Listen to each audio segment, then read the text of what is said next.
What do you do when your favorite creator, YouTuber, TikToker, they just stop posting? They disappear. There is no warning. There's no community post. They're just gone.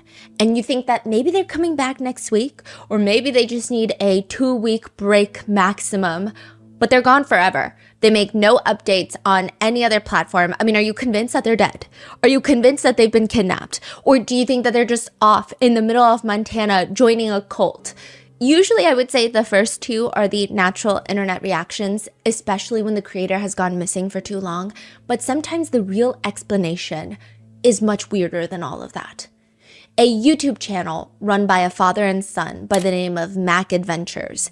Their main thing is going on their motorcycles and exploring places that they really should not be exploring, like Area 51, the restricted areas. The last video ever uploaded to their channel is titled Area 51, Camo Dudes Held Us at Gunpoint Again, Extended Version, which they're just straight up vlogging themselves committing crimes. It's showing them trespassing past the point of the signs that read, "Warning, no trespassing, maximum punishment $1,000 fine, 6 months imprisonment, or both strictly enforced." But they do trespass. They upload the video and then they vanish. They disappear completely. For years, they're just gone before they finally come back with a video. And this time it's just the son talking, and everyone thinks that his entire behavior is unsettling. It's bizarre. He has suddenly changed his mind completely to stating that there really is no reasonable reason in which anybody should be going to Area 51 past the gate. In fact, it's actually boring. There's nothing to see there. There's nothing there at all, which are all very fair, valid points. But the way that he's expressing it is very odd, because their entire channel was about exploring Area 51. It's not like he's saying, hey, listen, when we got in there, we got fined, we got in trouble. And if you're watching this, we just want you to know, don't be dumb like us. We didn't even see anything cool in there. It was boring, and we lost money, and we almost went to jail. Don't do it. There's nothing behind those gates. That's not what he said. He says, if there were actually people planning to do anything past the gate, like, that's just dumb. Like, I never really understood that. And like, I don't really understand this whole raid Area 51 thing, you know, whether my or any of the videos that are out there in the world on Area 51 got, you know, that dude to want to do a raid or whatever. Like, who cares? You know, like, I'm not trying to be mean, but like, who cares what's back there, you know? Like, it's a military, it's like going to Camp Pendleton and like saying, let's go raid Camp Pendleton, you know? Like, it's just a military base, and like, I'm sure that they have like testing for like equipment and like whatever, like, cool, you know? Like, that's cool, but like, why? Maybe because it's out in the middle of nowhere and there's like a lot of, you know, science fiction and like movies about it. I don't know, like, it feels evasive and vague. The whole time he's recording this video, he keeps glancing to the side. People say that he just seems not normal. He seems not like the son that they remember in all of the videos when they would explore Area 51. It's gonna be great, and we forgot to get dinner. So luckily we have some granola bars. We're gonna have some protein bars. Yeah, Cliff. How old is this son? He looks like he's in his mid to late 20s. And how long was he gone for? They were gone for? 2 years. Okay. They're gone for 2 years, and then they upload this very strange, hard to put your finger on video about Area 51 and how it's boring, and then they disappear again. And like I said, sometimes when creators go missing online, it's nothing. Sometimes they're just mentally burnt out, or it's just worse than all of that. Like July 3rd, 2023, Mama Guy posts what appears to be his very last TikTok for a long time. Okay, before Mama Guy. Yes. Are they just gone? The other Yeah, they're channel? just gone. That's it? Mac Adventures is just gone. Nobody knows what's going on. There's conspiracy theories and that's it? We assume that they're safe. We assume that they're fine. They said that they sold their motorcycles because they just weren't into it anymore. So that was their main method of transportation and exploring and the basis of their videos. But they got rid of the motorcycle. So there's really no point in making videos, which then just made everybody even more suspicious. But I don't think that they're in jail. I don't think that they're being held by aliens or any of that. I think they're okay. But just what happened in that 2-year span, everybody's got a lot of questions. And the same thing is happening in real time right now. July 3rd, 2023, Mama Boy, Mama Guy, whatever you want to call him. And this guy is going to be very familiar to you once I start explaining what he does. But he is someone who has over 50 million TikTok followers. 50 million. And he posts what appears to be his very last TikTok for a very long time. This is in 2023. If you don't know Mama Guy, Mama Boy, he's one of those TikTok reaction guys. You see someone doing a hack, like putting a popcorn kernel in the middle of a hair straightener and then watching it pop. And then it's a stitch to a creator testing it out to see if it works. But his whole branding, his whole trademark, and why he's called Mama Boy, Mama Guy by people is when he's scared, impressed, excited, he screams like, Mama! Mama! Mama! Mama! Koreans call it like a really 느끼한 way. Like it's very perverted sounding. I don't know. I don't think it comes across as perverted to people who don't speak Korean. But like I guess in like the Korean humor sense, it's kind of like that I like can see it.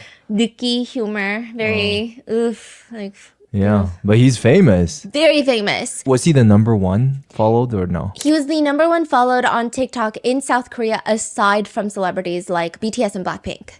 So he was number one influencer in Korea. Yes. You can say. But what's crazy is no one in Korea knows him.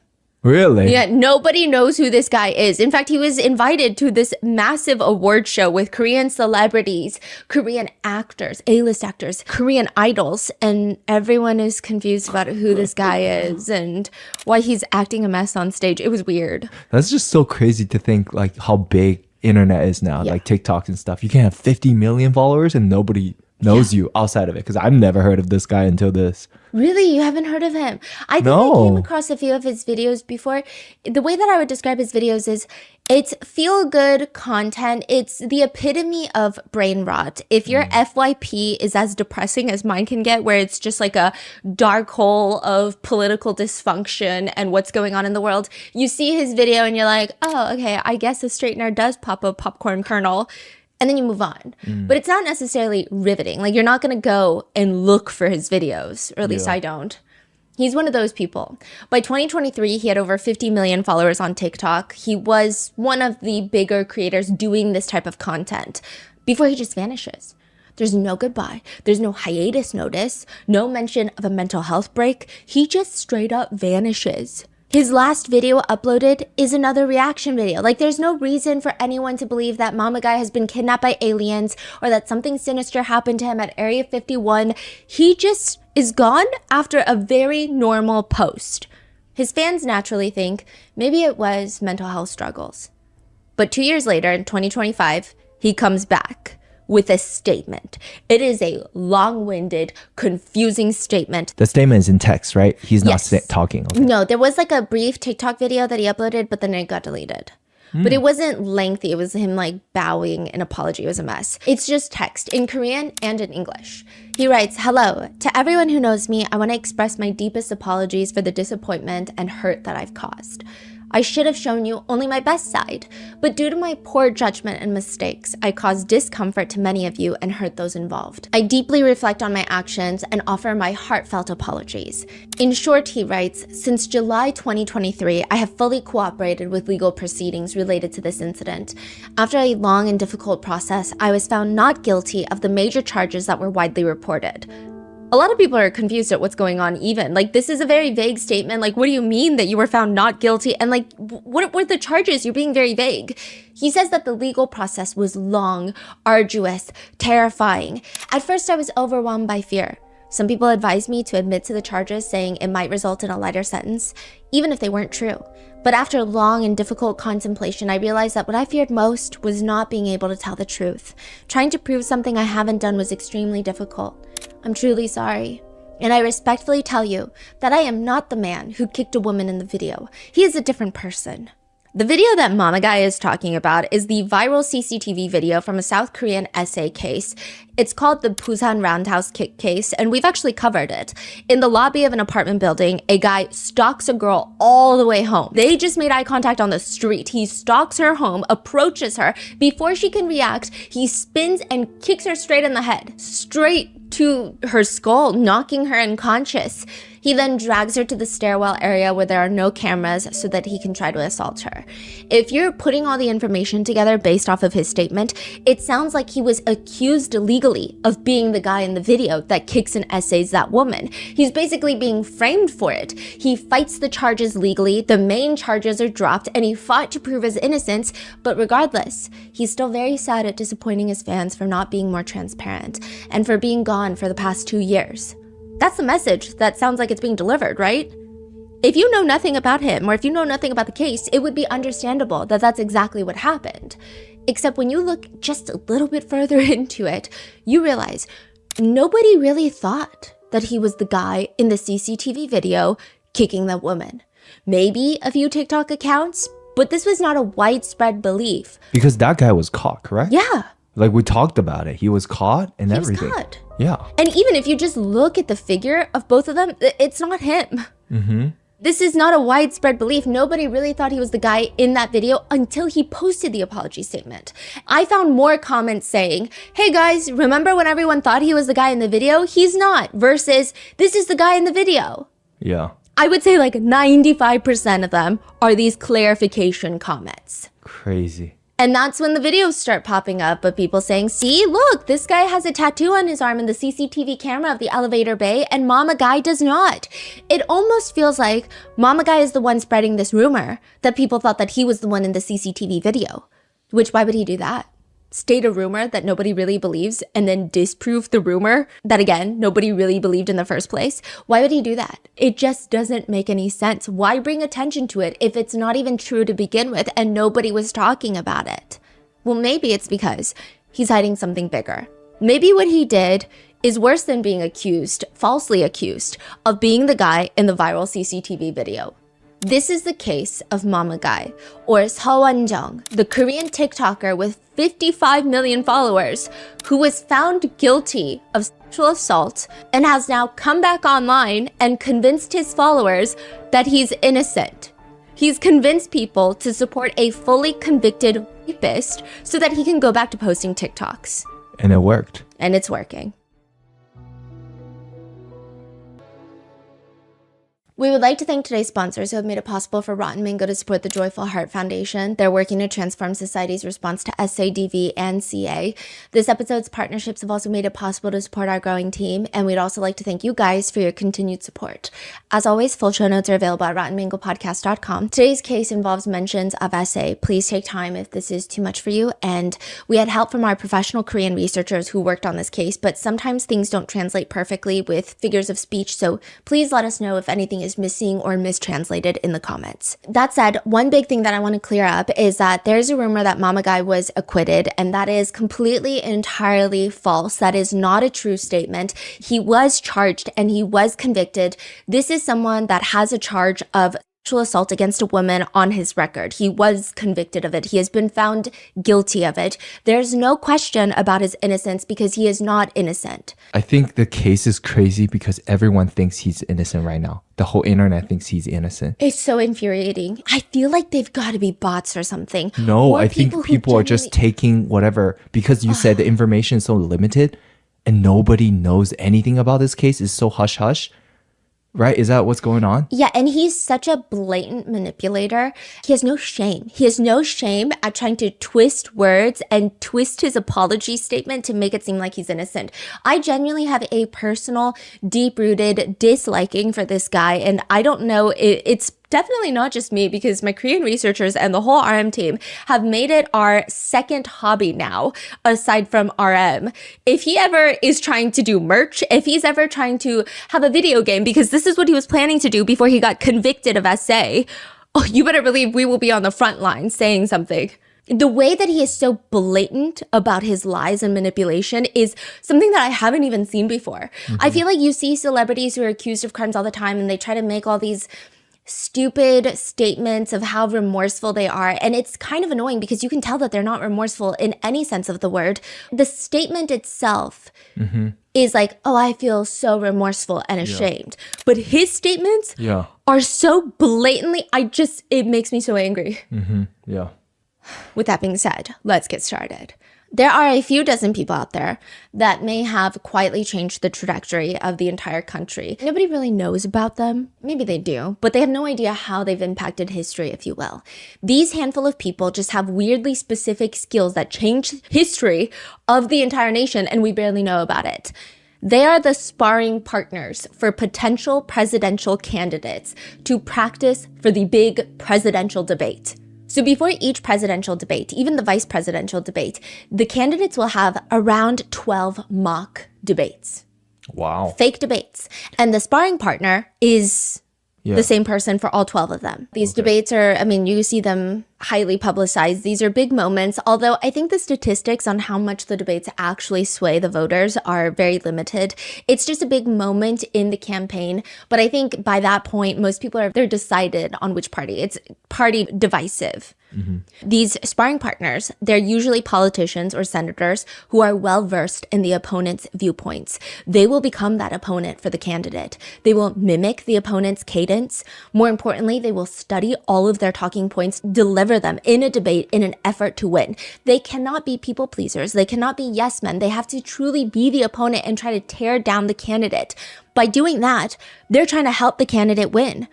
It's a very interesting idea. Mitt Romney, who is going up against Obama, stated about his sparring partner, "I wanted to kick him out of the room. He was so good." Other candidates have taken it even further. They want to replicate the exact debate room down to the positioning of the podiums and how close they are to the opponents. They even recreate the ambient temperature of the room to make sure nothing goes awry just because it's a little hot or a little too cold. They say for presidential debates, you spend at least half the time doing these mock debates. And then you leave the rest of the time for the murder board. That's what they call it. The murder board consists of subject matter experts. They're the board. And they come in just to murder every single one of your talking points, to disprove you, to argue with you with science and facts that you probably don't have because you're a presidential candidate and you're not well versed in every single aspect of the world and politics. It is to kill all of your inadequate statements before it reaches the public. You've got the mock sessions, the murder board. You have to be careful of all of your microfacial expressions. That can dominate post-debate coverage. Smirk, eye roll, all over the news. That's it. But one person who has been an advisor for many debates states, ultimately it doesn't really matter because the greatest politicians do better in the real debates than the mock ones. The greatest come alive when the stakes are high. They want that pressure. That's when they actually do their best. But other than that, some other small things that they have to worry about is you probably have to know every single logical fallacy in existence. No place breeds fallacies like the world of politics. This is their true home. This is their humble abode. Logical fallacies are little tricks your brain makes or people make on purpose to make you believe and think something is true even when it's not true. Basically, it's an argument that when you hear this argument, you think, you know what? Valid. That's a good point. But at its core, it is pretty much entirely flawed logic. Because they appear to be correct, people get tricked into accepting them. The most common being an ad hominem fallacy, which ad hominem in Latin means to the man. So instead of attacking the opponent's logic or reasoning, you just attack the person. You see this so much in politics. It clearly has nothing to do with the opponent's argument. It's just about them. When logically speaking, even an unethical, even an idiot can make sound arguments. A quick example would be, Margaret says, we should consider implementing stricter environmental regulations to reduce pollution. Jacob argues, why should we listen to anything you say? You're not an environmental scientist. When have you ever cared about the environment? I heard you can't even keep a house plant alive. And I guess you could argue, if you really must, that subjectively maybe these are good points. However, it's ad hominem fallacy. Margaret never claimed to be an environmental scientist, nor is expertise required to make a valid argument here. There is no proof being brought up that she doesn't care for the environment, and her affinity for overwatering her succulents has no correlation to her statement, so this is just kind of a dumb argument. It's kind of like if you say, my friend tells me to eat clean every day, but she never eats cleanly, therefore her advice is not worth listening to. Is the friend annoying? Yes. However, the friend's failure to eat cleanly does not really negate the evidence supporting benefits of eating well. Or there's a straw man fallacy. This is when someone's brain shuts down at the idea of processing even an ounce of nuance or context. Someone who will go empty behind the eyes when something is not black or white. It's I wish you could help me more with housework. So you're saying I do nothing around the house? Then why are you even dating me? I don't want to go to dinner tonight. You never want to do anything with me. You literally hate spending time with me. We need to increase funding for public schools. I mean, how do you disagree with something like that without seeming like a education hater or a certified dummy? So you say, my opponent wants to throw unlimited money at schools with no oversight, no accountability, and he wants to do that with taxpayer money. That's not at all what they said. Essentially, you're exaggerating someone's point and then disproving the exaggerated point or finding issue with this exaggerated point. The position being attacked is not the position the opponent actually holds. But these things work, Yeah. right? Oh, yeah. That's what they do. Mama Guy is going to employ multiple of these. His favorite is going to be the red herring fallacy. Red herring is a type of fish that has a very pungent odor. It's believed that when hunters were training dogs back in the day, they would get foxes and they would rub red herring all over their tails to confuse the dogs. Before releasing the foxes to be hunted down by the dogs would smell the red herring, they wouldn't get the foxes, and then they would eventually have to learn that they need to go for the original initial weaker scent of the fox. That actually turned out to be a myth, like a red herring, okay? I think they actually used red herring or, unfortunately, dead cats when training horses for war back in the day. It was to train them to be able to withstand chaos and the scent of death while everyone's dying in war. Regardless, a very depressing origin. But to put the red herring fallacy simply, it's when irrelevant information is introduced into an argument to divert attention away from the actual issue that needs to be discussed. For example, let's talk about Chris's misuse of campaign funds. Oh, really? Well, what about your voting record? You're just distracting the audience and making them go down a second rabbit hole. And what's bad is that most of the time, the second rabbit hole is pretty valid. But you're just taking the attention away. You asked me about X, but instead I'm going to answer and talk about Y. Or just changing the subject to something that sounds more important to avoid answering the question that you wanted me to address. That's the red herring. Or the weak man fallacy, otherwise known as the cousin of the straw man fallacy that we went over. The weak man, another one that Mama Guy loves to use, is finding the weakest point of the opponent's argument and only defeating that point, therefore pretending like you have won the war, that you are defeating their entire position. Let's say person A believes all food except pizza should be banned. Person B believes all food except burgers should be banned. And person B is explaining their burger theory.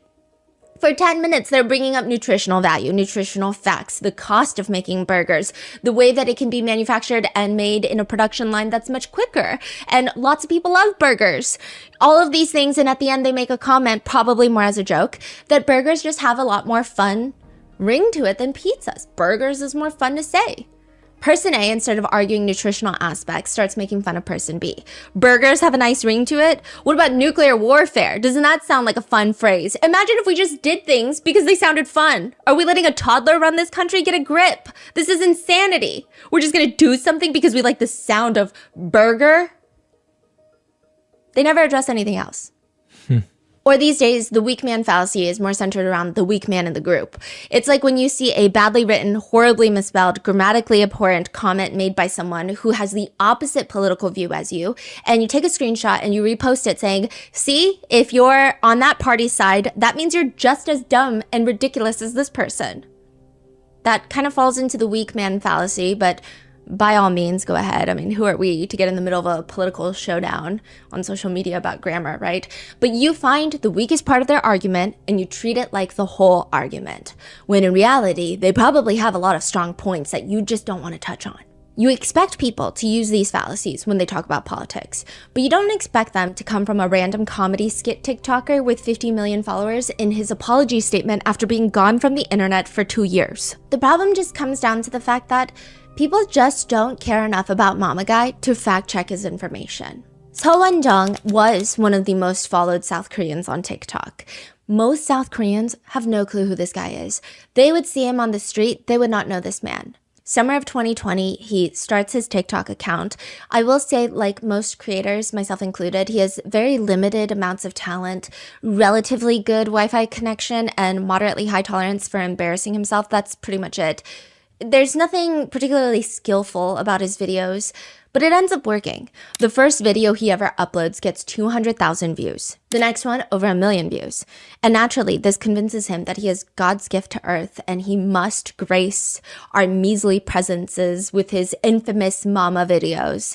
In just a single year, he grows to have 40 million followers. So maybe he does have some sort of reasoning to believe that he's extraordinary. He was at one point one of the top 10 most followed TikTokers in the world.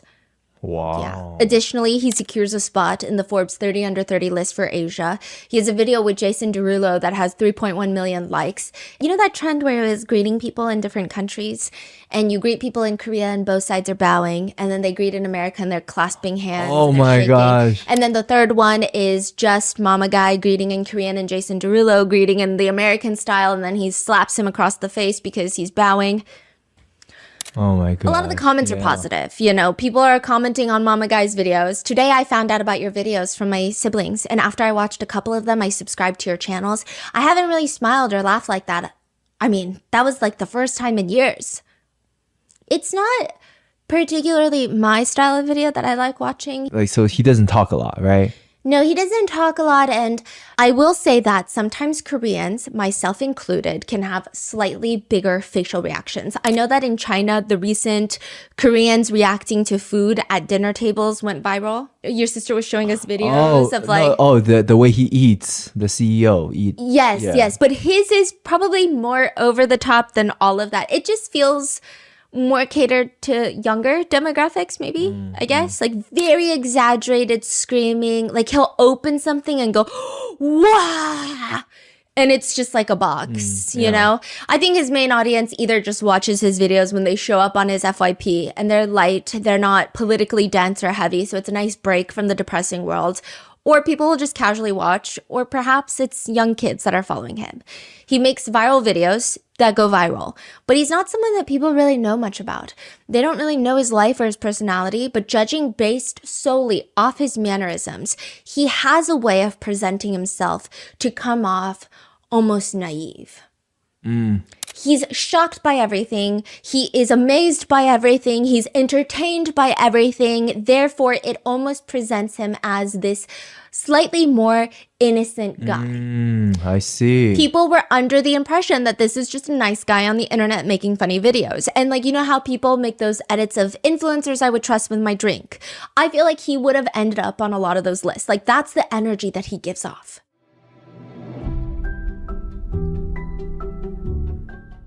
We are getting closer and closer to the reveal of our new special project. And if you have been listening closely, you might have an idea of what we've been hinting at. After being able to share Grandpa Mango's limited edition art with all of you, it was through Shopify that we were able to make his lifelong dreams come true. It was such a good handful of years ago when we basically had zero experience in small business and online sales. It was overwhelming to even get into it, to see how we can make this happen for Grandpa Mango to fulfill this life goal of his. And then we found Shopify. They were just able to make it happen, and they can do that for you too. Shopify is the leading complete commerce platform that lets you start, grow, and manage your very own business. You can create and customize an online store, sell on the web, online, social media, pop-up shops, and even brick and mortar locations. Not only that, you can also manage your products, your inventory, your payments, and shipping all through Shopify. I've had the pleasure of meeting so many of you guys whenever we travel or go to New York, and I just want to say some of you guys are literal artisans. I couldn't even dream of making some of the one-of-a-kind pieces that you guys spend so much time making. You guys make stickers, stationery. I've seen clay figurines. I've seen one of you guys out there makes like the most beautiful plates, and you guys DM me pictures of plates that were inspired by like my dog. And I have been on this kick of seeing what you guys are able to create. And I'm just telling you, I wouldn't recommend Shopify if I didn't mean it. They are so user-friendly and great for anyone looking to start an online business. Get all the big stuff for your small business right with Shopify. Sign up for your $1 per month trial and start selling today at shopify.com/rotten.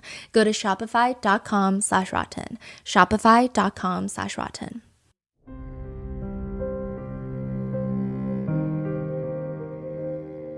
In Korean bookstores, there is probably not anymore, but there was a book with a very poorly thought out title. It's called My 15 Seconds.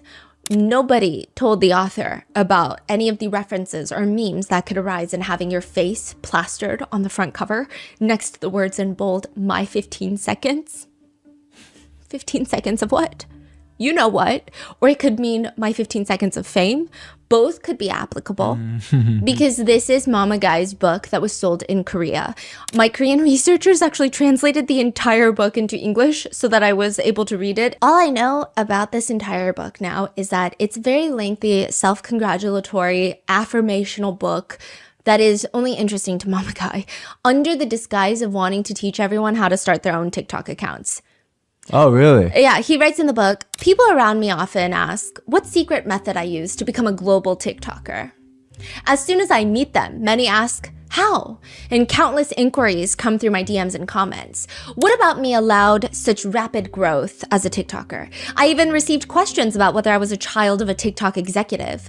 But of course not. When I started TikTok, I was just an ordinary college student. He says that a 15-second video can take him 24 hours to film. If I had to sum up the entire book in one phrase, it would be the written variation of try being an influencer for a day. Like that's pretty much the whole entirety of the book. It's hard work.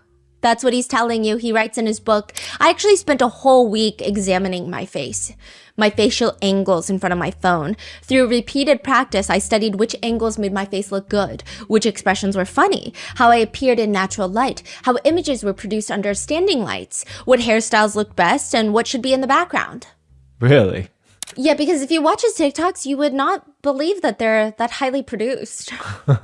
Doesn't add up. Something doesn't add up. Yeah. He says that starting TikTok was a very lonely endeavor. He says he didn't have anyone to talk to about his struggles or someone to give him advice. He says, at those times, I would tell myself inwardly, the lonely you are, the more successful you will be. You need to know how to endure when you are lonely and struggling. You can't just give up because things are difficult. He has one chapter in his book that's just titled, I want to create a good culture and environment. He writes in that chapter, the role I want to take on is being someone who exudes joyful happiness. I want to share friendliness and healthiness that makes anyone want to hang out with me when they see me.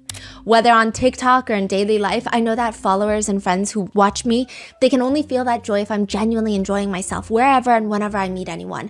I want to be someone who delivers joyful energy. He also just randomly throws into his book that his ideal type is someone who is cute and is very petite. The book has just way too much information that nobody necessarily ever cared about, and it doesn't particularly sound honest either.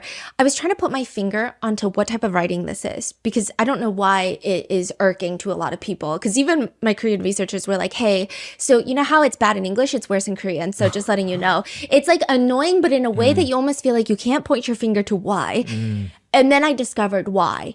It feels like when billionaires start writing memoirs and they romanticize all the obstacles that they had to overcome in their life, and it's somehow annoyingly pretentious and also simultaneously, if I can do it, you can do it too energy encapsulated into one fucking annoying book that you want to throw across the room. So he's writing his little origin story, how much he grinded and that kind of writing? Exactly. But it's not truthful. It doesn't feel honest. It doesn't feel like, hey, no, I was having a mental breakdown every single day and I read a hate comment and I wanted to jump off the roof of a building. It's like, I persevered for success because I want to at least change one person's life who's watching this.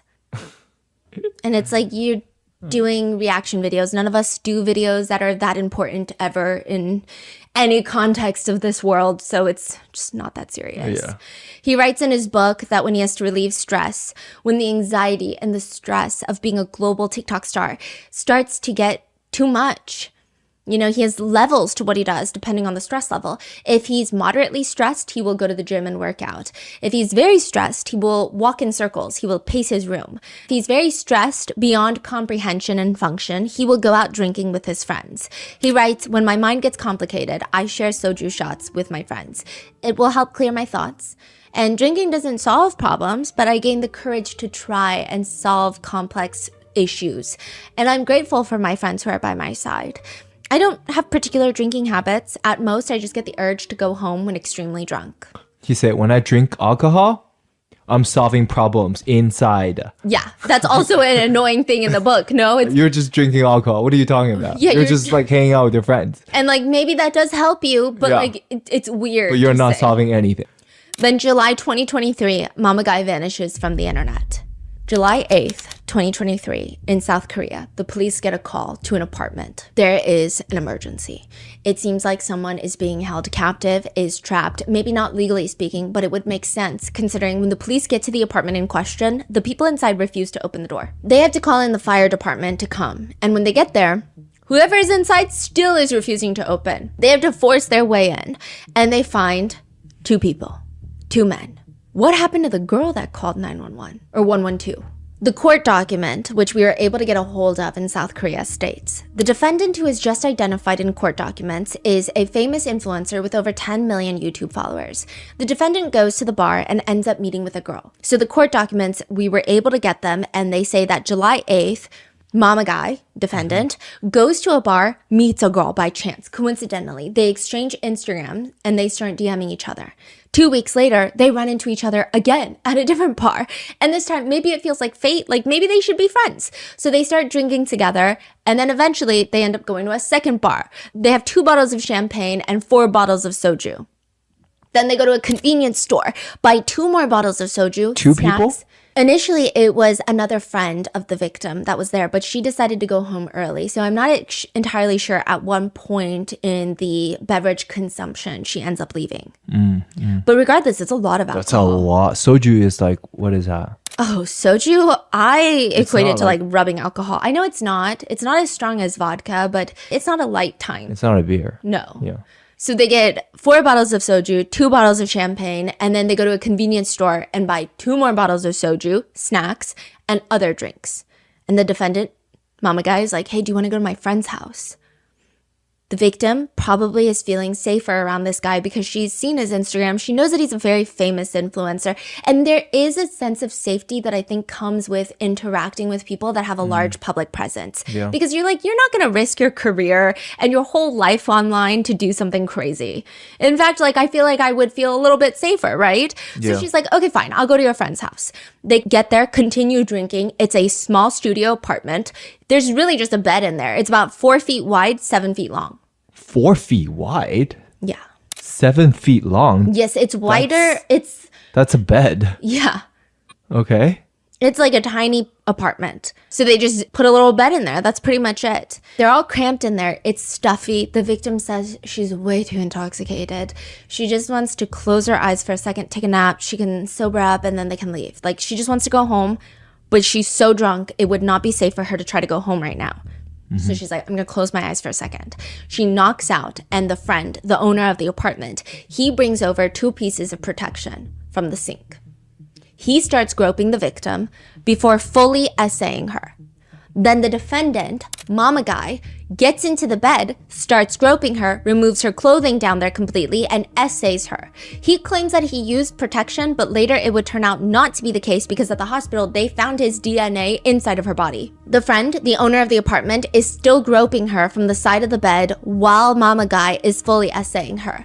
This is around the time the victim starts waking up, and originally, the way that she reported it was, because in Korea, you cannot record a video or take pictures without a loud sound. The silencing feature for camera taking pictures is disabled on all Korean phones because 몰래 camera, like a hidden camera, hidden picture, up the skirt pictures, were becoming a nuisance, were becoming a very big problem. You know, these manufacturers, they disabled it. So she starts hearing these sounds and it wakes her up from her intoxication, and she sees Mama Guy on top of her. She pushes him off and straight up tells him, this is SA.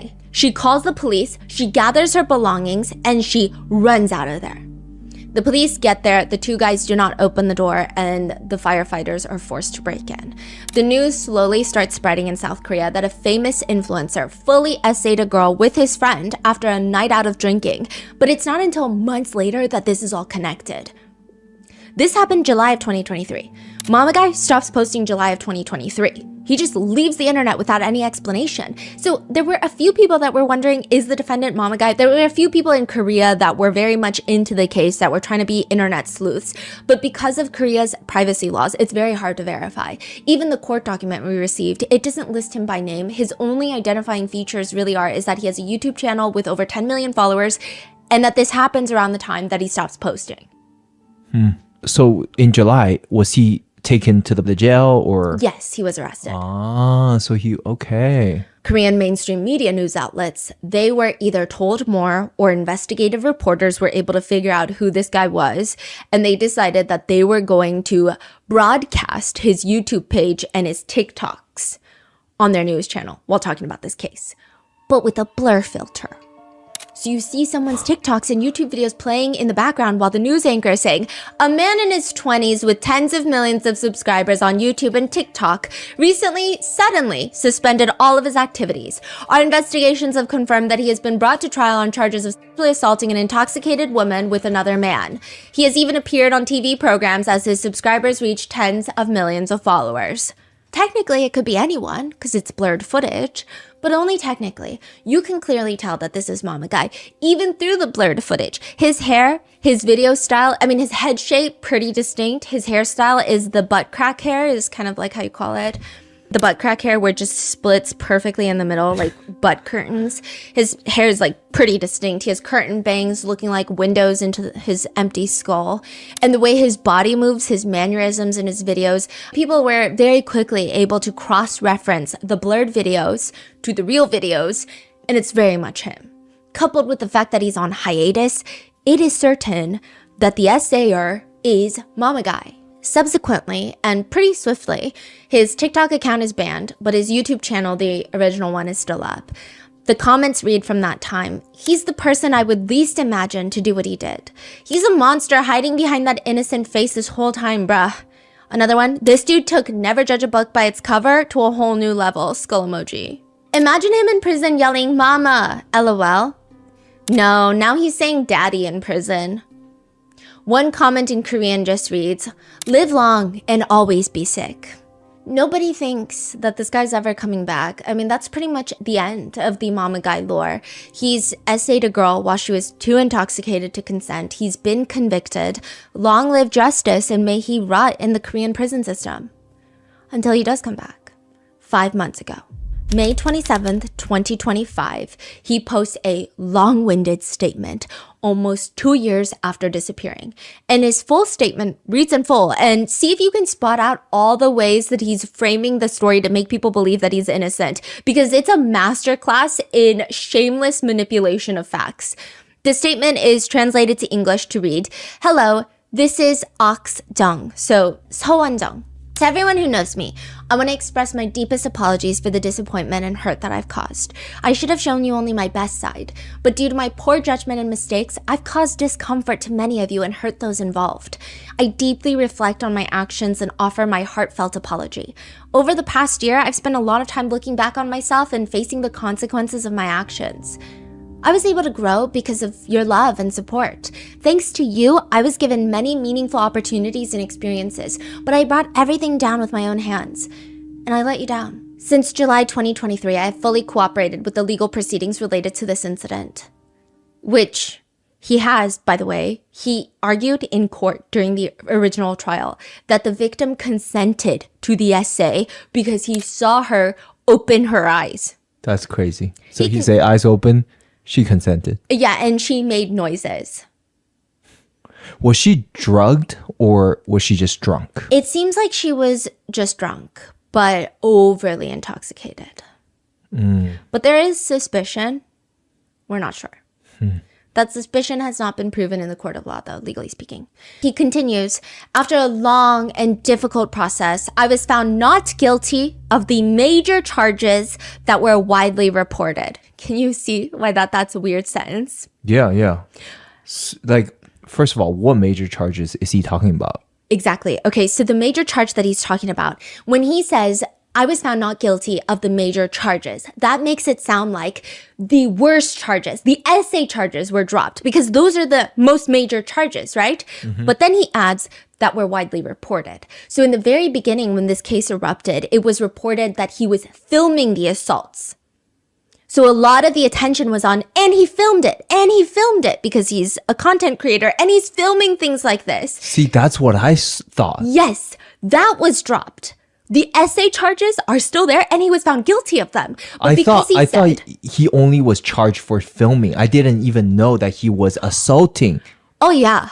Oh, it gets crazier. It gets crazier. So he's saying, I was found not guilty of the major charges that were widely reported. So it's not the major charges in general, it's that were widely reported. Wow. He says, I never filmed the other party. The investigation was closed without charges. And again, the investigation was closed without charges only pertains to the filming charge. Wow. Only the filming charge. He says the claims about unlawful confinement. So originally, like I was saying, it was reported that some media outlets were also based on misinformation of they wouldn't open the door for the police. So a lot of people thought the victim was in there with them. So they're like holding her captive and won't open the door. He's saying, well, that was misinformation. It doesn't matter. Yeah. He's just pointing out all the things that's the rumors that are false. Yeah. I mean, technically she left before they refused to let the police come into the apartment, but that's not why people hate you. Yeah. You know, this sounds like this has to be crafted by a lawyer too. Yeah, so we reached out to his agency for comment. Our Korean researchers are incredible. I love them. But they didn't respond. We've been like hounding them. Yeah. Because it seems like every wording is legally correct. Yes, it's legally correct. And I say this with as much disrespect as possible. I don't think that he is anywhere near competent enough to craft a statement like this. Yeah. And then don't you think like the way that he handled this whole case from the beginning, it's like so well prepared. Like he basically got away with everything. And a lot of Koreans hate him, even though they didn't know him. They hate him now because they're saying this is another case of money buys innocence because this guy was making like $40,000 a month and he was bragging about it. He probably used a lot of that to get a really good attorney. And in Korea, I think there's a little bit more context. I think in America, we have the same sentiments of money gets you a good defense, but in Korea, it's even worse because connections are even more important in Korea. So if there is a really good defense attorney who used to work at the prosecutor's office, they will charge a premium because it's not even about how good they are. It's about the connections they have with the system. Yeah. He says, well, I did my best to present the facts. Not everything was accepted. Basically, you were found guilty. And I received a suspended sentence for a part of the charges. He says a part of the charges as if the charges that he was found guilty of was not the most important charge. He says, I was also able to communicate with the other party. He doesn't say victim. And bring the matter to a respectful close. So again, in Korea, another thing is it's so hard to get essay charges concluded that victims will settle to get any sort of financial compensation because at that point it's like, what else am I getting out of this? It's not like you're going to go to prison for a very long time because the justice system is the way that it works. So you might as well get something to help with your trauma and healing, maybe for therapy, maybe for health checkups, like whatever it is, right? So this is a very normal thing, but he acts like I was able to bring it to a respectful close. Like we both agreed upon something. Once again, I want to express my sincere apology to everyone who is affected by this situation. At first, I was overwhelmed by fear. Some people advised me to admit to the charges, saying it might result in a lighter sentence, even if they were true. But after long and difficult contemplation, I realized that what I feared most was not being able to tell the truth. But I did everything to clarify the truth, including voluntarily requesting a polygraph test and even preparing a reenactment video. Side note, polygraphs are notoriously inaccurate and that's why they're not used in the court of law in the States. But he continues. During the appeal trial, a cross-examination was scheduled but couldn't proceed due to the other party's absence. Because the victim of SA did not want to show up to be cross-examined. Still, I did my best to prove my innocence. It was a long and disorienting time, so much so that I even began to question my own memories. Throughout it all, I had the chance to reflect. I was careless and my actions led to all of this. I failed to live up to my own standards and hurt many people along the way. I take full responsibility for the consequences of my poor judgment and thoughtless behavior, and I deeply regret them. This is so crazy. Poor judgment is a very low-level word to place on something as devastating as SA. He continues, I take all your criticism and disappointment to heart, which again makes it sound like he's being canceled online for a social issue rather than a literal crime against women. He continues, when I first started creating content, my only wish was to bring comfort or strength to even just one person. I once met a student who told me that at a moment when they were considering self-exiting, they happened to watch one of my videos and laughed, and that laugh gave them the will to keep going. They told me that I had saved their life. I now understand more than ever the weight of the responsibility I should have carried from the beginning. This experience has truly helped me rediscover what truly matters. From now on, I will live with greater responsibility and do everything I can to ensure something like this never happens again. To everyone I've hurt or disappointed, I offer my sincerest, heartfelt apology. I am truly sorry. And I respectfully tell you that I'm not the man who kicked a woman in the video. He is a different person. What's crazy is this part where he says that he's not the man in the video that kicked the woman, the Busan roundhouse kick. He doesn't say that in the Korean version of his statement. It's only in the English one. So everything else is exactly identical except that final statement. Because if he put that in the Korean one, every single Korean would go, what the f are you talking about? Shut up. Like, no one was thinking that. They would be genuinely upset. And that's what a lot of Koreans who also understand English are writing in the comments. Like, shut up. What are you talking about? Wow, he is really good at this. He's throwing in the CCTV video of the Busan roundhouse kick. No way. Yeah, well, he didn't link it, but he's throwing that in saying, that's not me, to make that the red herring of the conversation. Yes. This video was never even tied to this case. We did an episode on that video a long time ago. At no point ever did anyone say, wait, is that influencer with 55 million followers on TikTok that screams mama? Yeah. Even when Mama Guy's sexual assault case came to light, nobody thought it was him in that video. Maybe like one or two people that were making like AI generated slop content on TikTok that just wanted to get random, like, you know how those weird videos have been going viral recently? I didn't even see one that went viral. I couldn't even find many of them or any of them. All I see are people saying, hey guys, he clarified it's not him. Why would anybody even think it's him? This is so random. Roundhouse kick was such a big case too by itself. People already knew all about it if you do one Google search. So how could anybody connect that to him? I will assume he probably did it himself because nobody would think that they're related. In fact, the roundhouse kick situation, that case itself, it went viral for the reason that there was another YouTuber involved who released his identity without the court's permission because his identity was protected information. So everyone was like, oh, we know his information because it got leaked. And so his identity is even more talked about. So no one would ever equate that to being him. It doesn't even look like him in the CCTV camera. It's just two Korean guys. Like for someone to genuinely believe that, even before he made this statement, you'd have to be not a great fact checker or a Googler, and you may be racist a little, okay? Like that, there's just no way. It's very much, hey, this random thing that nobody thought was me, let me tell you it wasn't me, so that's all you talk about. And it's working. People are fighting in the comments. Okay, there's lots of people in the comments saying he's innocent. And when people say, no, he's not, he's literally not, people will fight back and say, the guy in the video has a tattoo on his arm and Mama Guy doesn't. Wow. Then you have the weak man fallacy. He's boiling down his entire essay charge just to the fact that he didn't film the assault. And he's acting like that's the main point. He's choosing the weakest charge that he was not convicted of and disproving it. It does not mean that he wasn't charged and convicted with SA. Just the wording itself, I think, are terrifying. Like these phrases, I was found not guilty of the major charges that were widely reported. I never filmed the other party.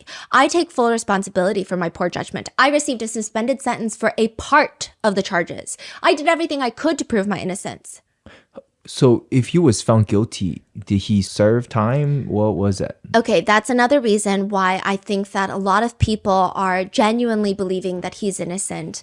And okay, my thing is, if you read his statement and you believe he's innocent, I think that's a reflection of his shameless morality. I think that's on him and everyone should hate him for it, is my opinion.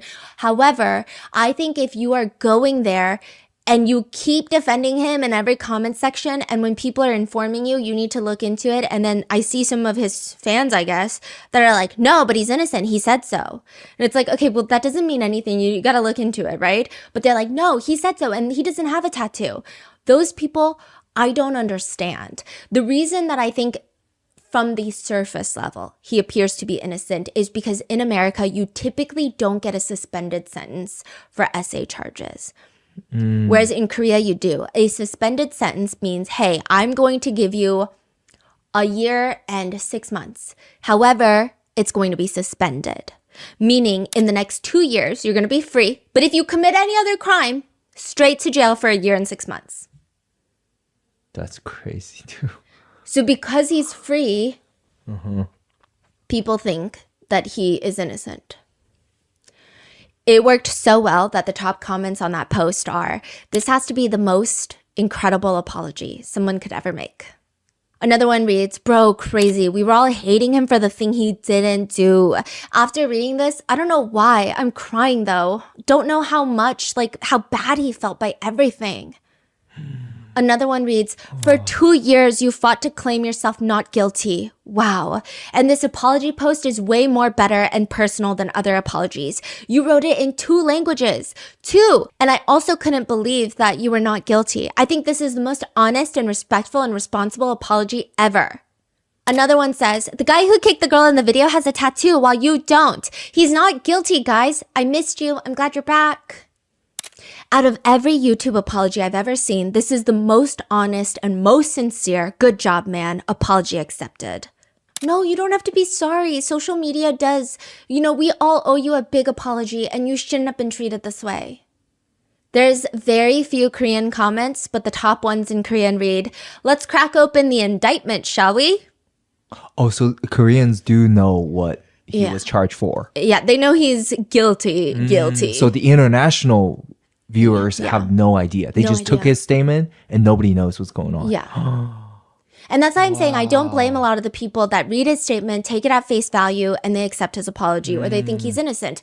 I do, however, take problem with people that are getting responses of like, hey, let me link you very few articles, because there's not a lot of articles out there, but like the very few I could find in English, and they still keep posting. Like, no, he's not. He's not. And I'm like, are you not reading? What's going on? Yeah. But another comment in Korean just reads, all the comments are foreigners, haha.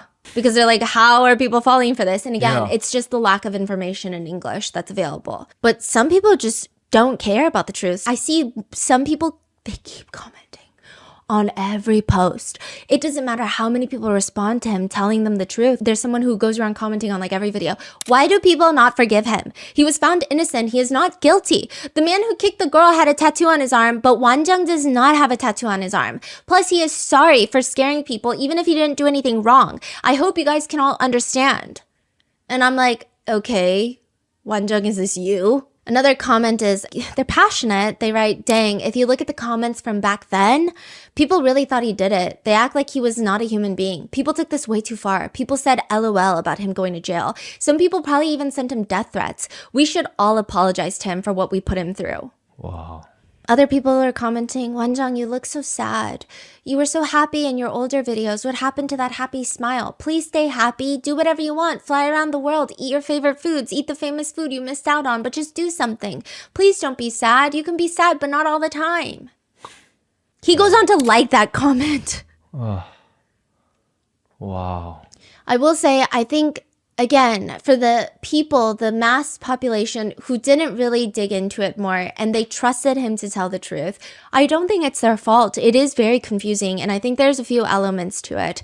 So during the first trial, there were 2 trials. During the first trial, both defendants, Mama Guy and his friend, they tried to argue that this was all consensual. They never wanted to commit a crime. So there were 2 things. They were charged with special quasi-essay. Now, this is very important, okay? There's also a translation error that makes a lot of English speakers feel like it's not essay.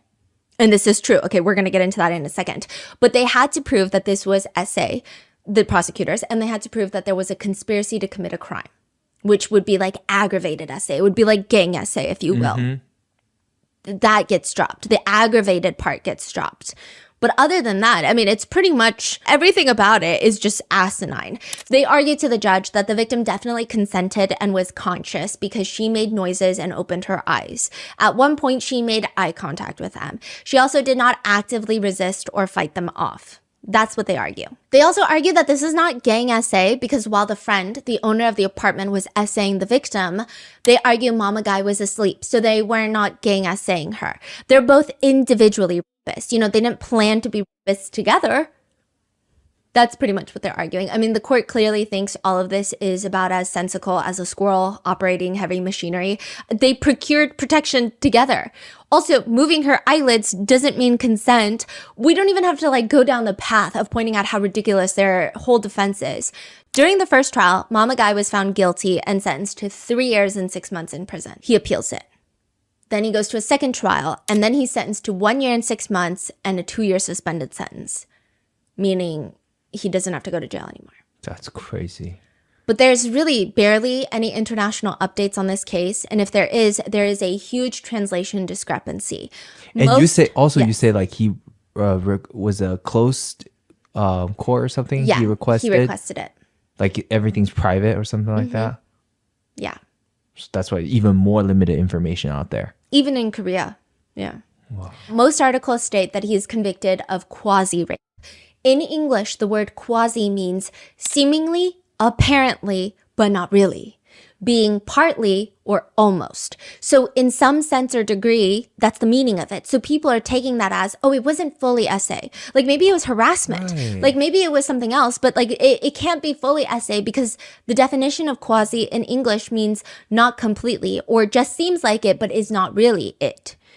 It's just miscommunication. That's not at all what happened. So in Korea, what it means is technically the term quasi-essay, when you translate it in Korean and the way that it's used in his court case, is that it just means there was an essay that takes place, but essay, that charge in Korea, typically is intertwined with force, physical, or threats. So the word quasi in front of it means the victim did not resist, because they were incapable of resisting. So if you just charge them with, in Korea, the legal definition of regular essay, then they would have to prove that the victim resisted. So this is just their saying of, hey, it's a different charge where we don't have to prove that the victim resisted because we can prove to you that they were not in a state of resisting. So whether that means that they were too intoxicated, whether they were blacked out, unconscious, whether that means they were mentally incapable of resisting at that time, whether they were in a coma, whether they were not at the developmental stage of being the age that they are on their driver's license. There's all these different factors. Or they could have been on drugs, like prescription medications. So they're saying it's just essay where someone is incapable of resisting. But because it gets translated into the word quasi, which means not really in English, people thought that he was not really charged with essay. Yeah, that's what I read back in the days. Yeah, but that's not at all true. And then he goes on to argue that the major charges that were widely reported were dropped. Those are the filming charges, because remember, she had originally stated to the police that she heard some sort of recording noise. They took their phones, but they couldn't find a recording. But even the defendants admit, Mama Guy tells the judge that he thought that when his friend was essaying the victim, he says he thought it was consensual and he wanted to film it as a prank. I don't know how that's a prank. That's crazy. Yeah. But he himself stated that in the court. Then there's an argument that his charges were lowered, which they kind of were because initially he was convicted of, I guess, the aggravated version of conspiracy to commit. But that gets very complicated in the court of law, and they were already going to get him for the essay charges. So they do end up dropping that. But still, it's full-on essay charges, full essay charge. Making this entire situation even more unfortunate is that there is a lack of media coverage on the case, even in South Korea. Nobody really knows him in South Korea. And if they do, they don't really care about him, which seems to have always been a sore spot for him. He writes in his book, I'd established myself as a TikToker with the third largest following in Korea after BTS and Blackpink. With the title, Korea's representative TikToker, feels somewhat burdensome to me. I clearly feel pride and responsibility as a short-form creator in Korea. And then he gets kind of uncomfortable when he goes on these reality shows and nobody knows who he is. So because of that, the lack of coverage and the mistranslation of the words and the fact that South Korea does offer suspended sentences to convicted essayers, he uses all of this to trick his audience into thinking that he's a good guy.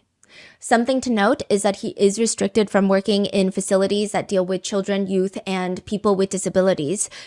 But I would say that a lot of his TikToks are targeted towards younger kids, which is terrifying considering how hard that is to regulate. And just generally speaking, this is not particularly a defensible person. He's just not that special. And again, I mean that with so much disrespect and rudeness. I disliked him even more after reading a book that he had written to showcase how good he was. Mm-hmm. And I end up disliking him more. So much of this book was just a back-patting session. It's subtle. I mean, one or two, you won't notice it, but it's practically on every page. And maybe it's a cultural thing. I think if you're familiar with East Asian culture, you can see the annoyance perhaps seeping through the pages a little bit better, but it is the worst annoying way of bragging. I would just rather someone come to my face and say, haha, I'm better than you, and spit in my face. That would be more refreshing than whatever this dumpster fire of a book is. He writes, according to my mother, I walked and talked unusually early, but in my memory, I was just an ordinary kid who listened well to my parents. I received quite a few awards in elementary school. My grades were always good, and I had a talent in arts and physical education. So I remember receiving many awards each year that made my parents happy, from excellence awards to writing competition awards. But while doing TikTok, my luck with awards exploded.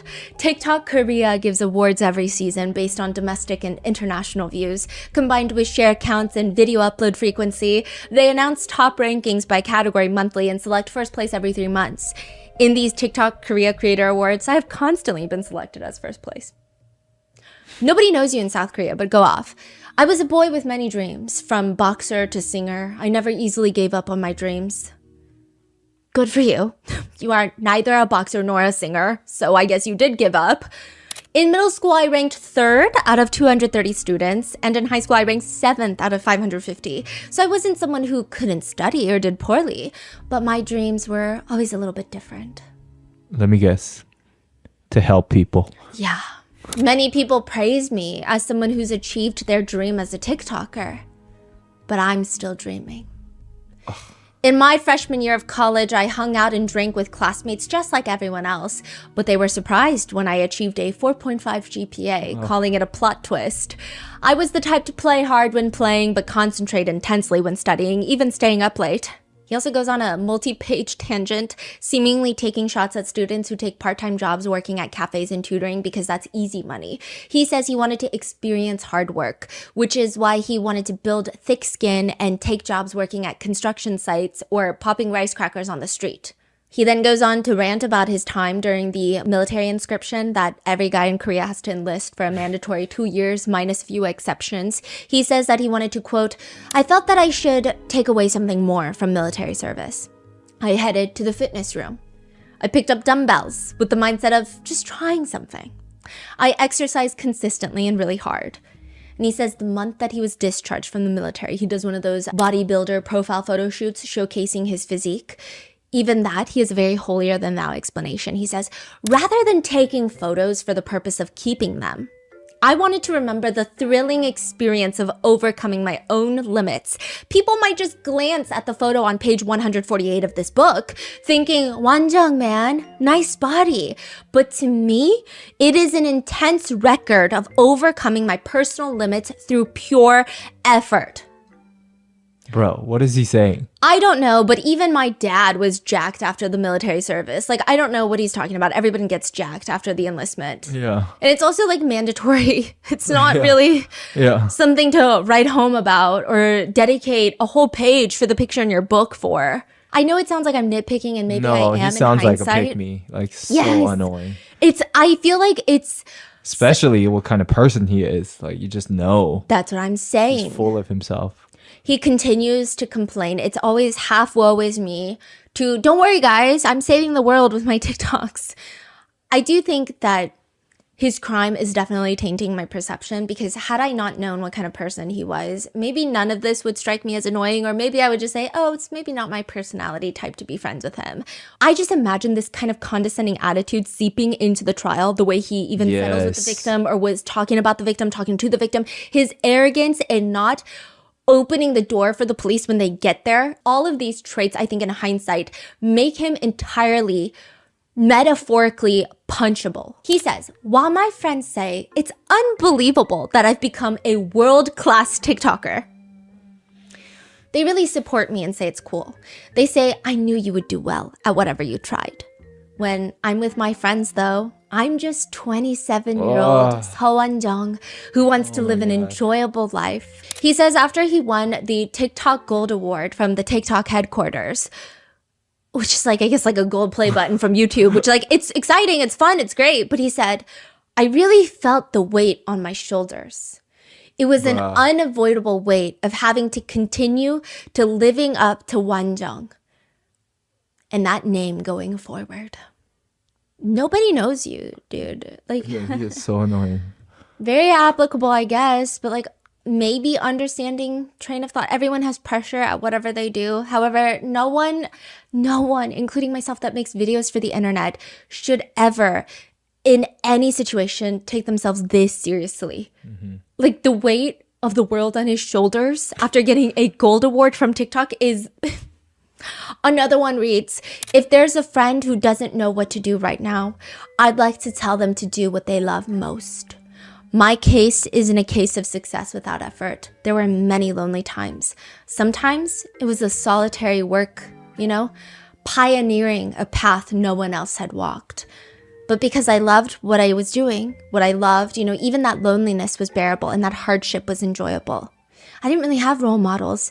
It's impossible to find role models around me in the process of expanding activities as a TikToker. While I often felt like I was walking a long path alone, it was something I liked it. I developed a desire to pioneer ahead of everyone. It's hard to walk a path that no one else has walked. Which is actually not true. It's not really an uncommon path to have content creators commit sexual crimes against women, so I don't know why he's patting himself on the back. That is a long, frequently journeyed path that a lot of content creators take. He writes in his book under the chapter, The Hardship Beyond Being a Global Influencer. That's the title. He writes, I recently lost weight and people around me were very worried when I suddenly lost 9 pounds compared to last year. Even I was surprised. I just had become so busy that I didn't even have time to exercise. But you had time to essay someone, so I'm pretty sure that you could make time if you wanted.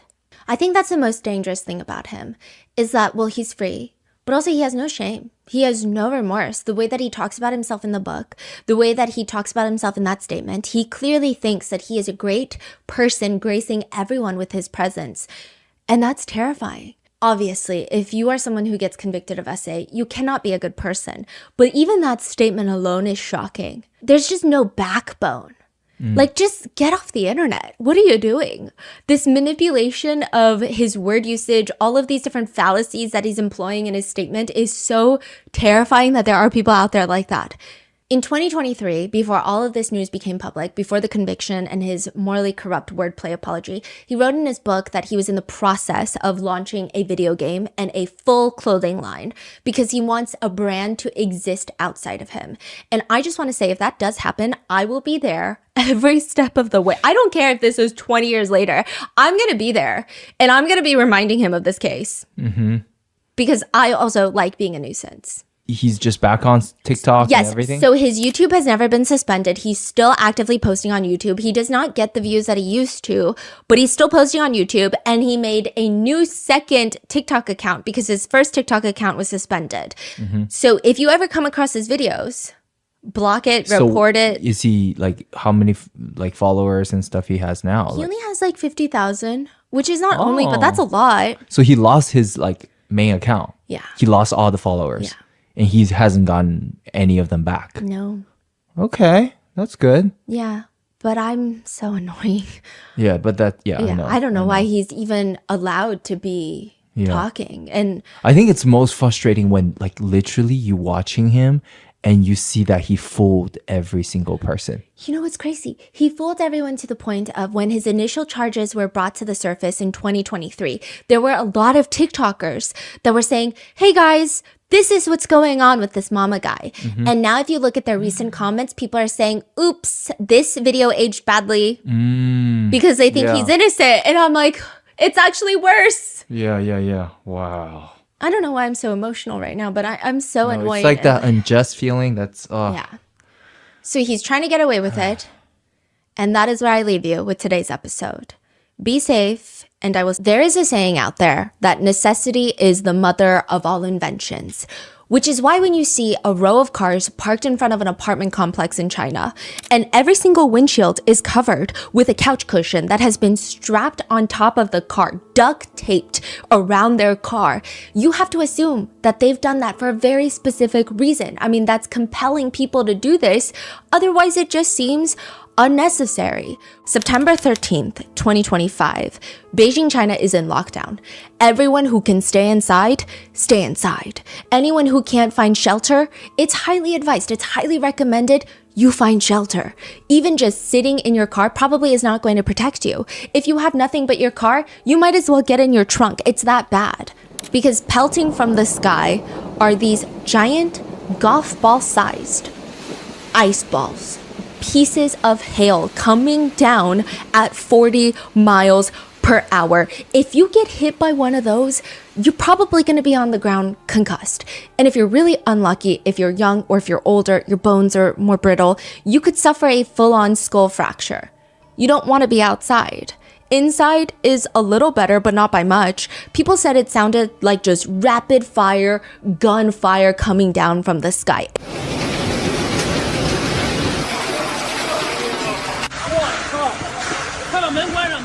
It felt like the skies are mad at the residents of Beijing. It sounds like they're getting pelted by boulders. September 13th, 2025, warnings are sent out to all the residents of Beijing. A hailstorm is approaching. The wind gusts alone are going to be strong enough to break branches that are going to fly, whip you in the face. The entire city is going to be covered in a blanket of ice. It's September in Beijing. Before the hailstorm, the weather is summer transitioning into fall. You need a light sweater if you get cold easily. That's the weather. And suddenly, overnight, it's going to be a polar vortex. This is very unusual. There are videos of locals running around to get inside a building while screaming, "This is bizarre!"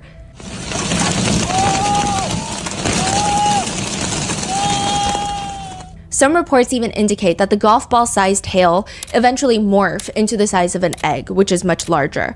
One resident said, "I thought everything was going to come crumbling down. It felt like an apocalypse was happening inside of Beijing." Cars parked on the street, eventually they looked like they were wrapped in bubble wrap. But no, when you walk up closer, it's just pelted hail that's been injected into their cars, polka dotting the entire thing. People have their windshields broken, shattered.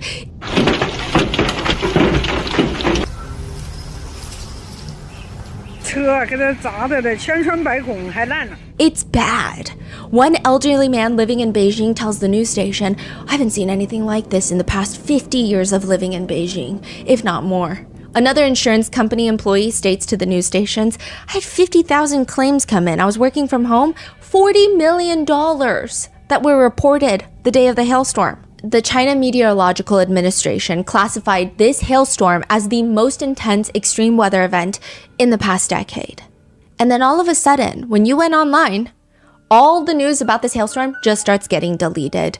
It just mainstream news outlets that are talking about this hailstorm. Entire segments of the news will get deleted. Comments, articles getting deleted. Someone said, "I posted on social media about the damage that it did to my car and my video got deleted. It was not against any of the social media policies. I don't know why it got deleted. I don't know what's going on." When you look up hailstorm in Beijing, other less eventful hailstorms from Beijing are like the top searches on a lot of different platforms. So why are they deleting this random hailstorm off the internet? Why are they censoring it? Why is it getting erased? And the videos that are still up about this hailstorm, why are the comments so weird? Usually when you have disasters like this, you have comments of people saying, well, this is how I prepared. This is how you need to prepare. Oh, the apocalypse is coming. You'll have some of those.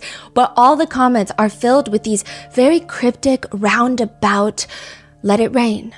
Let it rain. What does that mean? Another comment reads, let's never forget. Let the skies pour down so everyone remembers. Other people are saying, this is the revenge that's starting. What does that mean? And then 2 days later, September 15th, 2025, a huge part of China is covered in what netizens call the devil's eyes. They say for an entire week in China, it just felt like an apocalypse was happening in the entire country. These little clouds are coming in and it feels like the devil's eyes are coming this close to the Earth's surface and just staring at all of the citizens. There is a science explanation. It's still kind of creepy. They're called asperitas clouds, but it's when the entire sky is filled with this blanket of clouds and they're thick, dark, gray, bubbly clouds. Nothing about it is just foggy. It's not overcast. You can't see any part of the sun. You can't even see a sliver of blue skies. It just feels like the best way people have described it is imagine the ocean going through Bermuda's Triangle, going through Drake's Passage during the biggest turbulent storm in the ocean, and put that on top of you. That's what the sky looks like. It looks angry. Some people say it looks like devil's eyes because it's not flat. It almost feels like there's these vortex boils coming down closer to the earth, and they look close and they look like they're trying to eat up earth. 雨的太可怕了。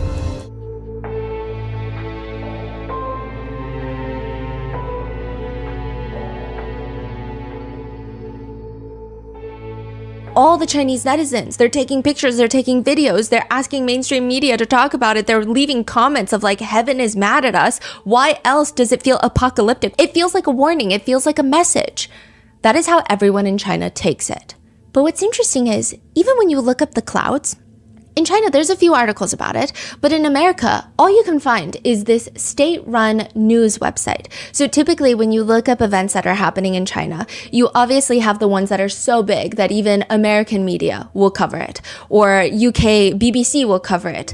But then you also have events that are semi-big, and you have all these different Chinese networks that are covering it, and you can read it in English.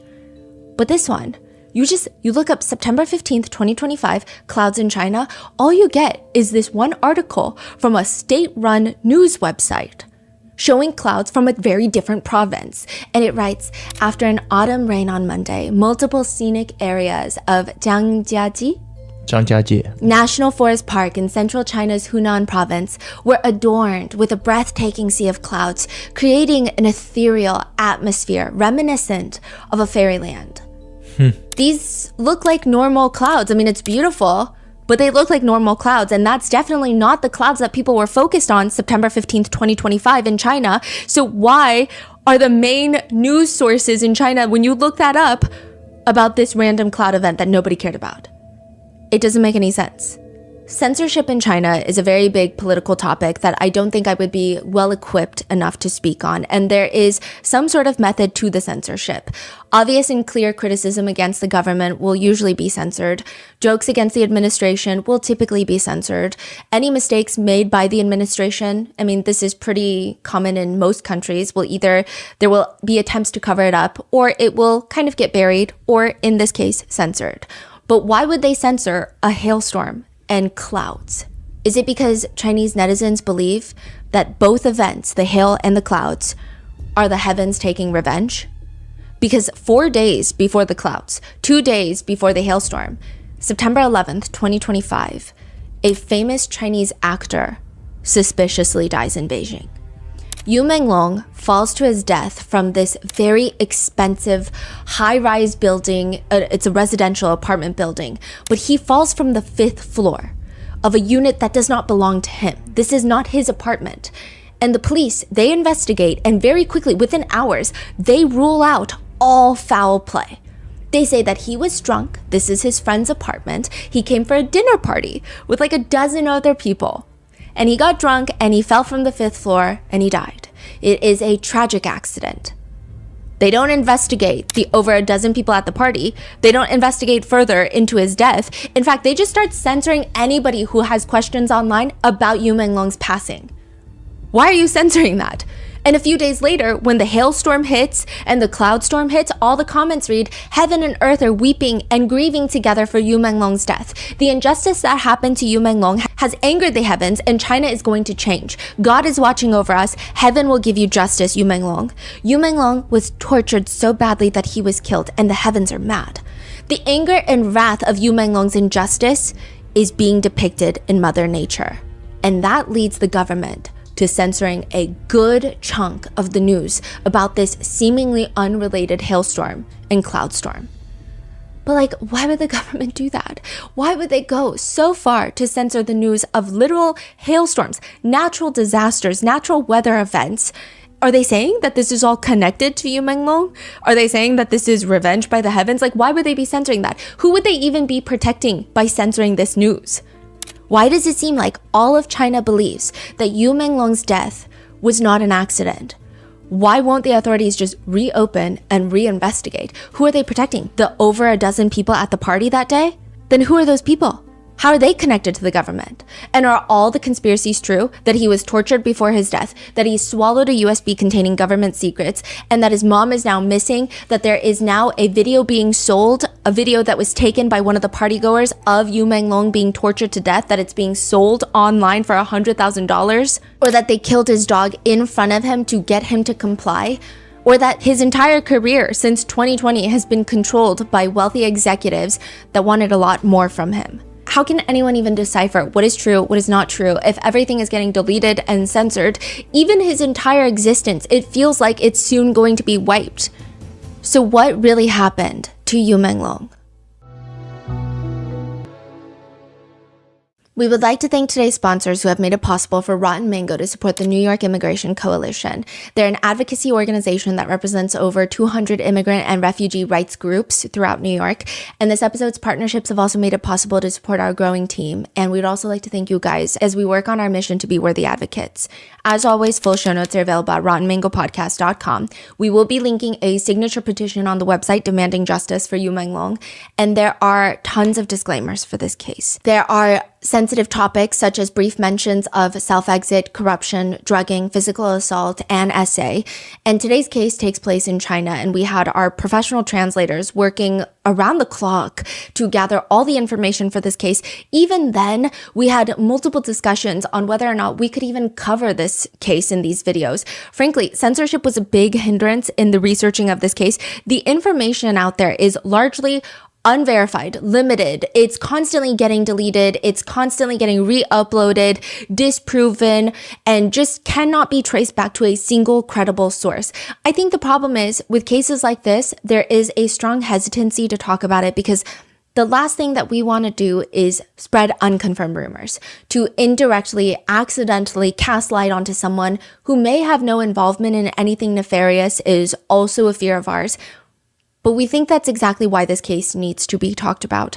It is highly unlikely that any new information will come out that is verified. It is highly unlikely that the police are going to start listening and verifying or denying which rumors are true and which ones are not with fact-based evidence. It is highly, highly unlikely that anything will be done as of right now towards figuring out what actually happened to Yu Menglong on an official level, which means with time, people could just stop talking about Yu Menglong.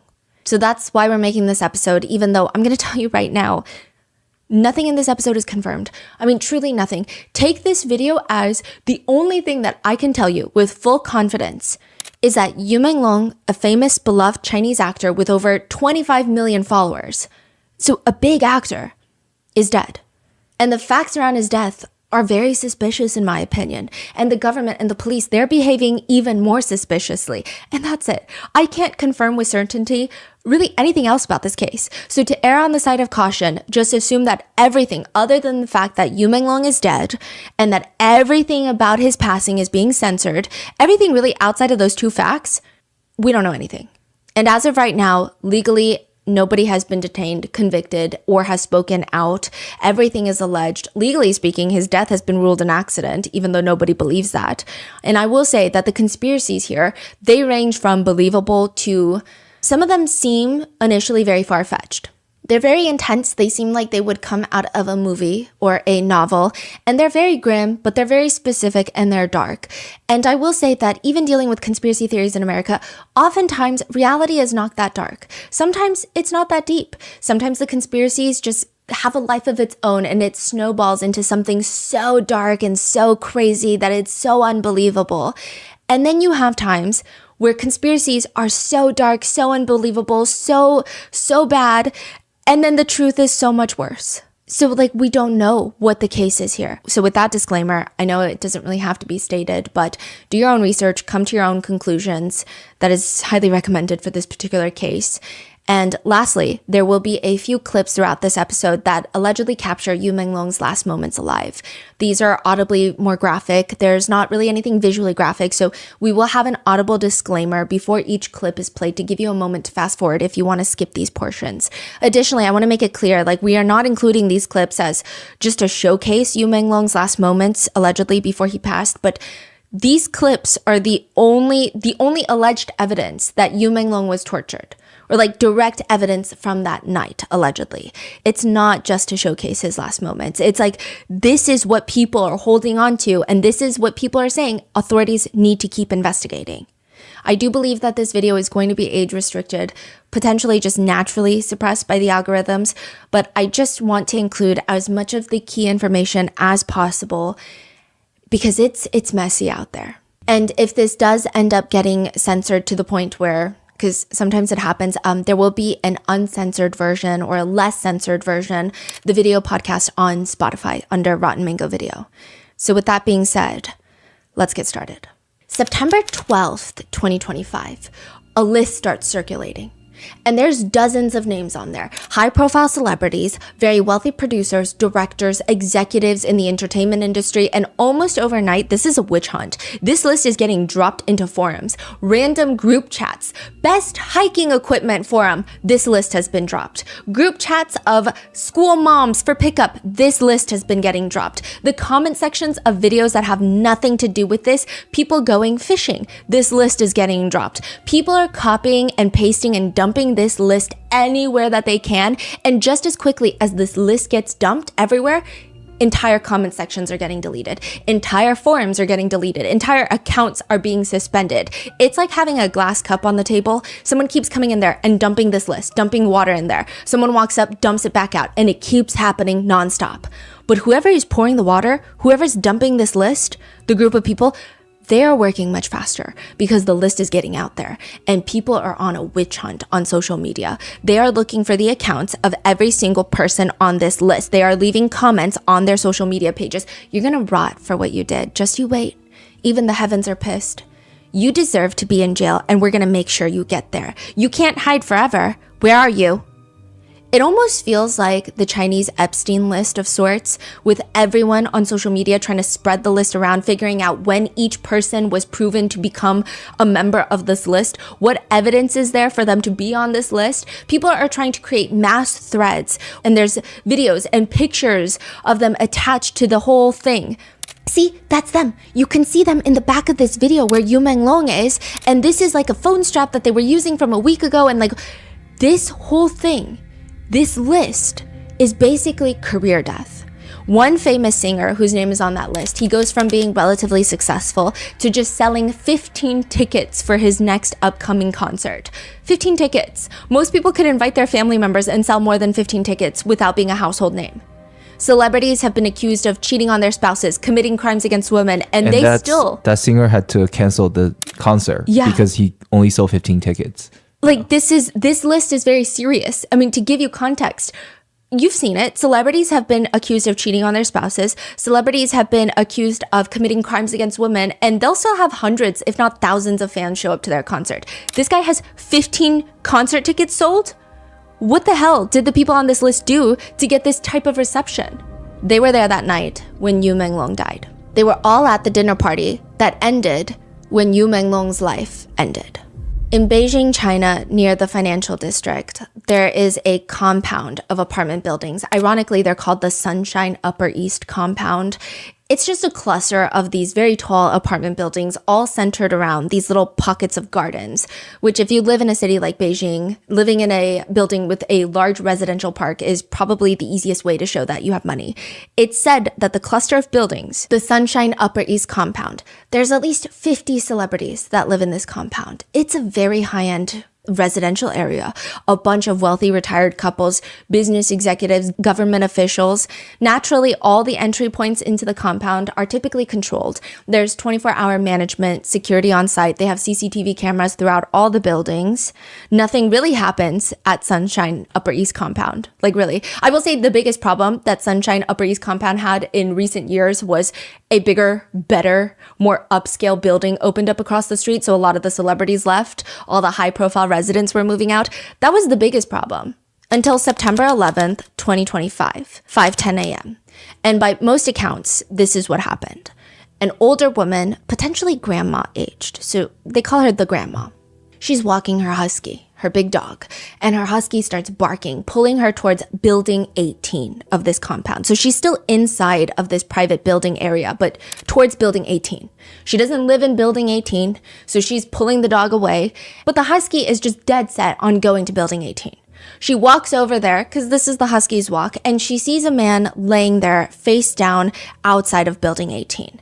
It's 5 a.m. It's still dark. She's a grandma. I don't know how well her eyesight works. She initially thinks, this guy's drunk and passed out outside the apartment building. She's thinking, what has this good neighborhood turned to? What's going on? She tisk, shakes her head, walks off. Then she does another circle around the buildings, and by this point, the sun has come up. And her little husky is going crazy again, dragging her towards building 18, towards the spot where that man was lying previously. And he's still there. And this time, with the light, with better vision, she sees that there is a lot of blood all over the pavement. This man is not drunk. Something happened to this man. So she starts freaking out, and she allegedly quotes, he was wearing clothes and he looked very well dressed and clean. And that's when someone comes down. This is a direct quote from an interview that was done. Someone comes down, a man, and this man is saying that this dead man is his friend. He takes off his shirt and he covers the man on the ground with it. 朋友下来说这个是他的朋友，然后他就把自己的衣服脱了。人家说我怕你跟我朋友盖上嘛，他就把衣服给他盖上面。你看这死者还穿得清清爽爽的，衣服穿得好好。 She says that the police were called to the complex at 6:02 a.m., but she was not the one to make the call. It appears by most accounts that the security working the building was the one to make the call. But she thought it was weird that the guy just took off his top and covered his friend and said, that's my friend. Now, there is another audio recorded interview with one of the other alleged neighbors, and there's a chance that these recordings are fake. I don't think that will be true. There's a chance that they're not, and it sounds pretty legitimate from listening to it. We had our Chinese researchers listen to. I even played it for my husband too, because I was like, "Can you tell me if this sounds legitimate?" Yeah, it sounds legit. Yeah, I can see it totally. So the neighbor states that she's been there pretty much since the police initially show up, and she's telling the person interviewing her, recording, that she was just hanging around to see what was going on, and there was just a ton of police activity. She's getting little bits and bobs and little pieces of information from all the other neighbors who were all standing around trying to investigate. And by this point, she had already found out that Yu Menglong is the one that's deceased. It seems like she either knows Yu Menglong from being from around the area, perhaps it's not his first time visiting, perhaps she knows him personally, or she knows him as a fan. I'm not sure, but she sticks around to make sure that the police are diligent. She's like, just want to make sure that they're trying to figure out what happened to this celebrity. She says early in the morning, the police were very busy. So around 7 a.m., they're going in and out of the building. They're collecting fingerprints. They're very meticulously marking and collecting every little piece of evidence. It feels highly organized. It seems like they're taking this death investigation incredibly seriously. 在里面剪指纹。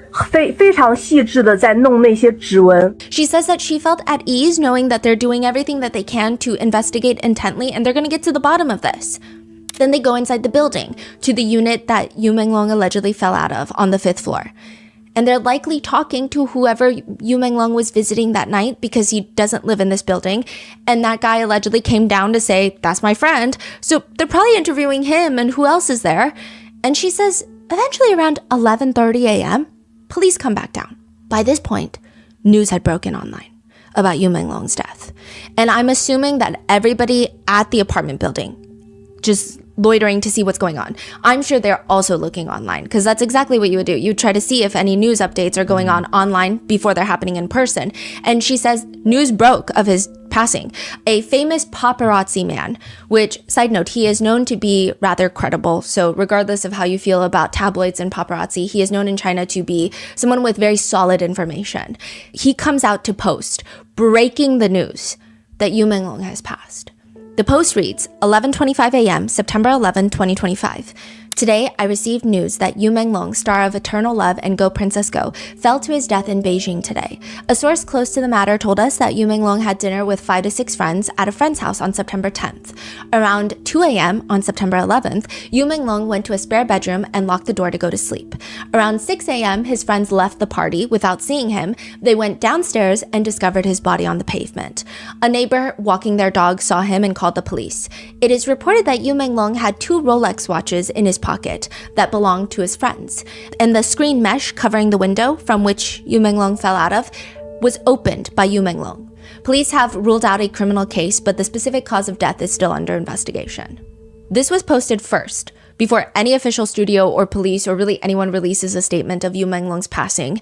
But the neighbor that's been recorded in that interview, she says when the police came back down from inside the building, she was getting pissed. Because it's 11:30, she just saw the paparazzi man post this. They said, no criminal activity? What do you mean? Like, you were just taking fingerprints. Why were you taking fingerprints if there's no criminal activity? So she's thinking to herself, and you just got here. I just saw you. I mean, yeah, you were working hard, but you weren't working that hard. How can you conclude that there's no foul play? She's very upset, so she's not about to leave. She just saw what was posted, and she starts confronting the police. And she's like, I don't know what y'all are doing, but you guys cannot conclude that there was no foul play within that short span of time.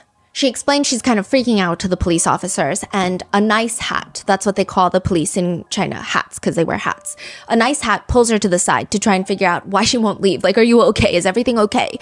And she tells them, the citizens are upset. What do you mean you ruled out foul play? You guys just got here. How can you rule that out in a few hours? We're all very angry about this. These are direct quotes from the interview.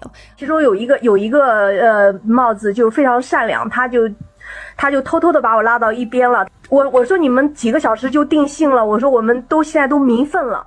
The nice cop is confused. We never said that we determined what happened. We're still investigating this case. Well, how long is it going to take?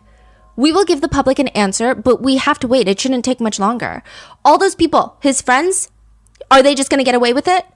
So remember that list of over a dozen people that were reportedly at the party that night when Menglong died. She's talking about that list. And it seems like when the neighbors are talking, it seems like they kind of have an idea of what happened that night to some degree. She's saying all the people that he was with, are they going to get investigated? They have been detained. The officer tells her they have been detained. You have no idea how many people we've arrested already. Is it because he's a celebrity that you care so much?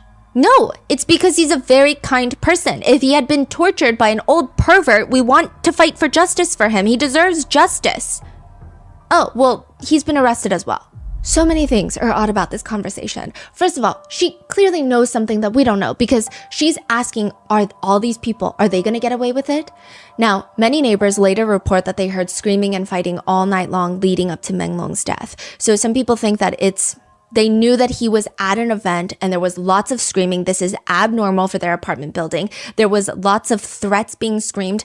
Clearly, they wake up the next morning and there is Yu Menglong and he's deceased. It must be connected, so of course you want justice. She later tells another person interviewing her, everyone in the neighborhood knows what happened here, okay? Everyone knows. The sound blocking is very bad in this neighborhood. The units are not that new. They're actually much older. The distance between the buildings is pretty close. If someone screams, everyone can hear. She also indicates other things that she thought was weird. In fact, we don't have a 4th floor. This is her saying it. So a lot of people were reporting that he fell from the 6th floor. The unit in question has a 6 in front of it, so it indicates it's on the 6th floor. But this apartment building, like a lot of buildings in Asia, they don't have a 4th floor because of superstitions. 4 sounds like death. So they don't have a 4th floor. But technically, even though it says 6 on the door, this is the 5th floor. So he fell from the 5th floor, and that's a pretty short distance. She says she stood there watching for a really long time because she's like, how does someone fall from the 5th floor and pass away? Like, how do you even fall from that kind of distance? The window, I mean, maybe it seems low. Maybe he's really tall. The window is not even a balcony. It's like a window that he fell out of. And like there was a net and you'd have to jam through it. Like you really have to push it open to get through it. Like, how did he do that? She says, I stood there for a really long time watching because none of it was making any sense. And then she says, another thing that I noticed was I saw a bunch of cops inside the apartment, the unit in question. And I saw that they were moving around a lot. They were reenacting all sorts of motions, as if they're trying to simulate what motion was the most plausible in what could have happened. One motion was one cop standing there looking out the window, and another cop kicks him very hard from behind, is like simulating a very hard kick, projecting him out of the window. From what she could tell from downstairs is that looked like the most accurate portrayal of all the different simulations that they've been doing. That looked like the only one that made sense because there's also marks inside and outside the building. The window that he fell from, there's marks on the side. I mean, just all of it. This is the most viable option. He was kicked, so he plummets to his death. That's what she thought until she saw the paparazzi man post that online. Police have ruled out a criminal case, but the specific cause of death is still under investigation. If someone kicks him, causing him to crash out the window to his death, that's a criminal case, no? And it's believable that the paparazzi guy knows what he's talking about because nobody outside this apartment complex, nobody online, not even Menglong's agency or the police have confirmed that Yu Menglong has passed away. But the one thing that stuck out to her the most about that whole conversation with the police officer, and she told the interviewer, and she's been thinking about it for days, like she thinks about it when she lays down at night, is she said, the old pervert. There's an old pervert that she mentions. 看很多谣传就是说他被折磨什么有一个老变态嘛，然后那个帽子就忽然接了我一句，我觉得也很意外，他说他已经被拘谋起来了，那我就回来想半天，那就说明有这么一个人啊。 She's talking about one of the partygoers. It seems that she has believed that this partygoer is an old pervert before any of this happened. She mentioned that to the cop, and he said, oh yeah, we detained him. So why are you detaining people if there's no criminal case? And also, how do you know exactly who she's talking about? Yes. How did you know that someone is an old pervert? Exactly. That's crazy. And that he's been detained? Interesting. And then within a few days, the case is considered officially closed, with what authorities claim are no signs of foul play. This is an accidental death. If you were not at the apartment the day all of this happens, the rest of the world, the internet, initially, you only know three things. First, the very first statement released to the public is made by the paparazzi man. September 11th, 11:25. Again, he states, Yu Menglong, one of the lead actors of Eternal Love and Go Princess Go, died today in Beijing after falling from the building. According to someone who knows the situation, on September 10th, Yu Menglong had dinner at a friend's house with 5 to 6 friends. After 2 a.m. on September 11th, he went to retire in a bedroom, a spare bedroom, locked the door, went to sleep. Around 6 a.m., the gathering breaks up. They don't check up on him, they go downstairs, and they discover his body. A neighbor walking their dog also sees the body, calls the police. It was said that Yu Menglong had 2 of his friends' Rolex watches in his pocket, and had opened the window's mesh screen. Police have ruled out foul play, but are still investigating the exact cause of death. Then almost exactly an hour later, the same paparazzi man edits his original post. And he takes out 2 things. He takes out the part about Yu Menglong having 2 Rolexes in his pockets. And he takes out the part that Yu Menglong opened the mesh screen. Which is strange. Then at 2 p.m., the paparazzi man makes another post, which reads, this morning we received news that Yu Menglong had fallen to his death in Beijing. Upon arriving at the residential complex where the incident occurred, we saw that the screen window on the 5th floor of the building had been damaged. We later interviewed the residential complex staff who confirmed that the man who fell to his death was indeed celebrity Yu Menglong. The incident occurred at 5 a.m. on the 11th of September. He fell from the 5th floor and died instantly on the concrete pavement. Then for 4 hours, it's radio silence. By this point, there are a lot of people, fingers crossed, hoping that maybe paparazzi man got it wrong, for once, and that Yu Menglong is still alive. 6:44 p.m., Yu Menglong's studio account posts a very vague official announcement of his death. With deep sorrow, we must tell everyone our beloved Yu Menglong has passed away on September 11th, 2025, after falling from a building. After police investigation, criminal involvement has been ruled out. May the departed rest in peace and may the living stay strong. This is when all hell breaks loose. Because first of all, this feels like the first official confirmation that he's gone. He's deceased. So now, coupled with the shock and the grief that a lot of fans are feeling, everybody's confused about how vague this is. The studio mentions nothing about, what do you mean a fall from a building? Knowing how Asian celebrities are treated, there was an initial wave of people wondering, was it self-exit? But then why would they not have said that? And also, if it's true that Yu Menglong is deceased, that means the original post from the paparazzi man is very true. So then you would have to assume that, right? Because they're the first ones to break the news, which means, okay, so then there's a dinner party that 5 or 6 people had gone to? How do you rule out criminal suspicion when there's a whole dinner party that he died at?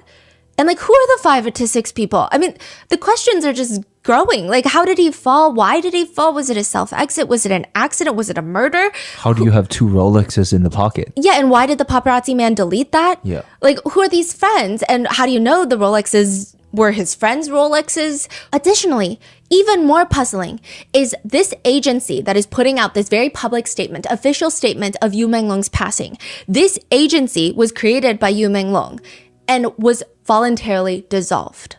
It doesn't exist anymore, legally speaking. Like, you open up a company and then you close the company. You voluntarily dissolve it. It is no longer in operation. And this has been voluntarily dissolved months ago by Yu Menglong. It's not supposed to be in operation, and it hasn't been for months. And then suddenly they're coming back to announce his passing. Who's running this, right? Like, who's posting this? Exactly. And who are they to say that there's no foul play involved? But it's not the most alarming thing in the world. Like, maybe this is a case of really, really bad miscommunication. Vague for no purpose other than, okay, why are they being vague? So netizens start asking these types of questions on social media, at the Beijing police, at everyone that's involved, asking very casual questions of like, how do you know there's no foul play? How do you know? Do you know who was at the party? Did you investigate everyone thoroughly? These are very normal questions considering this is a high-profile celebrity that has passed. And all those questions get instantly deleted. In fact, other than the initial messages of rest in peace, Menglong, any other questions? Any concerns? Any wonders about the investigation being thorough, not thorough? All getting deleted. Just to give you context, every social media platform in China, obviously, like America, has their own user guidelines, meaning you can't just post whatever you want. Certain content is going to get off the platform. The platform itself usually takes it down or suppresses it. But these questions are not going against any content guidelines, but they're still getting deleted across social media platforms, not just one platform, but all of them, which can only mean one thing, that in order to delete anyone's questioning of Yu Menglong's death, that order is coming from the higher ups in the government. It is also believed that in order to censor to this degree across platforms, even comments, not just articles, but comments, it is believed that whoever sent down this order has to either be the head of state or at least part of the Politburo, which is the highest level of the government in China. You're talking about like the highest 25 government leaders and senior party leaders. You have to be one of the top 30 most powerful individuals in the entire nation to be able to censor news like this. Why are they involved in the passing of a Chinese actor? What does this have to do with them? Unless it has everything to do with them. Here's what is somewhat confirmed. Yu Menglong is 37 years old, and on September 11th, 2025, he reportedly fell to his death from the 5th floor of a residential building in Beijing. He's at a dinner party with his friends. The apartment that he fell to his death from, allegedly, is not owned by him. It is his friend's apartment. He falls to his death and he's discovered the next morning. At first, the conspiracy is that this was a self-exit. I mean, I guess people were thinking about how stressful and depressing life is in general, how celebrities are often overworked in places like China. I mean, this would not be the most unheard of situation to happen. However, it is very hard. Netizens cannot apply the logic here.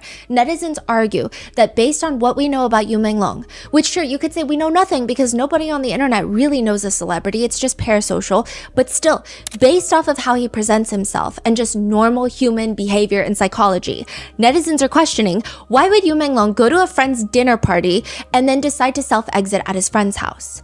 And also, this was the initial theory that police were running with. Like, why would the police even think that this is a theory? Yeah, exactly. on 5th floor too. Yeah, why would he go to a friend's dinner party and then decide to self-exit? Psychologically and statistically speaking, people tend to want to have maximum privacy to avoid interruption and intervention. This doesn't make any sense. He also left his 2 beloved dogs, a corgi and a French bulldog, which we will talk about later because there are reports that people have seen videos of them being killed by the same people at the dinner party. We're going to get into that. There's just a lot. It's too messy to give you all at once. Now, he leaves them. He doesn't leave a note. He doesn't text anyone, please care for my dogs. He doesn't tell anyone what he wants to happen to his dogs, who he wants to take care of his dogs. Because typically, I mean, that's a big thing. He loves his dogs. And if you don't leave certain notes, they could be sent to animal control. They could be put down. He doesn't do any of that. He just goes to his friend's house on the 5th floor. I mean, some say 6th floor, but it's technically the 5th floor. And he decides to self-exit. It doesn't make sense. The guest bedroom does not even have a balcony. It's just a window. So he's going to open the window, remove the mesh screen, and then self-exit, again, from the 5th floor. Psychologically and statistically speaking, that is weird. It is worth mentioning, it is very grim, but a lot of people who make these very impossible choices, a lot of them, statistically speaking, psychologically speaking, have a great concern for the amount of impact on people, their loved ones. So at a friend's house just does not seem like it's plausible. But also they have something called perceived lethality. It's unfortunately a very big thing. There's a strong psychological need for certainty about the outcome. 5th floor does not make sense, statistically. People are even questioning how he even passed by falling from the 5th floor. Nobody believes that Yu Menglong had self-exited under these conditions. The police, they originally decide that he had self-exited, and they very quickly decide, actually, it's an accidental death. It's not a self-exit, it's an accidental death. So what had happened was he was very drunk. He got too drunk at this dinner party with his friends. And because he was so drunk, he went into the spare bedroom to sleep it off, sober up. Maybe he opened the window and then he fell out the window. And, as he's opening up the window, that's a time where he could have also stumbled and fallen out the window, plummeting to his passing. It makes sense, right? Until you see the picture of the window, until you see exactly what the window looks like.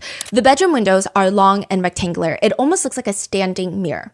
Think of it like that. But the window itself has 2 separate panels, just cut in the middle. So the bottom panel, which is near the floor, it doesn't open because that would be very dangerous. It's not a balcony, it's just a window. Now, the top portion opens up so that you can circulate air. And you have this mesh net to keep the bugs out. So you open this window to get fresh air. The top half opens, and maybe that's where it goes wrong. He goes to open it, but he stumbles and he bursts through the mesh net and crashes down to his death. But the window opens inward, meaning he has to step away from the window to open the window. So it's not like he's pushing it out and then he falls through a mesh screen. He would have to step back into the room. But maybe he wants to get a closer look at the window. Maybe he wants to get closer to the mesh screen because he needs to sober up. He needs fresh air. But then he trips on something and stumbles and then crashes through the mesh net and falls to the ground. Highly, highly unlikely. The window opens up at the 35-inch mark on the wall. If you are near a desk or a dining table, to give you some sort of reference, in America at least, most dining tables are around the 30-inch mark. This is 35 inches. Yu Menglong is 180 centimeters or 5 feet 11 inches tall. Accidentally falling through the mesh and to his death is possible, but it requires specific movements. So for someone who is 5'11", the center of gravity is going to be around 39 inches. 4 inches is a relatively small discrepancy. The 35-inch window, to give you context, a lot of residential railings in America have 36-inch height requirements. So it's just 1 more inch. Mm-hmm. He could have fallen if perhaps he was leaning out the window to grab something that he dropped, but that's not the case because the mesh screen is damaged. It was not taken off. And the mesh screen are made out of fine little metal mesh. So it's stronger. It's almost like a cheese grater type vibe. I mean, it's not going to hurt you, but it's metal, so it's not like the fabric mesh that most Americans are used to. Yeah. So it's hard to push through that. It's hard to punch through that even. Yeah. So then that would mean that he would have to trip and fall forward hard enough to break through this metal mesh barrier and then tumble to his passing without having the time. And this is a pretty skinny window. Mm-hmm. So he would have a lot of places on the inside to hold himself to. Yeah. It's not just like a giant gaping hole. That is a lot of force. He would theoretically have to be trying to ram through the window if he were doing this by himself. One neighbor says, not only that, the mesh screen and the window, like, yeah, you could sit there, do center of gravity calculations, but she's going to tell you someone would have to punch or kick him. I'm just telling you, it doesn't make any sense. She says, I've lived there for 3 years. There's just no way someone can accidentally fall off. Truly, I had a friend who is drunk, and if they're looking out my window, I'm not worried. I'm not checking up on that friend. It doesn't make any sense. None of this makes sense. 即使他醉酒了，我也丝毫不会担心他会坠楼，因为窗台足够高，纱窗足够坚固。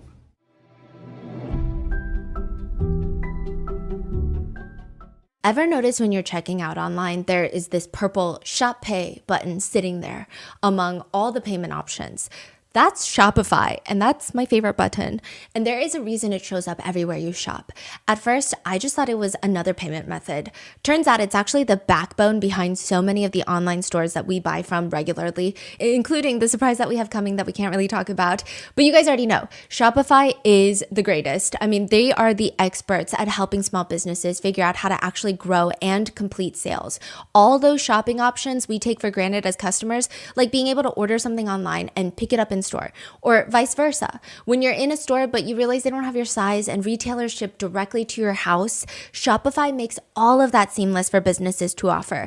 Customers get to shop however they want, and businesses have the tools to actually close every sale instead of losing people at the checkout. When my family and I were setting up Grandpa Mingo's art studio, we learned so much from Shopify, especially this one tip. It's not just about selling great products, it's about making it effortless for your customers to say yes. Stop seeing carts going abandoned and turn those sales into dollars. Sign up for your $1 per month trial and start selling today at shopify.com/rotten. Go to shopify.com/rotten. Shopify.com/rotten.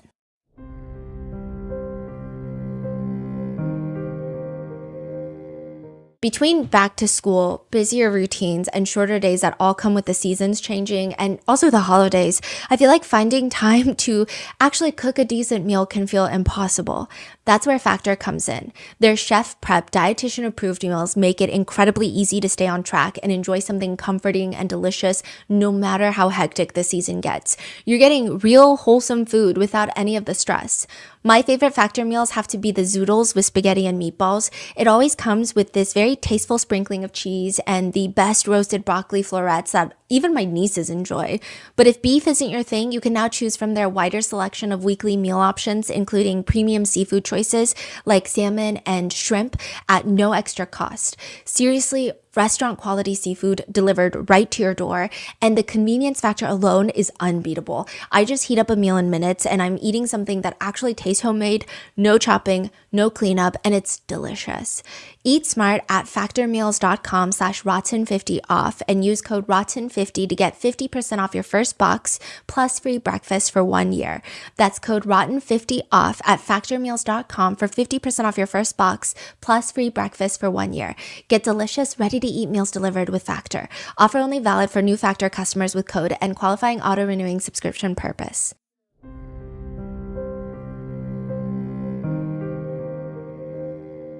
Speaking of checking up on drunk friends, a lot of people are questioning, the partygoers, they never check up on their friend? Never? Not even once? But people don't even believe Yu Menglong was drunk or that he voluntarily drank. Because the next day, Yu Menglong had a very massive CCTV appearance the very next morning. Like the next day, he had to be ready. CCTV is a government-run TV channel, and appearing on a government network is a very big deal. Central China TV, CCTV. Oh, yeah. Central China TV. But it's like an unfortunate name, acronym. But he was supposed to appear there, and this is like a huge deal. Also, Yu Menglong, if you know anything about the history of his career, he is not a celebrity that is a diva that shows up late, that's like, oh, everyone's on set for me, you guys can wait. He is someone that is like always early. He's very good with his time. He takes his job very seriously. He's not here to get Instagram famous. Like, he takes his craft seriously. So this is a very big deal from him. He's known to come from a humble background. He has a very incredible work ethic. It just does not sound like him at all to get drunk at all. Not even a sip of alcohol the night before this CCTV appearance. That doesn't make sense. But more than that, there are scratch marks on the outside of the window. Let me explain. Neighbors and netizens have been spreading pictures of the apartment window that have subsequently been taken down, re-uploaded, subsequently taken down, re-uploaded, and then now posted to lots of foreign social media platforms. But on the windows below this open window that Yu Menglong allegedly falls out of, there are fingerprints and scratch marks, which would have to come from outside. And if you do the math, it looks right around where Yu Menglong's upper torso would be if he were to be dangled out of the window. If someone were holding his legs and ankles to dangle him out the window, that is where that would fall. The same night of Yu Menglong's passing, a video starts going viral. And then it gets deleted, and then it starts popping up again and deleted and nonstop until it finds its way to international social media platforms. It is a video claiming to be from just moments before Yu Menglong's death. The footage is dark, and there's no way to verify any of this information in any of this video. The audio, the video, if it's Yu Menglong, it's hard. I cannot tell you with any certainty. I will say it's a very disturbing clip. I will play it very quickly, and then I'm going to describe it for those who are going to skip ahead. It's sensitive in nature. Please take a moment to skip ahead if needed. I would say skip forward 30 seconds.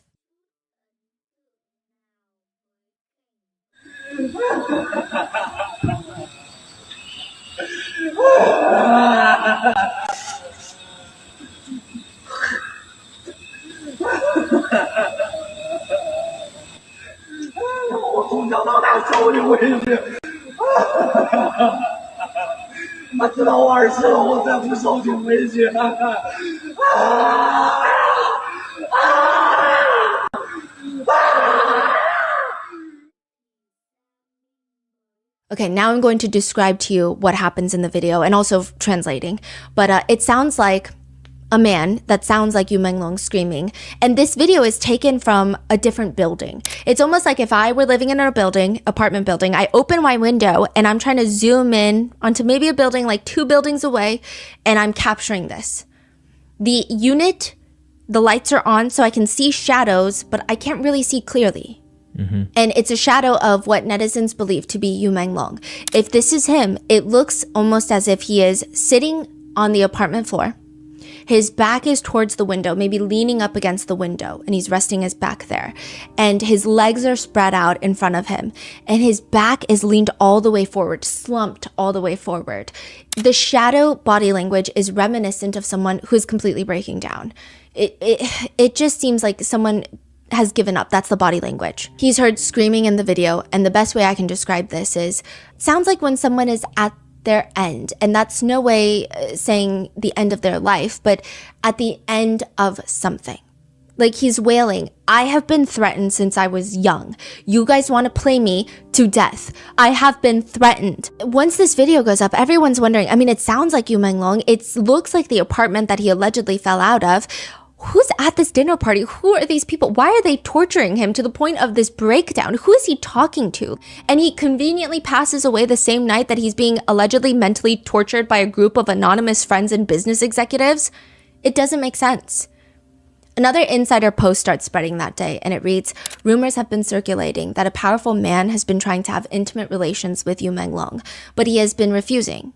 That led to his death. He was blackballed from the industry, and that resulted in 5 to 6 of his friends that decided that they were going to get up on this higher-up's good side, and they set up Yu Menglong. They invited him to this so-called dinner party. They drugged him, got him drunk. He was likely essayed, R-worded by that higher-up man. And those 2 Rolex watches were given to him by that guy to shut him up. Side note, the list with all the 17 people, these are identified people. So this higher up that people are alluding to, originally nobody knew who, but by this point, they've all been somewhat identified. Not confirmed, but identified on this list. And we're going to go in depth later because every single person on that list is so suspicious, and there is so many things tying them to this event that I can't just breeze through it. But it is believed that one of the higher-ups that was allegedly at the party had a thing for flexing his Rolex watches all over the internet. And some have even tied these 2 Rolexes back to him. It's unclear which specific Rolexes were allegedly found on Yu Menglong that day, if there even were. But it's hard to say if these are common models or hard to get limited edition models, so I'm not sure. But this guy loves Rolexes, not Yu Menglong, but that higher-up executive. So the post continues, it's believed that the realization of what happened, the trauma, and the knowing that he was not able to process the trauma of being assaulted, that is why he was freaking out in the video. the post continues to allege, no autopsy has been performed, nobody in the group has been questioned, and the immediate ruling out of a homicide suggests that whoever this man that essayed Yu Menglong is very, very powerful, very influential. Even the police do not want to investigate or get involved. All of these start circulating. And while people are trying to dig up any other information about the 17 people, all the dozens of people, who the police are, like everyone that's involved, there are also excavators. There is no shortage of excavators on the internet. This is their full-time job. They neglect their own personal lives and career goals to excavate on the internet under this thinly disguised veil of keeping people accountable. I don't know. After Yu Menglong's passing, the excavators come out with the intention of holding a deceased man accountable for whatever they dig up. I don't know how their brains work, if they have one. It's very odd, but they start excavating Yu Menglong's past. Yu Menglong has always been a very private celebrity. He doesn't seem to like posting online about what he's wearing, who he's dating, where he's traveling, or just lots of personal details. He will do enough for a celebrity to give his viewers and fans what they want to see, but he seems very, very private. All we even really know about his family is that he seems to be the only child. And what he mentioned in an interview once is that he says that his parents are basically the epitome of love. His mom would lovingly joke with his dad that he's gaining weight and he's getting that middle-aged belly. But she's joking, and he wants to be attractive for his wife, so he starts going to the gym, even takes it so far he becomes a fitness coach. That's really it. We know that he graduated from the Beijing Performing Arts Academy, but it takes a lot of money to get your name and face out there, or even just to have the right connections to be in the right rooms where the deals are actually signed. He doesn't have that. So he starts auditioning for all of these different reality shows, and his breakout show is actually Superboy. He ends up placing top 10. This is an idol-making show, primarily focused on singing and dancing, and although Yu Menglong later goes on to be an actor, he's pretty good at singing. When he sings, the judge on the show say, it's very interesting. He has such a soft voice. But it's soulful. It's like this weird, addicting juxtaposition of sounding so soft and young, but also sounding like you've seen a lot of stuff. You've experienced life. Like, that is a hard combination. And then his attitude, it's just humble yet determined. He tells producers that this was his second show that he was on, and the first one he didn't do well, but quote, I believe that if I keep trying, one day I will find a stage that's truly mine. Ironically, one of the very last songs that he sings on that show before officially starting his career in the industry, he sings a well-known song called The Sky is Dark. Notable lyrics include, the sky is dark, it's about to rain. This was the kind of world I was looking for. However, running headfirst, I was misunderstood. I was cheated. Is this the unseen world of adults? At crossroads, which I am forced to face every day, I miss the innocence and lovely through relatively small happiness of the past. The sky is wide, yet unable to be seen clearly. Suddenly, I look forward to the sky falling with quiet rain. Everything will calm down eventually. Now, I really feel like I'm going home. 我的小时候，吵闹任性的时候，我的外婆也会唱歌后，我以为这就是我所追求的世界，然而横冲直撞，被误解被骗，是否成人的世界背后总有残缺。 Doesn't say it almost feels like this was his final song before going into the entertainment industry, which is known to be really dark. After concluding the show Superboy, he goes on to sign with a state-run talent agency. It's basically a government-run talent agency. I believe this is the only one in China that's government-run and not a private company. But from there, he transitions into acting. He gets roles in Go Princess Go in 2015, Eternal Love 2017, and The Legend of the White Snake 2019. Okay, so a lot of the roles that he gets, they're like the olden day dramas. He does not have iPhone face, is what people would say. Like, he has this aura about him where he just feels like you would see him on the street and you're like, I think that he has some wisdom to put onto me, because he seems like he knows a lot. That's the vibe. He has that older energy. I don't know if I'm even describing it correctly. He feels calm, serene, like he gives wise, sage advice. That's the energy he has. The Legend of the White Snake, he actually ends up getting really positive critical acclaim. You know, critics are saying the whole piece is a fantasy. It's based off of a legend of the white snake. I mean, it's out of this world. It's whimsical. It's fantastical. It's a fantasy, which you have to bring that out. But also, if it's too whimsical, too fantastical, it feels like a child's play. It feels like a kid's show. But Yu Menglong was able to bring out the whimsy, but also it felt very human. His role felt very human. It doesn't feel too exaggerated. It felt very grounded. By this point, he has over 26 million followers on Weibo. You just know when someone's gonna make it bigger. They're already big, but they're only gonna get bigger. That's the feeling. They have this it factor. They're maybe not the top A-list celebrity yet, but the trajectory seems like it's going there. That's what Yu Menglong's trajectory feels like. He has a very strong star power. Everybody is anticipating that he's eventually gonna get up there soon. He's talented, he's conventionally attractive, but more than that, his fans, I mean, sure, he might not have as many as some of the other A-list actors, but he is so beloved. One fan posted a video. She wasn't even a fan when she met Yu Menglong. She didn't even know who he was. And she says, I was going on a trip and I just had this like really beat up, rundown suitcase. It fit my clothes. It was fine. She puts it in the overhead bin in the airplane and then she takes it off and the wheels pop off. So she's scrambling, stressing, freaking out, shoves the wheels back in. It kind of works. She starts wheeling it around the airport and she's struggling. I mean, this whole day, she was just a sweaty mess. She says this herself. It was bad. Like she was just getting lost. It was a whole thing.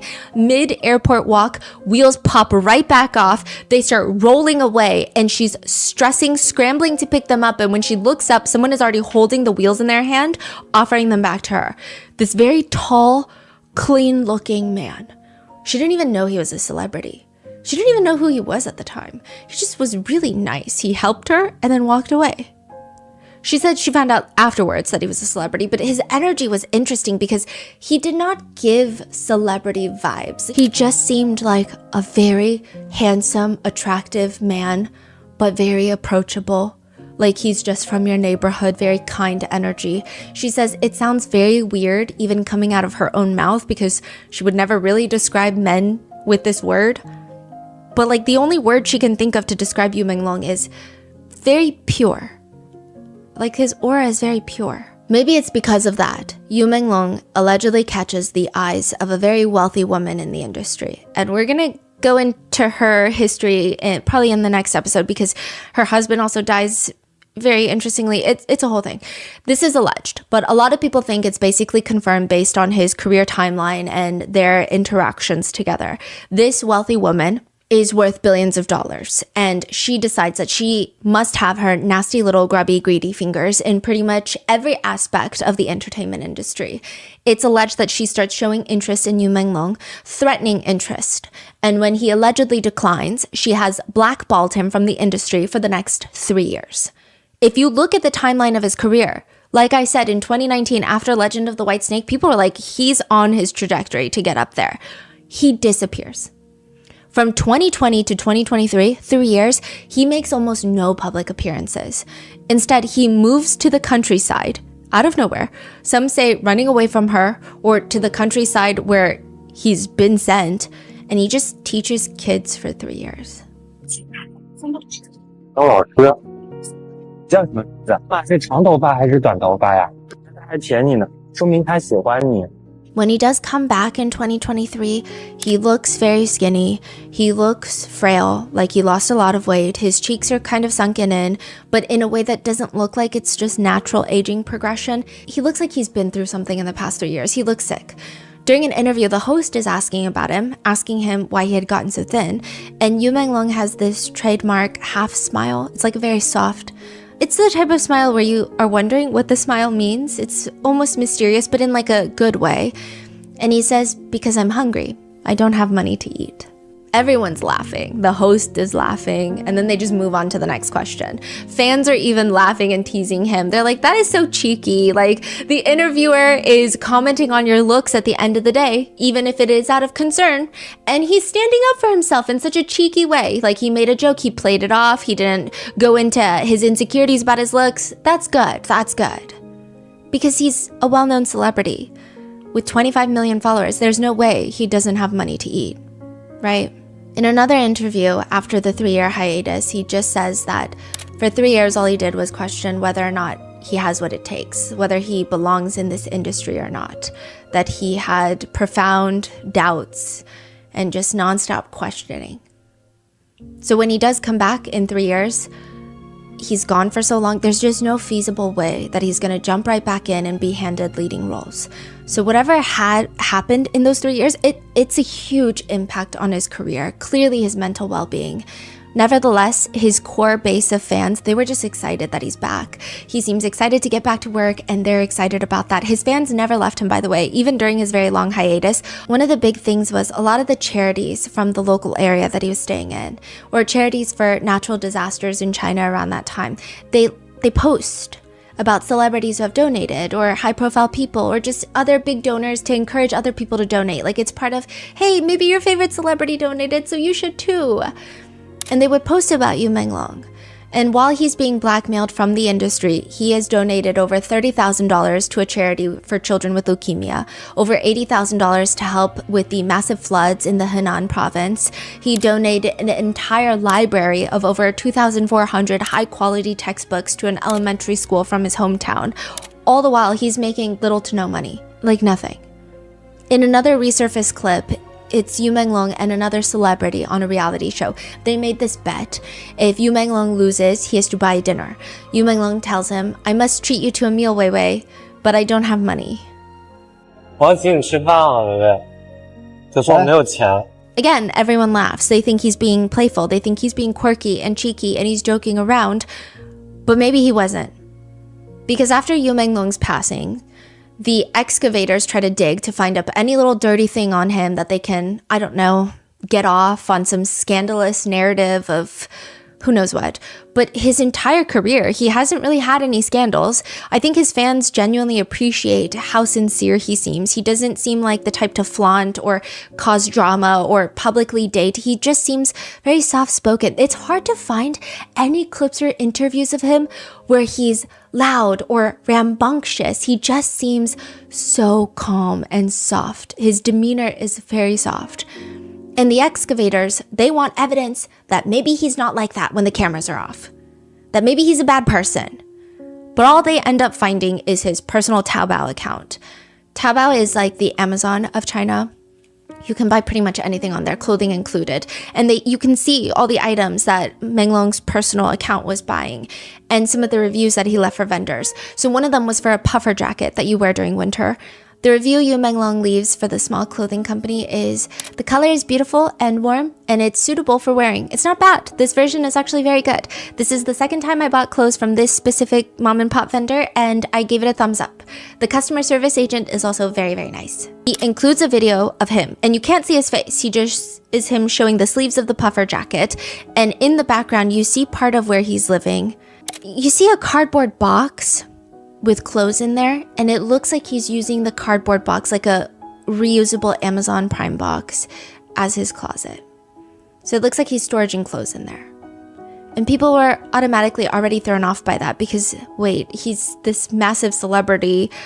Why does he not have like a big fancy closet? Why is he using a cardboard box for his clothes? And also, this jacket in question that he leaves a review for, it's technically a $30 puffer winter jacket, which for Beijing winters, where the temperatures on average range from around 17 degrees to about 43 degrees, it's a colder city than New York City, by the way. Netizens are really confused that he's wearing a $30 puffer jacket when he's a celebrity. Even regular, normal citizens will typically wear more expensive puffer jackets because you invest in a really good one that lasts you multiple winters. It's just that cold in Beijing. The price of getting sick and missing work is probably higher than $30. Netizens say a $30 puffer jacket can't even be called a puffer jacket. It's not a down jacket. There's no down feather or vegan feathers. It's just, it looks like it. It's not really a puffer jacket, which is weird. Because Yu Menglong has a puffer jacket brand sponsorship. He works with this huge company that sells $2,000 puffer jackets. So why is he wearing a $30 puffer jacket? I'm sure they've sent him one for free before. He's been seen wearing it for public appearances when he's endorsing the brand. Interestingly, netizens were able to compile footage of him wearing puffer jackets. The puffer jacket is a big point of contention. When Yu Menglong is at a big event or has an appearance, he will wear the puffer jacket that has the logo of the brand that he's partnered with. But when he is out running errands by himself, going to the airport, traveling, he is always seen wearing a cheap $30 puffer jacket. And sometimes when he's out running errands or going to the airport, he's with his manager, he's with an assistant, it seems like the team. They're all wearing expensive puffer jackets, but he's wearing his $30 puffer jacket. It's kind of strange. It's a bit unheard of. What manager is wearing nicer clothes than the celebrity that they're managing? So people online start speculating, did the manager and assistant bully him to take his puffer jacket from the brand that he's endorsing? Like, if they're bullying him for that, what else are they bullying him taking from him? How much of his money is he actually getting paid? Because there's no way, just because he takes a 3-year hiatus, that he should be starving. People have dug up videos of Yu Menglong when he was alive. A few videos have been going viral and circulating on foreign social media platforms. One big one that has been going around is of Yu Menglong at an airport wearing a black hoodie. He and his manager are in line checking bags. A female fan walks up to Yu Menglong. The manager also is a huge character in this. Yes. His name is Du Qiang. Yeah. Very big character. The female fan is filming. She's telling him that she knows that his birthday passed, but she bought this necklace for him and like, hopefully it's not too late. And he's smiling and saying thank you. And his smile seems, it seems small, it seems strained, but it seems genuine. Some people could take it as maybe his fan was making him uncomfortable, or maybe he doesn't like being filmed in public. But when you look closely, that doesn't seem to be the case. It seems like he doesn't like the angle that he's being filmed at, is what netizens believe. But when you look closely, his eye, there's clearly a bruise on that eye that appears to be covered up by makeup, and she's filming right at that angle. I will say that a lot of different cases, there's contention of like, is that a bruise? Is it being covered up by makeup? Does it actually look like a bruise? This one does it looks like a bruise. He doesn't look agitated, but rather more sick or distraught or anxious that she is getting this side of his face. He looks scared. And I don't know, perhaps he has intense social anxiety and being outside is a lot for him. Or maybe he doesn't want to be filmed by a fan. Sure, we could argue all of that. We could say all of that, but the level of discomfort in this video seems to be a lot more. There are other videos of him walking through the airport, specifically in that $30 puffer jacket. One of his fans is filming him and he's alone. He looks fine. He doesn't look afraid. He doesn't look uncomfortable. She almost trips. He instantly runs over to help make sure that she catches her balance. That's a different clip. But this one, he doesn't have that energy. He looks wildly uncomfortable. He looks anxious. He's smiling. He looks like he's trying to be alert. And then there's this moment that netizens have picked apart. Yu Menglong's manager walks past him and raises his hand to grab something, or perhaps grab Yu Menglong's arm. But Yu Menglong flinches and he ducks his head as if he's about to get slapped or punched by this manager. Some people argue, no, it looks like Yu Menglong was slipping. Other people are saying, no, you don't react like that when you're slipping. Like, it is a visceral reaction of like ducking your head. You don't really duck your head when you're slipping. It looks like he's ducking his head from his manager. And after that, the manager and Yu Menglong walk away while the fan is still filming and following after them. And he's just rapidly speed walking. He looks even more uncomfortable. Previously, he just looked a little bit anxious, but he was still being attentive to his fan. But now he's speed walking, giving no facial emotions. He just wants to get out of there.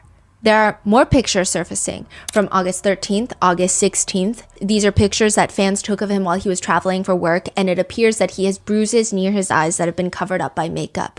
Those are just taken a month before his passing. There's another video of him sitting in a crowd of people. Clearly, this is a work event. There's cameras flashing around him. He's wearing what appears to be the giant puffer jacket, the one that actually looks warm, that he endorses, that he doesn't even get to wear outside of work events, the very thick one. And he's sitting there wearing this jacket, and it looks like he's sitting in front of a stage, but he looks genuinely happy to be there. He spots a fan recording him from the side, and he's like waving, and he's looking around and waving at people who are waving at him. And there's this moment where he glances behind him, and it looks like he sees someone. Maybe someone motions to him. Maybe he sees a specific person he doesn't want to see, but instantly everything in his face changes. He's still in public, so he's not going to make it obvious, but it's noticeable. He quickly turns back to face the front. He looks down at his hands, and then he covers his lap a little more with his jacket, and then he looks further down at his hands, and then he looks up, but he's no longer smiling, he's no longer waving, he's no longer looking around, he doesn't look like he's mentally there at the event anymore. And it's pretty instant. He's smiling, waving, looking around, seems very comfortable, and then suddenly he's just face forward. No smiling, no interacting, nothing. People are wondering what the hell or who the hell could have been there to elicit such a strong reaction from him. A girl who is going by the alias of Kay. She knows Yu Menglong personally and submitted this tip to the reporter. And I'm sure the reporter had to verify that Kay actually does indeed know Yu Menglong to take this tip seriously. But Kay describes Yu Menglong as having a very fairy spirit. That's the best way to put it. The way he lives, his energy, he lives in harmony with the world. That's how she describes him in person. She says she knows that people harmed him and that she prays that they will all go to hell, the deepest, darkest pits of hell, and rot there forever. She says that she knows that he was offered a position to sleep with a higher up in the industry and he rejected. She says the way it works is you have these meals with industry higher ups. These are the people, they're called the money. These are the people funding projects. These are the people that sign the deals. These are the people that are friends with the executives at all of these big companies that do the long-term brand endorsements for the celebrities. You don't know the money, then you're not getting money. You're not getting deals. You're not getting roles. So you go to these meals. And it's common for entertainers to be pressured into sleeping or hanging out with these rich people who fund their projects. She says, and it seems like perhaps even Yu Menglong disclosed this to her, I don't know, or maybe she has other friends in the industry, but she says, if you want to leave a meal with these higher-ups, you want to go home by yourself, then you want to make sure you drink from the public bottle of alcohol. Kay says, the interesting thing is, the manager that Yu Menglong has, she's met him before. He's not even a talent manager. His background is working for organized crime syndicates. He's not a talent manager. He looks like the rumor is that he's a hitman for these organized crimes. I wouldn't say hitman, but he's like the body guy. He takes care of the bodies. He doesn't even have much experience in the entertainment industry. He's just the muscles for these executives to control entertainers. His manager was basically glued to Yu Menglong the entire time. That's what she says. When she met Yu Menglong's manager, she thought this was his bodyguard. She initially thought it was so thoughtful of the agency to hire bodyguards for all their talent, but turns out he's the manager. He's always around, keeping an eye on Yu Menglong. It's just weird. Kay says the thing with the agency that he's signed to is they don't really care if Yu Menglong is successful or not. They don't care about the money because they don't need the money. They already have it all. The entire agency is a front for sex and crimes. There are 4 big ways that talent agencies in China have been exposed. So one of the biggest ways is blow up the palace contracts. Let's say a film production company decides in their movie they need to have a scene where they have a replica palace or castle, and it's one of those big historical landmarks, and they need to, boom, blow it up. Because when are pyrotechnics not the whole point of movie making? They find a company that can make a castle, and then boom, blow it up. But that company is very conveniently owned by the main director, producer's wife, or brother, or uncle. And they're saying, we need $1 million to blow up a castle. So they get a contract for $1 million, but really, all they need is like $50,000 to make it happen. So they're just pocketing the rest, and everyone knows they're doing it. They're just laundering and pocketing the money from the big money backers in the industry. Then you have yin and yang contracts. These are 2 contracts for celebrities that work in the movie industry. One public contract, one private contract. Let's say I want famous Mr. Movie Man in my movie. I give him a Yang contract that goes public. Mr. Movie Man is making $1 million for the movie. The deal has been inked. The ink is dry. The $1 million Mr. Movie Man is going to pay taxes on because that's his revenue from this movie. That's his earnings. But that's not really what he's getting paid because there's a Ying contract that's hidden where it says, I'm going to pay Mr. Movie Man $100 million under the table that he does not need to pay taxes on because it's hidden from the public. Nobody will know. There was a huge crackdown on this, and that is what the massive, huge actress Fan Bingbing went down for, although she's back and making a comeback. And also, it seems like a lot of people in the industry did this. She just happened to get caught. And then there are ghost theaters. This started a long time ago. Movie productions would have midnight movie launches. They would say, hey everyone, at 12 a.m., our movie is going to premiere at all of your local theaters. Go and buy a ticket. You go to the movie theater, and this movie is playing every 15 minutes. All the rooms in the theater are booked for this movie. So you're like, I stayed up so I could watch this movie. Can I purchase a ticket? Every single theater room has been privately bought for private events. One person is booking out entire movie theater A so that they can bring all their friends and family to watch this movie. It's so strange. And immediately the next day, after just 12 hours of being out, this movie has smashed box records. Like all the box office records have been destroyed, plummeted by this movie. And now everyone online is like, oh my gosh, I have to go see this movie because everyone's obsessed with it.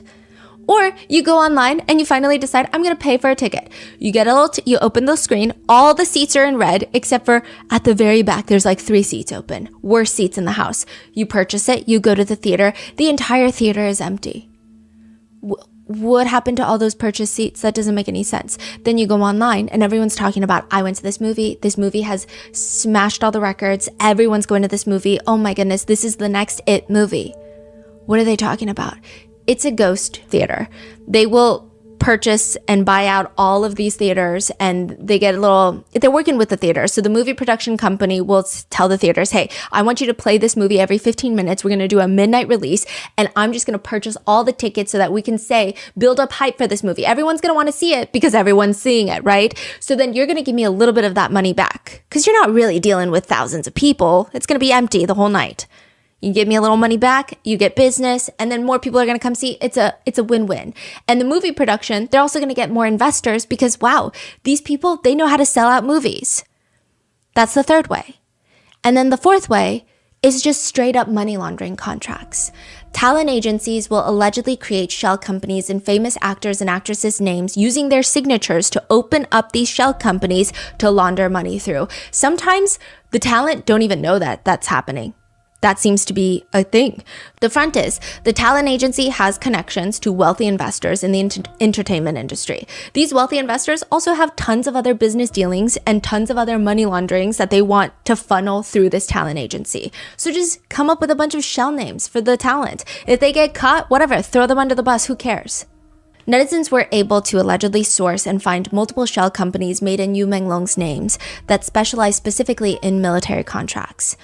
This is a whole thing recently where a lot of Chinese government officials and party leaders have, like any other country, have been accused of embezzling funds from massive military contracts so that they can profit tens of millions, hundreds of millions of dollars. Yu Menglong is signed to a government-run talent agency, and this 37-year-old man who wears a $30 puffer jacket, who graduated from Beijing Arts Academy, who donates money to patients with leukemia, he has a company that does military deals, operating in the sales of weaponry, firearms, gunpowder, fireworks. It's said that there is massive amounts, tens of millions of dollars going into and out of the shell company, none of which leads back to Yu Menglong. None of which. It is believed that Yu Menglong found out about this and did not want to be a part of this. So he gathered the evidence of what is happening, what the agency is doing in his name that he is not part of, and he wanted out. That is one of the theories. Either out of his contract with his agency, which, by the way, if he wanted out of his contract with his agency, he would have to pay about $30 million to get out. Perhaps he just wanted to walk out of the business. It is alleged that he gathered all this information on a USB and used it as leverage to the higher-ups to get me out of here. There's a lot with this USB rabbit hole that we're going to get down. Lots of people confirming the theory, debunking the theory. All of this information allegedly was stored in a red USB. Yes, that he brought to this dinner party and that he swallowed. There's reasons why people think that he swallowed this USB, and we're going to get into that in the next part. There is belief that he was killed for this USB before he was allegedly thrown off the 5th floor window to stage his death. But people think that this is a very real thing that happened. Others believe that Yu Menglong knew about the existence for these shell companies for a little while, and they were actually being used against him for leverage. Hey, if you don't sleep with this rich, wealthy executive or investor, we're going to expose you for money laundering, which he is taking no part in and he has no control over. But it has been reported that before all of this was censored, netizens found at least 4 dozen different shell companies operating in Yu Menglong's name, with money going in and out primarily from weapon sales. None of the money was going to Yu Menglong. And we're going to go into the whole rabbit hole of who is involved with the USB theory, who is involved in the money laundering theory. We're going to cover that in the next part, along with all the other developing theories, such as the very big, currently developing story where hackers have gotten together to try and hack into the phones of the major people who were likely involved and were there at the dinner party that night, which I thought sounded like a plot straight out of a movie, until you see that they're genuinely releasing private information about all the parties that were present. Their full names, government IDs, government social security numbers, full private home addresses to private properties that people did not know that they lived in. It would not be publicly available information for these types of people this high up, for this socioeconomic class. So it doesn't just seem like a greater than fiction, hackers are gonna put justice to this. It seems like they're getting something. I don't know if it's legitimate, but to some degree, it seems like something is happening there. There's also further conversations that the same hackers found videos on the partygoers' phones that show Yu Menglong being tortured, as well as his dog being killed in front of him for the sake of compliance. It was believed that it was likely recorded to make sure that he stays quiet about everything, that they can use this likely essay torture video to blackmail him into giving them what they want. And the latest also development is they found there's 3 locations that he has been detained. So they use the word detained, but it's basically, if this is true, he was held captive and kidnapped. For a long time, for weeks. And they if we're going to go through the timeline, because the last time that he made a public appearance, his last live, a lot of people think that he was sending out help signals. A lot of people think that he was doing the 540, that's what they call it in China, but like we know this as like the domestic violence signal in America, or like the help signal. There's like a different variation that people believe that he was doing, and there's a lot to go through in the timeline, and people have allegedly formed these purchasing groups where they all pitch in money and view the videos to try and see if these videos are real, and if it does look like Yu Menglong, or if it's AI, or if these videos even exist. All the reports of those people coming out right now, and again, we don't know if any of this is true. We don't know if these are unhinged people on the internet making up lies. We don't know. One thing I will say about this case is, I know in America it could be easier to make up rumors for the sake of making up rumors, and conspiracies, it's like they have legs of their own and they run 20 miles way too far off the deep end. But with this case, there have been 3 arrests made, which again, we'll dive deeper into later. These 3 arrests are not for anyone that might be involved in Yu Menglong's death. These 3 arrests are against people who have allegedly spread rumors about Yu Menglong's death. So in China, if these are Chinese netizens saying that they saw this video, they are likely not putting out lies on the internet for the sake of putting out lies. People's accounts are easily traceable these days, especially in China, where you need to have specific, like your ID number to sign up for a lot of different platforms. It would just be very counterproductive for people to make up lies for the sake of getting attention online. What attention? Their account is likely going to get suspended within a day. They're not going to get attention. If anything, they're going to get arrested. So I will say there is that element, but we don't know if these people could be foreigners. We don't know. The only thing that we know for sure is that whatever happened to Yu Menglong that night, there are people that know what happened, and they were there when he died. The dinner party goers. One of which went on to tweet around the time of that dinner party that Yu Menglong attends. Just one word. Yummy. That's it. No context, nothing else. People believe that he's talking about essaying Yu Menglong. Another one goes on, this is a famous actress that I've actually talked about before. She goes on to post live photos of dinner and all of these other things. I mean, she's a famous actress. I don't know if she knew that these were live photos. I don't think so, that she's posting. And one of them, you can hear what sounds like someone saying like, he's still fighting, he's still resisting. Someone is literally saying he's still resisting. Yeah.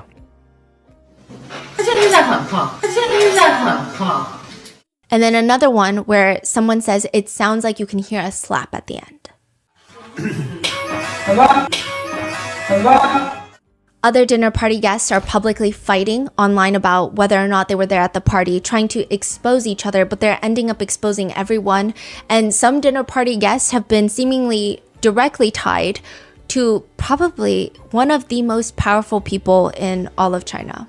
So we know that these people at the party, they know what happened to Yu Menglong. We know that they don't want to talk. We know that they're powerful. And we don't know anything else. We don't know if it's true that he was forced to watch his pet dogs get killed. We don't know if it's true that his mother has been detained by the government to make sure that she doesn't start asking for justice for her son. We don't know if there are other celebrities from the same agency that died mysteriously that are connected to the same powerful people.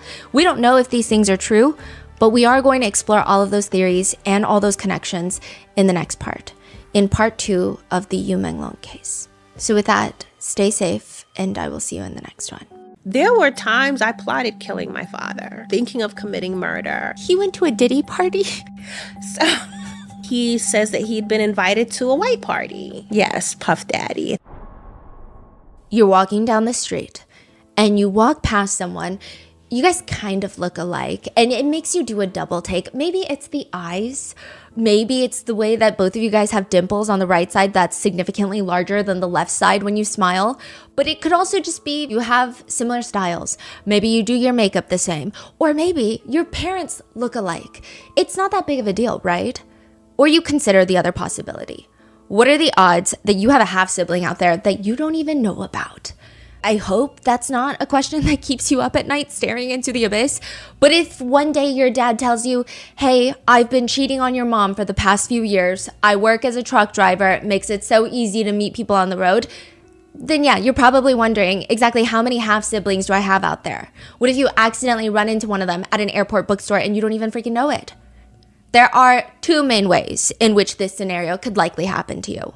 One of the parents, like I said in the previous situation, has an extramarital affair. 2, maybe both of your parents or one of them were donors, sperm or egg donors. That's actually become a huge issue as of late. One sibling group discovered they would go onto these donor websites and they would input the member number, like the donor number of the sperm that was used to create them, and see how many half siblings they have out in the entire world, the universe. And some of these sibling groups would be 150 big, 150 half siblings, all conceived by the same sperm donor. Wow. Just out there existing. Apparently they'll have meetups and people will get blown away because it's like 150 people who look eerily similar, just in different fonts, and it's kind of unsettling. There are other groups popping up, 50 half-siblings, 25 half-siblings, 30 half-siblings. It's very tricky for them to find each other because it's not like they can just compare birth certificates. That would make it easier. That would at least provide some sort of tracking method for half-siblings, but usually some sort of method to track your half-siblings. Aziza Kabibi, however, does not really have to look that far. She already knows where every single one of her half-siblings are because she has given birth to 4 of them. Aziza Kabibi's children are also her half-siblings because Aziza's father is also the father of her children. Aziza's father has been essaying her since she was 8 years old, impregnating her 4 times, forcing her to give birth at home, forcing his wife, Aziza's mom, to help her give birth to his child, Aziza's half-sibling and child, and now to Aziza's mom's grandchild and also stepchild. 4 separate times. Once was in a tent on the beach hiding from the police. Another time was in a Home Depot bucket at home.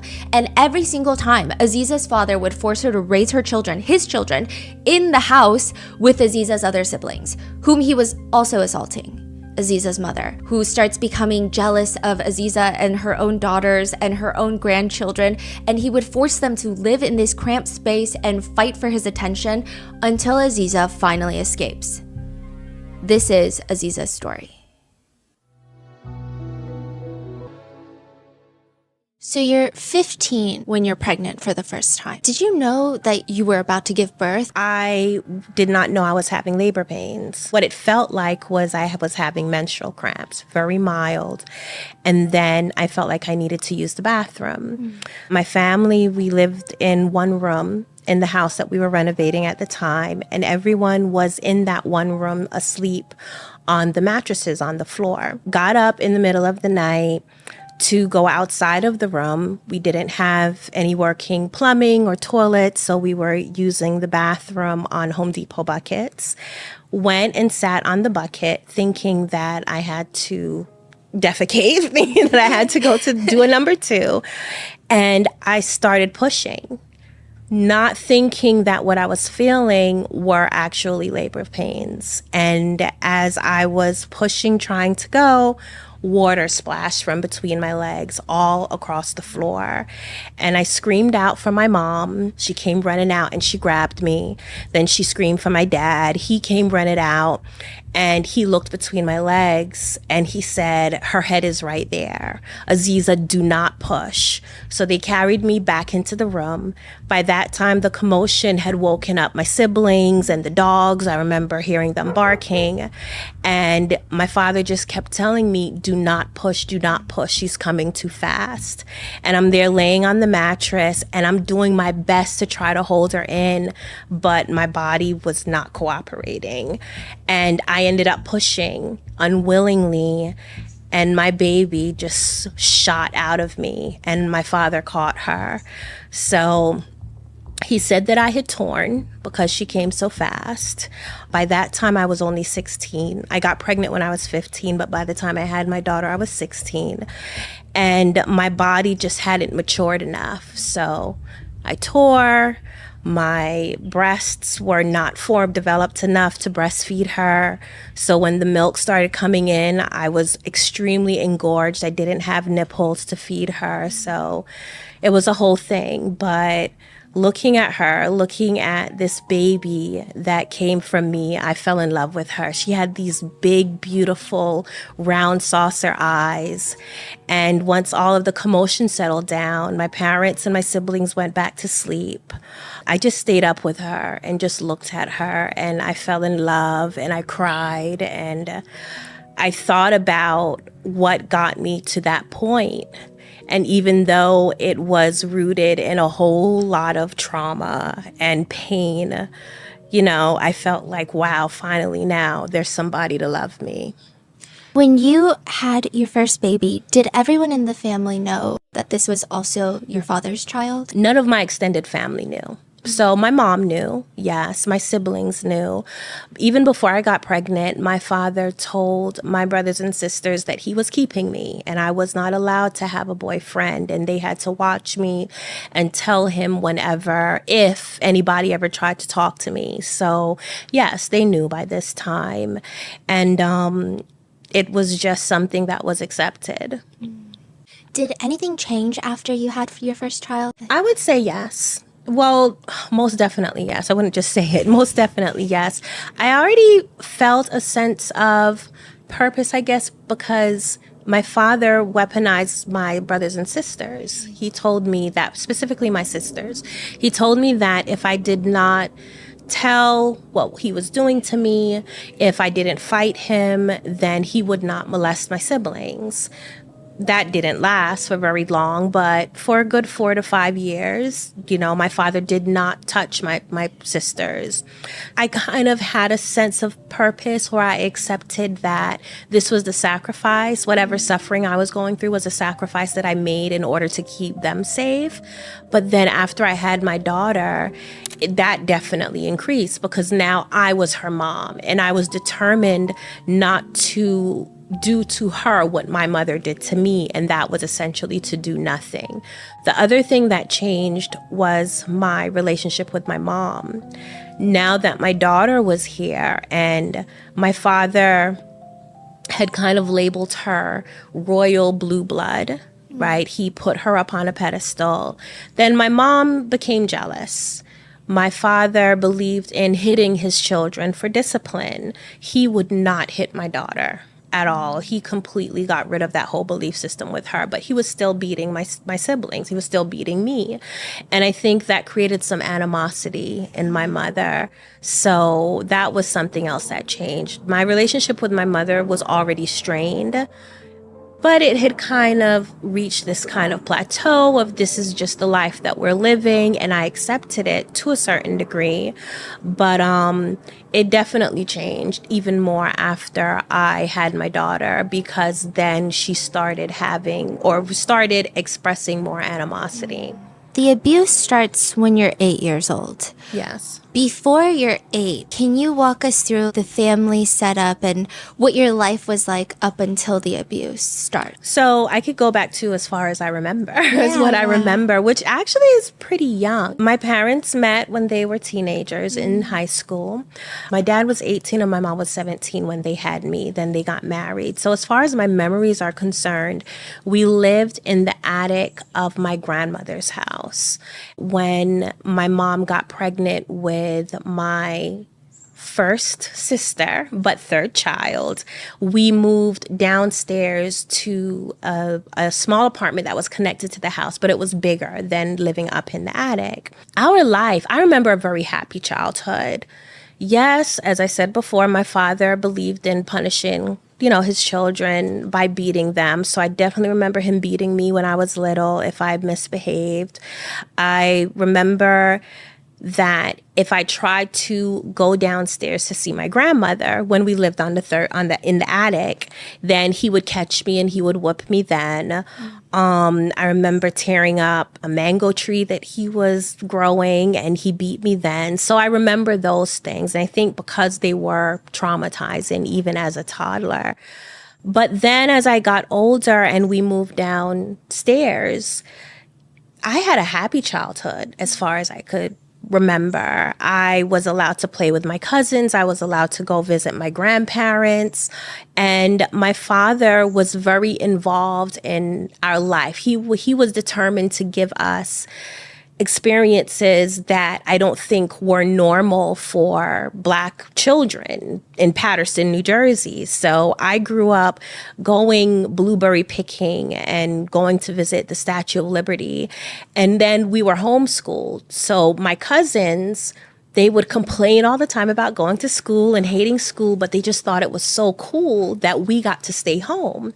So all of those things, we turned out to be like the cool kids in the family and really had a lot of fun with it. The homeschooling, was it your dad homeschooling you guys? And you're the eldest. Yes. I think you mentioned like your dad would teach you and then you would teach your siblings. Yes. That is a lot to take on. It was. What was that like? It was stressful. The first child that my father delivered was his third child, but my first sister, right? There was a brother between her and I, and she was born feet first. And my father always said that she would be like a problem child because she was born feet first. And I still maintain that my arch nemesis was born into the family as my sister. So I had to teach her how to read. And she gave me the most difficult time. She challenged everything. She would try to tell on me, get in trouble. She refused to do her homework. So yeah, having that stress, being responsible for having to teach her how to read, write, do math, because it came with the threat of my father. If my sister was not at a certain level by a certain time, then I would get punished.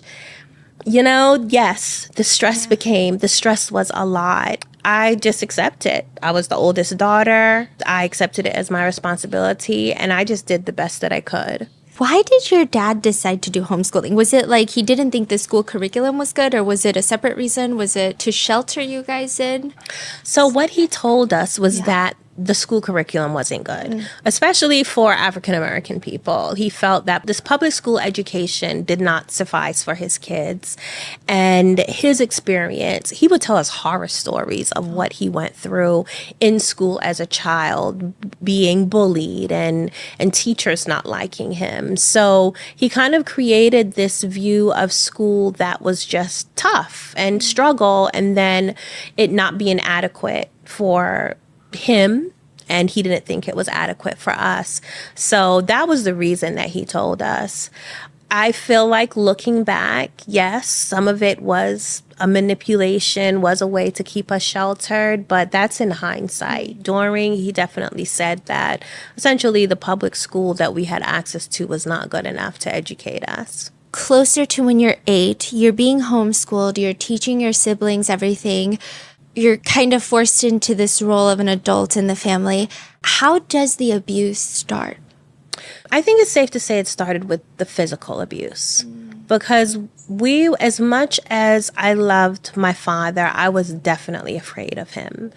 And he was involved with us. We would play, we'd run around the house, play hide and seek. He was a very hands-on dad. But when he got angry, he took it out on us.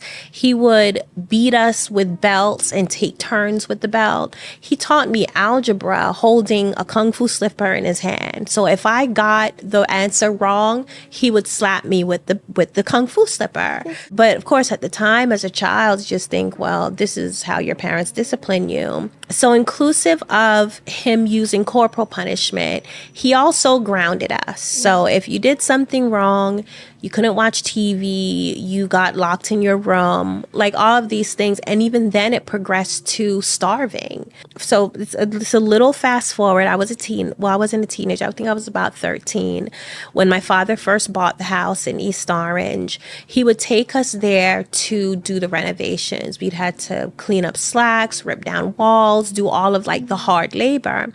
And we would have to, my brother and I would have to complete a certain amount of tasks by the end of the day. If we did not complete the tasks, the punishment was that we didn't get to eat. So he started to employ now these starvation methods in his child rearing. And I just feel like it got worse and worse from there. So I was already afraid of him. So by the time I'm 8 years old, you don't want mommy to tell daddy if he was acting up, because then you'd get a bad beating or get some kind of severe punishment. And usually the punishment just never fit the crime. Your mom, during all of this, she's more of like a quieter parent, like not as involved, or? No, she was definitely involved. She was there because even with the education was to align it with regular school. It was like my mom was kind of the teacher and my father was the principal. My father taught the hard subjects like algebra and any of the sciences and technology, but my mom focused more on the English and basic math. And she would check all of our work and give us our assignments. So they worked hand in hand. How did the molestation start? So one day my mom sent me to talk to my father in their bedroom, and he was commending me, which was rare. He told me that I had been being very responsible. He was proud of me. He was, as far as my schoolwork, my mom would grade our work, so I was getting A's according to her gold stars. And he just told me that he was very proud. And then he told me that he had to show me how to be a woman. And this is what all fathers did with their daughters. And then he took me in the back room, which was a closet area that separated our apartment from my grandmother's house. And he laid me down and he performed oral sex on me. You're 8, so you don't know what he's doing. Did you believe that this is something that normally happens because that's what he said, or did you have this? I had an icky feeling, right? I had an icky feeling because from what I understood and what I had been taught by my mom specifically was that no one was supposed to look at my private area. Right, no one was supposed to look at my private areas. Mommy to help clean, and daddy whenever something was wrong, right? Something was wrong because he was the person that kind of diagnosed sicknesses and gave us herbs and things like that. So for this behavior, I was uncomfortable. As his daughter, I can't protest. I can't argue against it. So it more felt like that. I did believe him. I believe that all dads did this with their daughters because he is who I got all of my information from and all of my knowledge from. So when this happened, yeah, I accepted it. However, while he was going down on me, I felt very scared. I didn't like the feeling. He asked me, do I like it? And I was afraid to tell him that I didn't like it. So what I told him was that, well, I don't want him to do it anymore. That was my way of cautiously answering him. He kept doing it anyway and then eventually stopped. So yeah, I mean, I knew I didn't like it. How frequent is the abuse initially? After that one time, he did not abuse me again for probably about a week. I thought that would just be the only time. In my mind, I'm like, oh, okay, I guess I know how to be a woman now. And what's interesting is that my father, he limited what we watched on television. So we were only allowed to watch educational shows like Reading Rainbow, 3 to 1 Contact, PBS, essentially. And he was really into films. He was really into movies. So he would rent movies or we'd go to the movies a lot. And anytime a adult scene or any kind of sex scene would come on, my mom would cover our eyes. And so then to then have this other activity that technically only adults are supposed to be having, here I am now, a kid participating in this activity, but I did not, against my will, of course, I was not allowed to watch it in a film. So that kind of got confusing. He molested me again about a week after the first time. And then after that, it was almost every night. Almost every night. I mean, if it's every night, was your mom, did she notice at this point? Was this when she notices or is it later? My father told her. But he had been molesting me for a while before he actually told her. So he started molesting me at 8. He told her when I was 10 years old. But by that time, he was raping me. So what he told her was that he was molesting me to help my skin condition. And though he was raping me as well, he didn't tell her that part. And she believed it.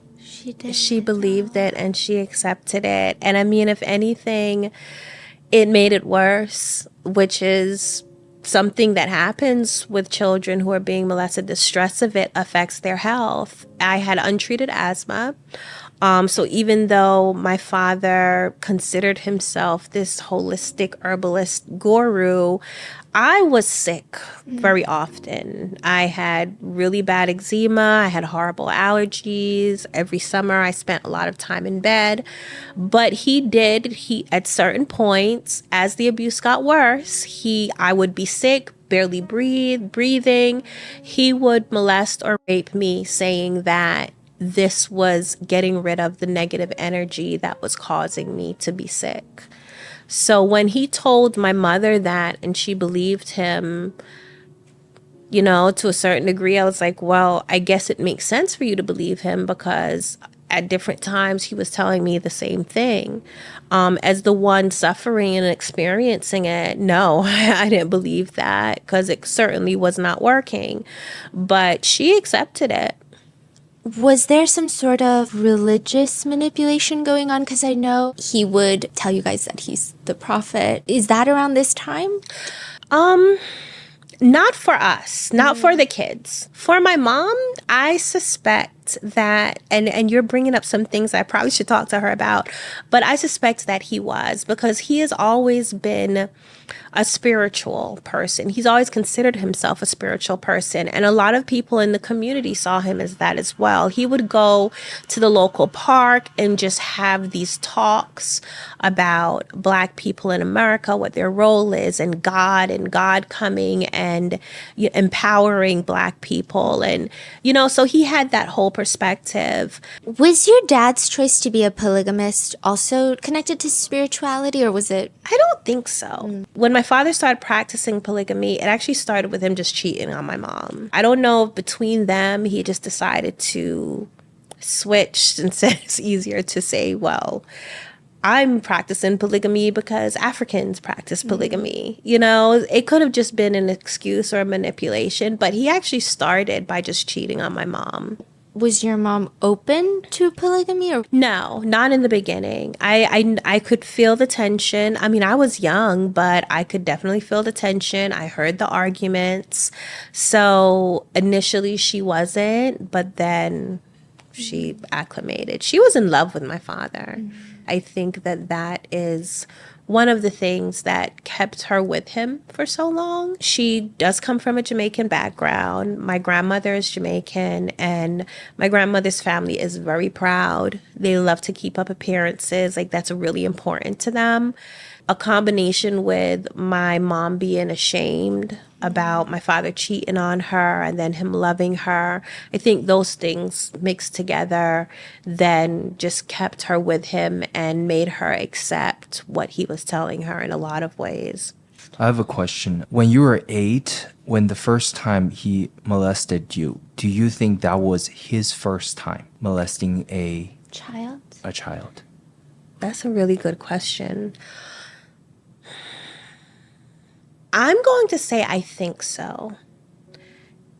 My mom ran a daycare center in my grandmother's basement, and he wasn't always involved with the children because he worked a lot. And then eventually when my mom became more successful at it and her services became more in demand, he just ended it completely. He told her, well, she could not babysit children anymore for income. And aside from my father being physically abusive to other children, I never got the feeling or witnessed him doing anything that felt weird, or I felt like it was weird. Or even by the time he started molesting me, it was such a new idea. It was just like so foreign to me.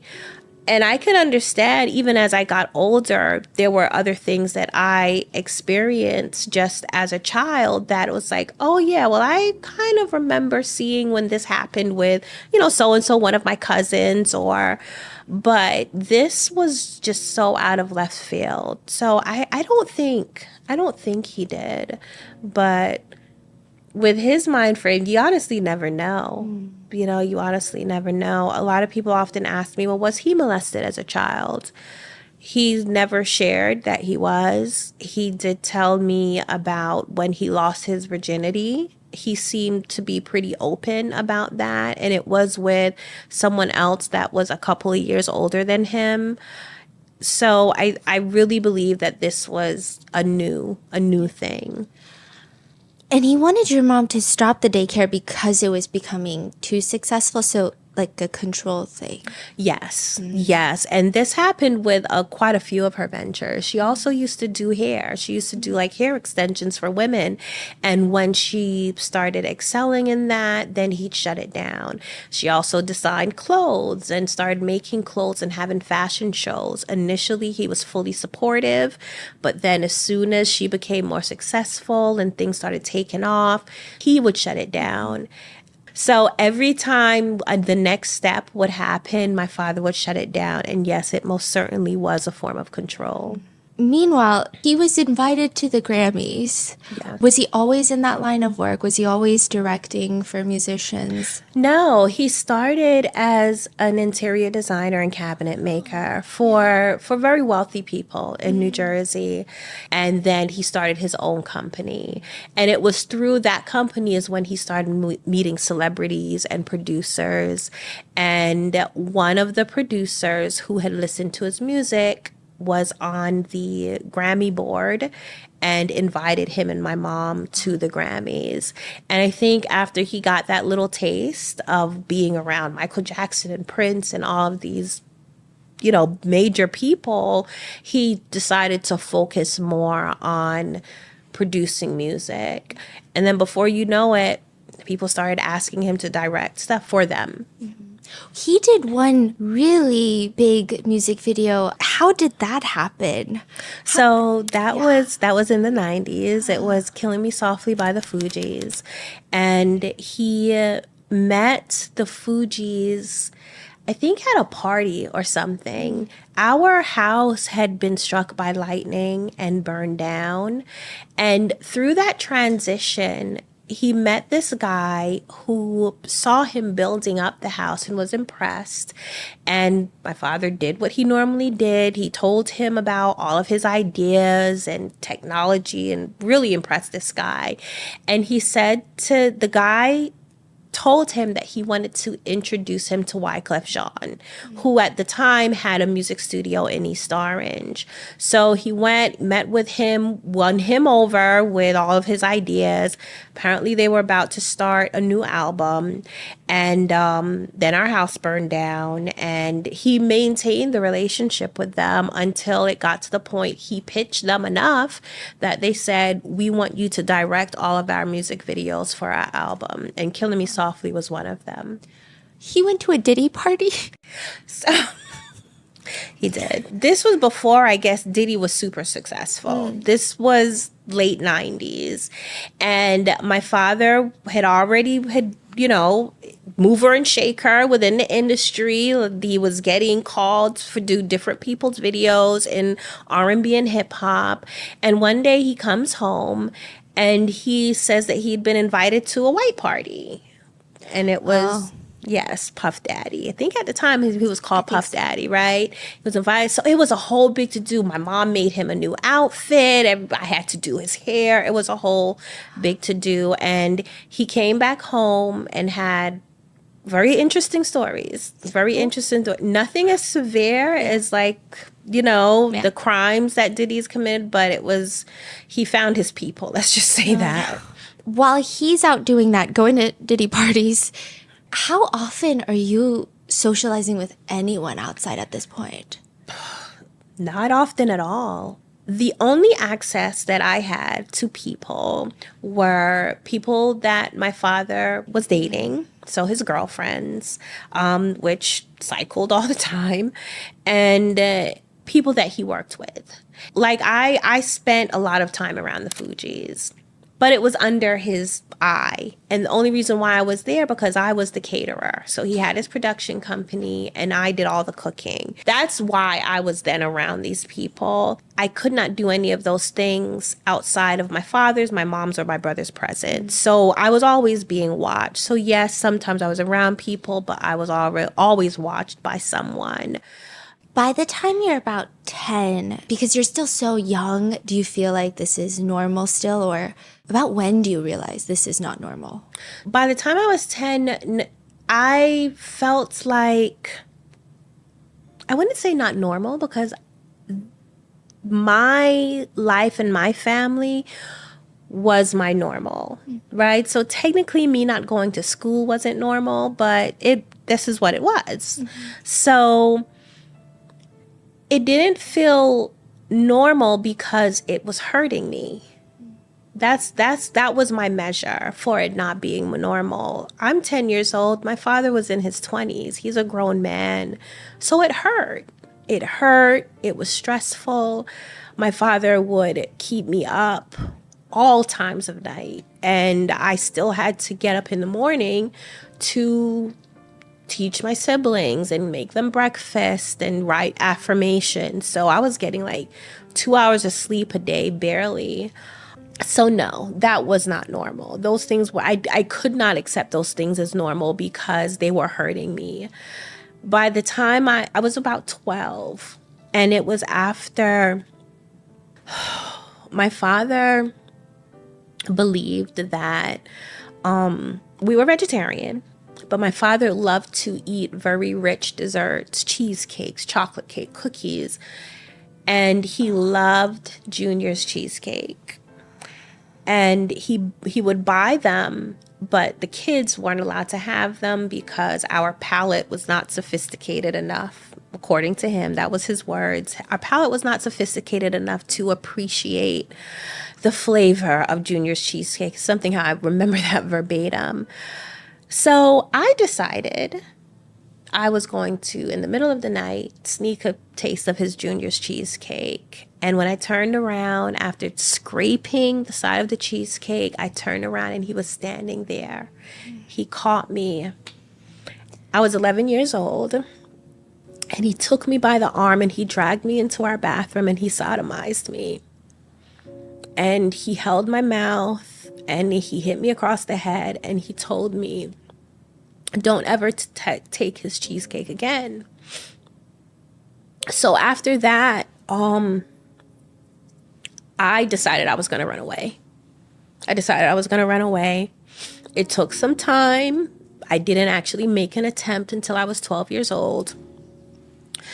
And when I packed all of my things, felt that they were distracted enough, and I was very brave. I decided to go out next door, which was the space between my parents' room and my grandmother's house, go through my grandmother's front door. And the reason why is because our front door was in the living room. So I had to put my siblings in the living room to watch TV while I go through another exit. Turns out my siblings saw me. And by the time I got to the front door, I turned around and my brother was there. And he said to me, well, Aziza, if you run away, what's going to happen to us?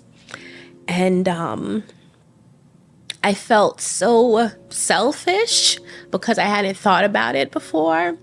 I just knew that I needed to leave. But then it was just, if Daddy was to find out that Aziza was gone, he would definitely blame my siblings because they had already been tasked with having to watch me and making sure I didn't talk to people. So I knew that the consequences of me leaving was going to impact them greatly. Plus, by then, because I did start questioning my father and what he was doing, he had already started telling me that, well, if I did not fight back or I didn't tell anyone, then he wouldn't touch my sister. So those kind of manipulations and grooming tactics was already in place. But I felt like, how could I not have thought about what would happen if I was to leave? So I didn't. I turned around. I begged my sister, specifically, who I knew would tell on me, not to tell that I tried to run away. And we continued as normal. That's a lot of responsibility and guilt for when you're 11. Yeah. Did you ever feel like it's unfair that only you were carrying that? I wouldn't say I isolated that specifically as unfair. I felt that everything was unfair. I felt that the housework that I had to do was unfair. I felt that the fact that I got in trouble more than anybody was unfair. I loved fairy tales. One thing my father would let us do, he would take us to the library and he had to approve all the books that we read. I started to find different versions of Cinderella, the African version, the Asian version, the Russian version, like all of these different versions of Cinderella. I felt like it was me, I felt like I was this girl who had all of this responsibility and was being bullied. And then plus also my mom started blaming me for what my father was doing to me. She told me that I stole her husband because even though he had all of these other girlfriends, she could not compete with a child because she was not a child and my father liked children. So I am the only one who was capable of taking her husband. So our relationship was strained by then. And I started acting out at different points. I was not bathing, taking care of my hair, wearing dirty clothes. That was my way of trying to be less appealing to my father. My dad liked pretty girls. He definitely had a type. So to try to deter him from abusing me, I was like, well, maybe if I'm ugly, then he won't abuse me. That didn't work because then I would get in trouble from my mom for not bathing or for not doing my hair. So there was always this tension and back and forth between them. And I thought it was unfair. I just thought it was unfair. I remember I asked my mom, did she only marry my father because she got pregnant with me? Because I felt like it was because I was born that all of this stuff was happening. Did your mom ever show any inkling that she was not approving of what your dad was doing? And not in like the jealousy sense, but in like, this is my child. She did one time that I witnessed. She found out that not only my father was molesting me, but one of his girlfriends was as well. And it happened to be one that she didn't like very much. So when she confronted him about it, he beat her with a belt. And that was the only time that I saw her stand up for me, so to speak. But after that, she didn't again. Do you think it has more to do with you being molested or this other woman partaking? I think it was more about the other woman, because what she said to him was, how could he let her touch me? It was because she didn't like her. So she had already accepted him touching me, but then at that point she was like, well, how could he let her touch me? I mean, my father was abusive to her, to my mom as well. He was also abusive to this woman. So he was just an abusive person overall, even in his romantic relationships. But this was the only time that I have heard my mom like stand up for me. But it didn't go anywhere. You said there was another woman that was also abusing you. Is she also a pedophile or... My father, but he was a sexual deviant. He was a sexual deviant, and I know this from personal experience. This woman specifically had, I guess you can say, questionable sexual tastes that he encouraged. When the first time he molested me with her, she didn't do anything. She just watched. He called her into the bathroom. I was using the bathroom. He called her into the bathroom and he raped me. And he asked her, how does it look to her? And he bragged about, and I'm 10, he bragged about the fact that I could take it all. So his words, bragged about the fact that I could take it all. And she just sat there like with this smile on her face and was like, oh my gosh, it looks so good. And then I do remember her touching my shoulder at some point. And then he stopped. And then the next time I had interaction with her was the following weekend. She would come and stay the night every weekend. So then the following weekend, he got me up, brought me into the living room, and she was there as well. And she came up and she kissed me. And that was the first time I had an experience with someone of the same sex. I preferred her over him because he was rough. So as weird as that sounds, it was like, well, if you had to choose one of two evils, I preferred her because she was gentle. He was rough. He was heavy. You know, he penetrated me. So, but with her, it was soft kisses and gentle touches. They were both abuse, of course. I had no choice in the matter. Yes, the fear was still there because I'm a child with two adults doing things to me that I had no say in. But if you was to ask me, well, Aziza, which abuse would you prefer? Definitely her. And that's what it was like. It was like having that confusion and conflict to say, well, I am in this situation where I have no power, but who do I choose? As if I was given a choice, well, which one do I prefer? Which abuse do I prefer? Then it was definitely her. How long was she abusing you for? Up until I got pregnant with my daughter. While all of this is happening, at 13, your dad wants you guys to stop studying? Yes. Did align with the fact that we were renovating the house. So before we moved out of Patterson, out of the apartment next to my grandmother's house, he purchased the house and we was just going there as many times during the week that he didn't have work. So because he wanted to focus on this, he just comes into, it was my brother and I was in our bedroom and he just came and said, no more schoolwork. No more schoolwork. Y'all don't need to do any schoolwork. We're just focusing on building the house. Then he came with the threats. If he caught us doing schoolwork, then there would be consequences. If I could not teach my younger siblings anymore, there would be consequences. So the reason that he gave us was because we was working on the house, but I don't believe that that was the real reason. By the time we moved into the house, and the reason why we ended up moving into the house before it was finished, it was long from finished, is because there were things happening on my mom's side of the family, which is where we lived. And they seemed to be more, what can I say? They were questioning a lot of things. There was a huge argument between my mom's brother and my father. He pulled a gun out on him. So there was just more tension and more tension. He just packed everyone up, all of our stuff, and we moved into the house in East Orange.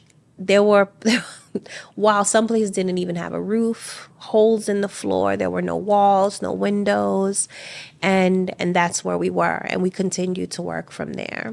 And then you said there was 10 people total in that room. It was about 10 people by that time.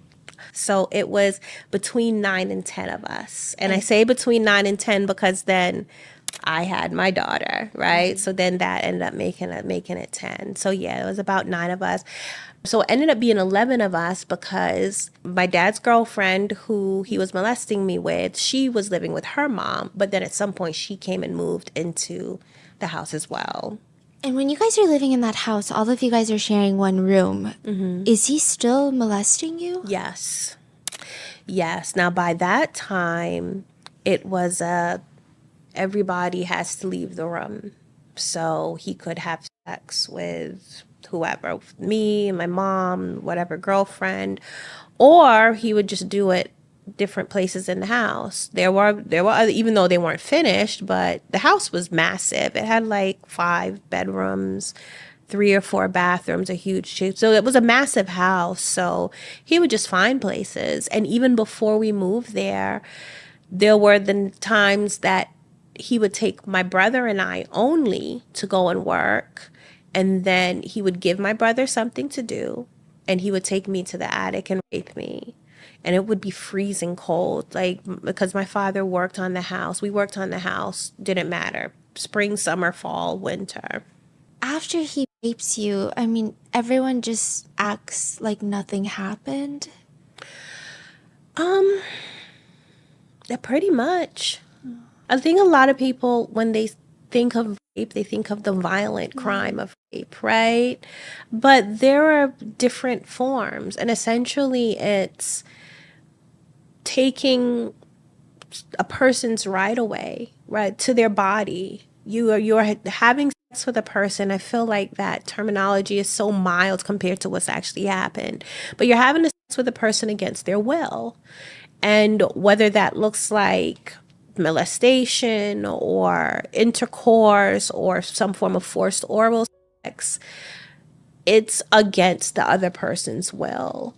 So sure, my father raping me, it took time, it progressed. I was a child. He had to use different things inside of me to stretch me, and there was a whole process. Was that all rape? Yes. I didn't have a say. I didn't have to say. I had to do what he told me to do, or there was consequences. So now, yes, by the time he actually penetrated me with his penis, I didn't have a say still. So then when my mom found out, she continued on. She just continued on. She didn't witness it. So for her, it was something that was just told to her. When it was told to my siblings that my father was keeping me, they already knew what sex was, because as part of our education, he had already been molesting me. And I do believe this was his way of starting to groom my sisters. He exposed himself to all of his children, and he gave us a demonstration of what penis was, and the scrotum and the urethra, and where the sperm comes out, and the penis going, like, he gave all of that as part of our sex education using himself. He also practiced on Saturdays, and here's the thing. He went in and out of different religious belief systems. He chose to, as his form of celebration, on the Sabbath day we rested, but we did it in the nude. So the entire family walked around the house naked. During this time, no, he was not molesting my sisters, but he was getting every opportunity to molest me. And I believe that he used that as a way to get everyone more comfortable with the idea of being nude around each other. Anytime he delivered his children, everyone had to get naked so we could greet the child in our birthday suit. So, he would come up with these philosophies that seemed to make sense, I guess. But looking back, I was like, all of this was just preparing everyone for this very sordid lifestyle that he ended up having. And your book is phenomenal. And it's so fascinating how you're able to write where I was going through so many emotions. And there's this one part where you talk about how your dad is on the toilet and he would bring your mother in and go through his philosophies. Was that something that you guys had to do frequently, or? Yes, way too frequently.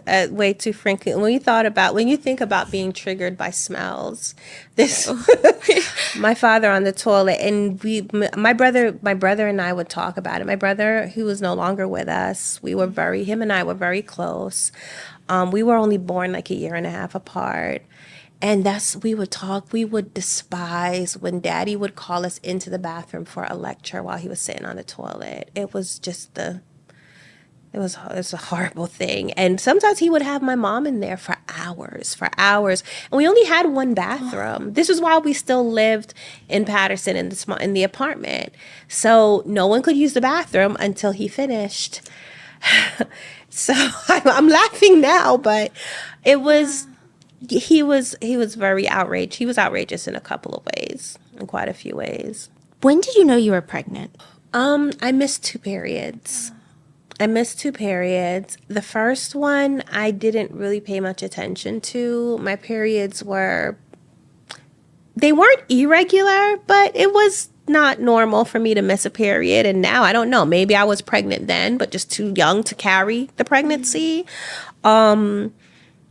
But yeah, after the first month, I missed my period. And then when it didn't come the second month, I said something to my mom.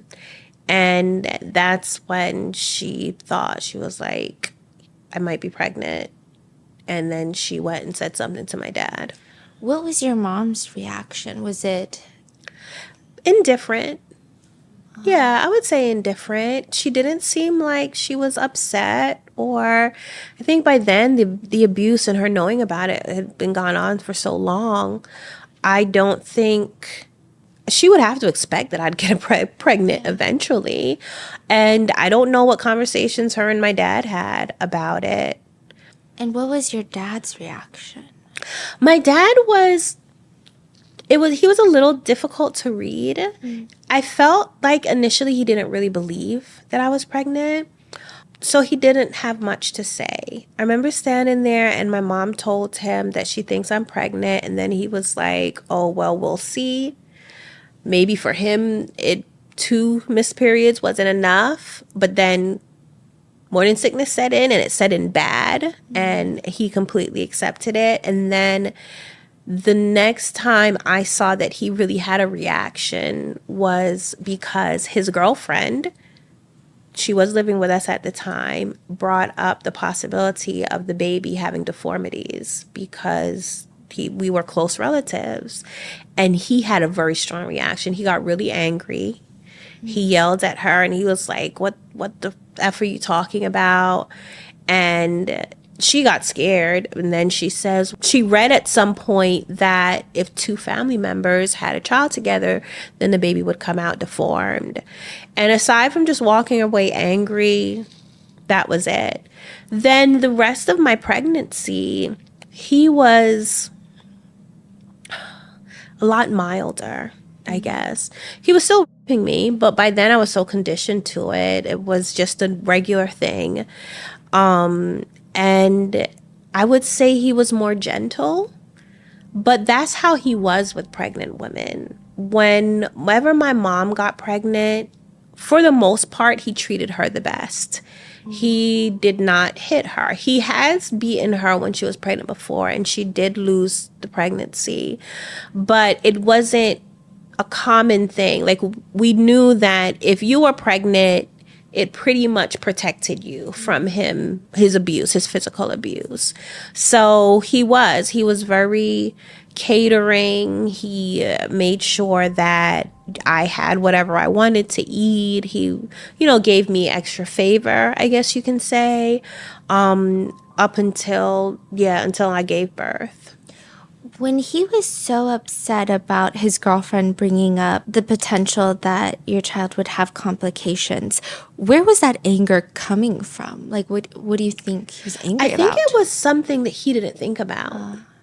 I think my father considered himself the authority on everything.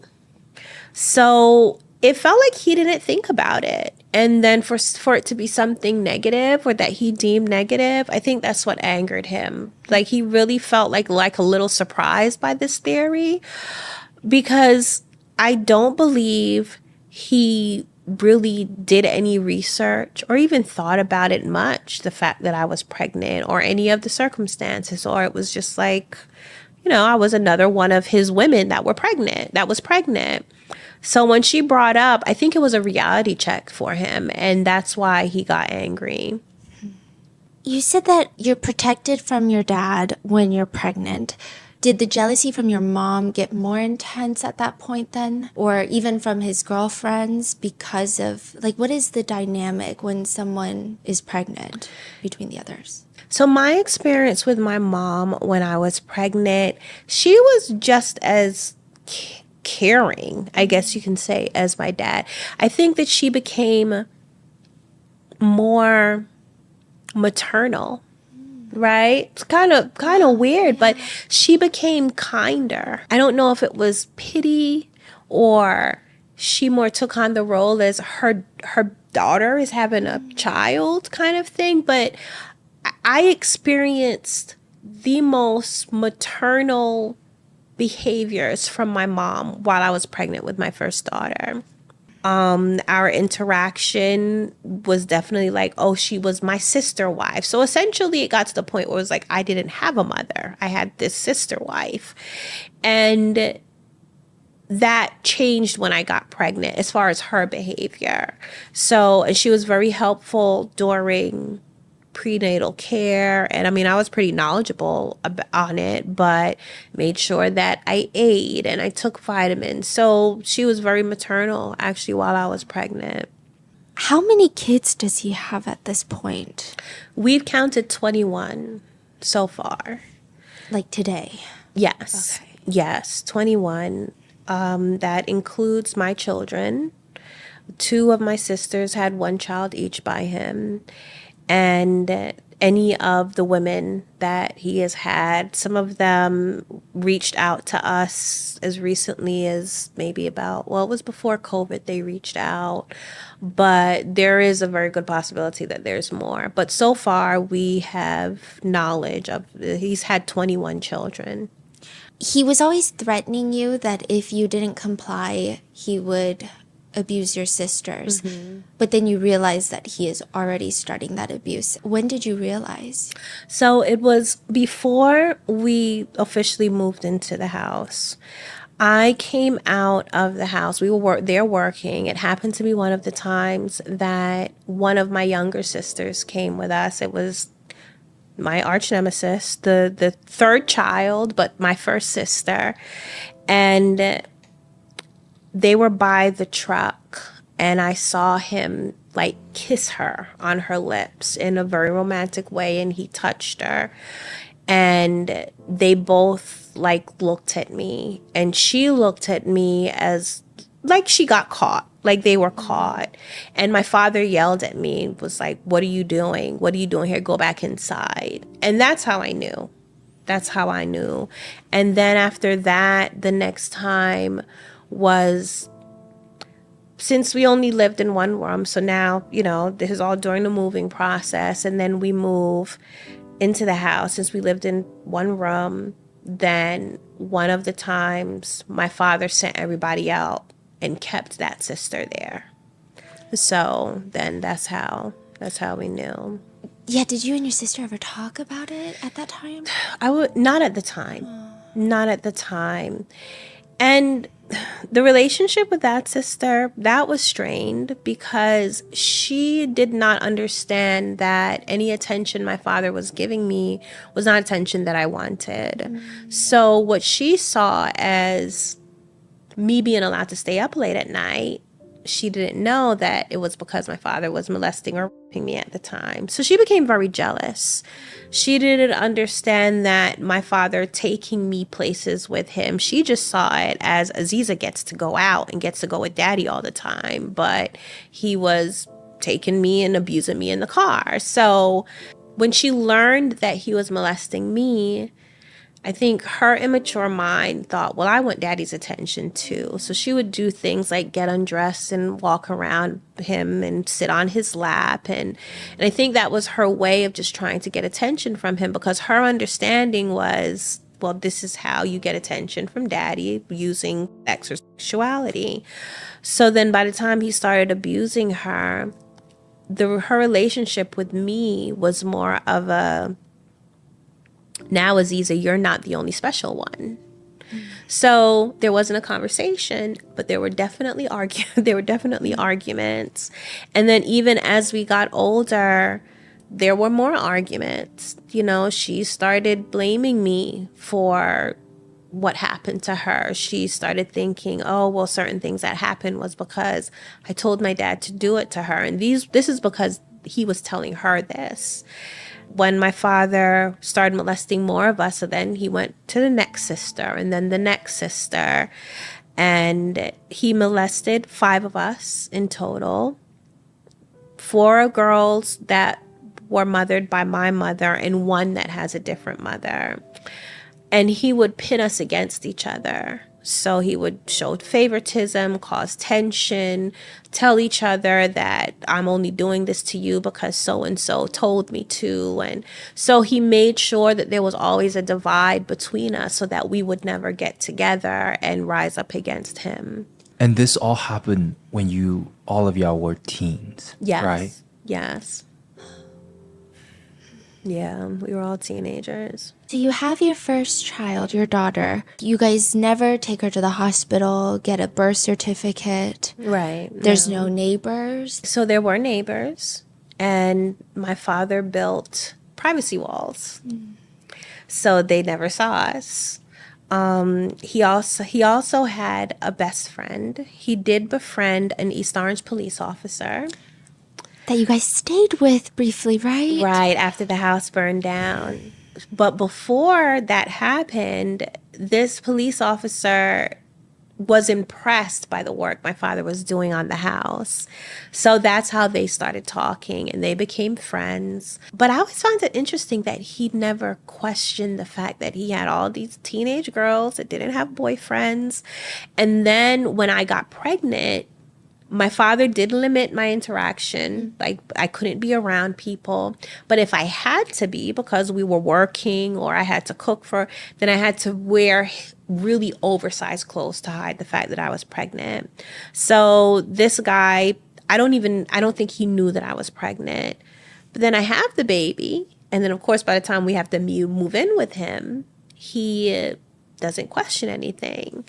So in my mind, he was not an option to tell. He could not be an ally because he was my father's best friend. So I find out later on through my father's other friend, because this person actually died recently, passed away.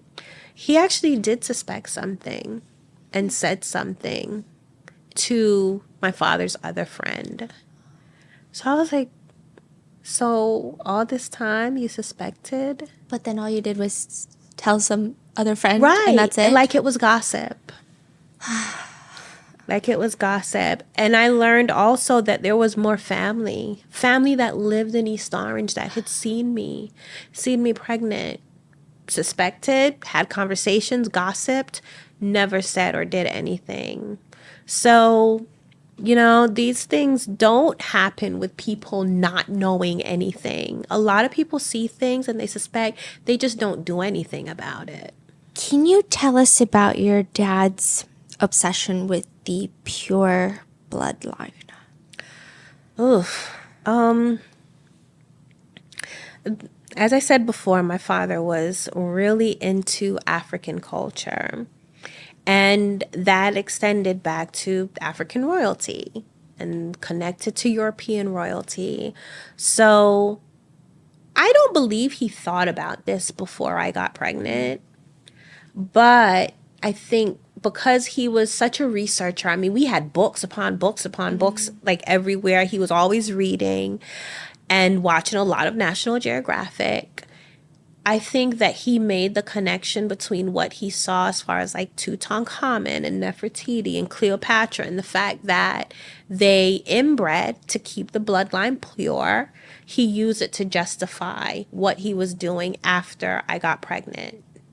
So after my daughter was born, she did not have health defects that we could see, like his girlfriend said.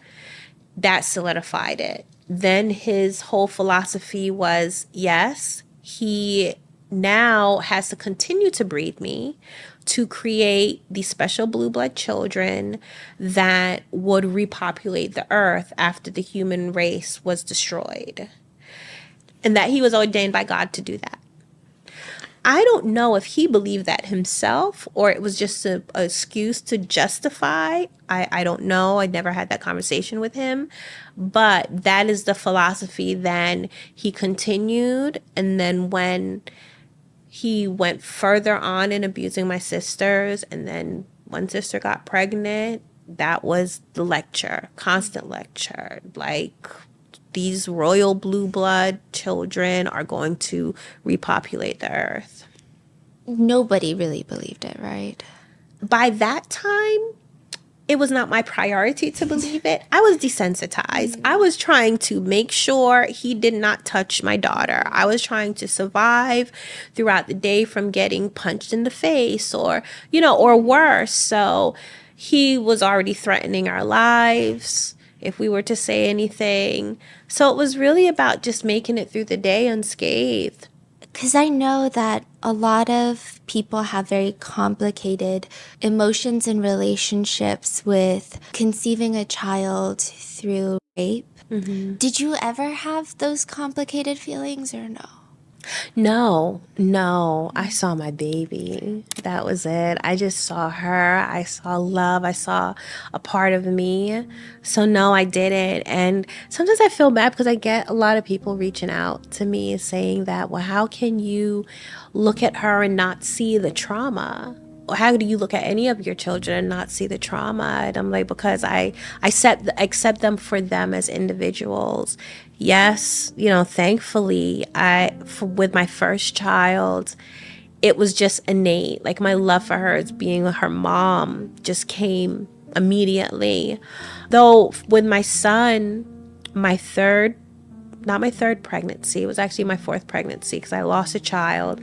But my third child, my father was physically abusive. So that whole you being pregnant protected, you went out the window with that pregnancy. My father beat me, he threatened me. One time he beat me so bad that I blacked out. And that was a very stressful pregnancy. Why? Was it just like a time thing that he just decided I think there were a couple of things that were happening. By then, he lost his standing in the music industry, in the video directed industry. A lot of people in the industry, he started being blackballed. He wasn't getting much work. So he had his own stresses. But then I did read somewhere that you'll find more tension between a pregnant woman and the father of her child if who she's carrying is a boy. Because of the extra testosterone, apparently the father picks that up and there's just more tension between them. I don't know if that had anything to do with it, but my father's whole attitude while I was pregnant with my son was completely opposite of my other pregnancies. So So he delivered all my 4 children that were fathered by him, 3 of them at home, and the 4th one actually on a beach in Florida. Oh. Yeah, in a tent. So I tried to take an opportunity to get away. I was always looking for some form of crack, in the structure. And my son, who was malnourished, woke up with seizures one morning. I didn't know that's what they were. I thought he was like dying and coming back to life. My father would not allow me to go outside with him. This was the most I had been isolated. And he also limited me feeding him. I had to finish all of my work in the house before I was allowed to feed my son. Why? This was the new thing that my father adopted. My father would sometimes target one person in the family and make everyone else be against them. So I was the person at the time. So after I had my son, it was like my sisters didn't really talk to me because if you were caught talking to me, then you'd get in trouble with daddy. So at some point, my son gets very sick. He wakes up this one day, he starts having seizures. My father was not home. My brother convinced my mom to let him take me to the hospital, me and the baby to the hospital. We go, and I was given all of these forms that, this is all new to me. But when I noticed that they were asking for my son's father and my father, I decided to take a risk and put my father's name as both of them, hoping that would be like, hey, I need help. So it did. It raised a red flag, but not enough. My father comes back home, gets into the hospital, curses out the medical unit, all the doctors. He starts telling them how they're trying to experiment on his son, all of this stuff, threatens me, threatens the life of my siblings at home, and eventually social services was called in. They take my children out of my parents' custody, but they leave my other siblings there. So now all of my children are in the hospital with me. At the same time, my father's still threatening me. He's talking to the caseworker as well. So there's just like all of this confusion. Long story short, my kids end up in foster care. It was a blessing in disguise.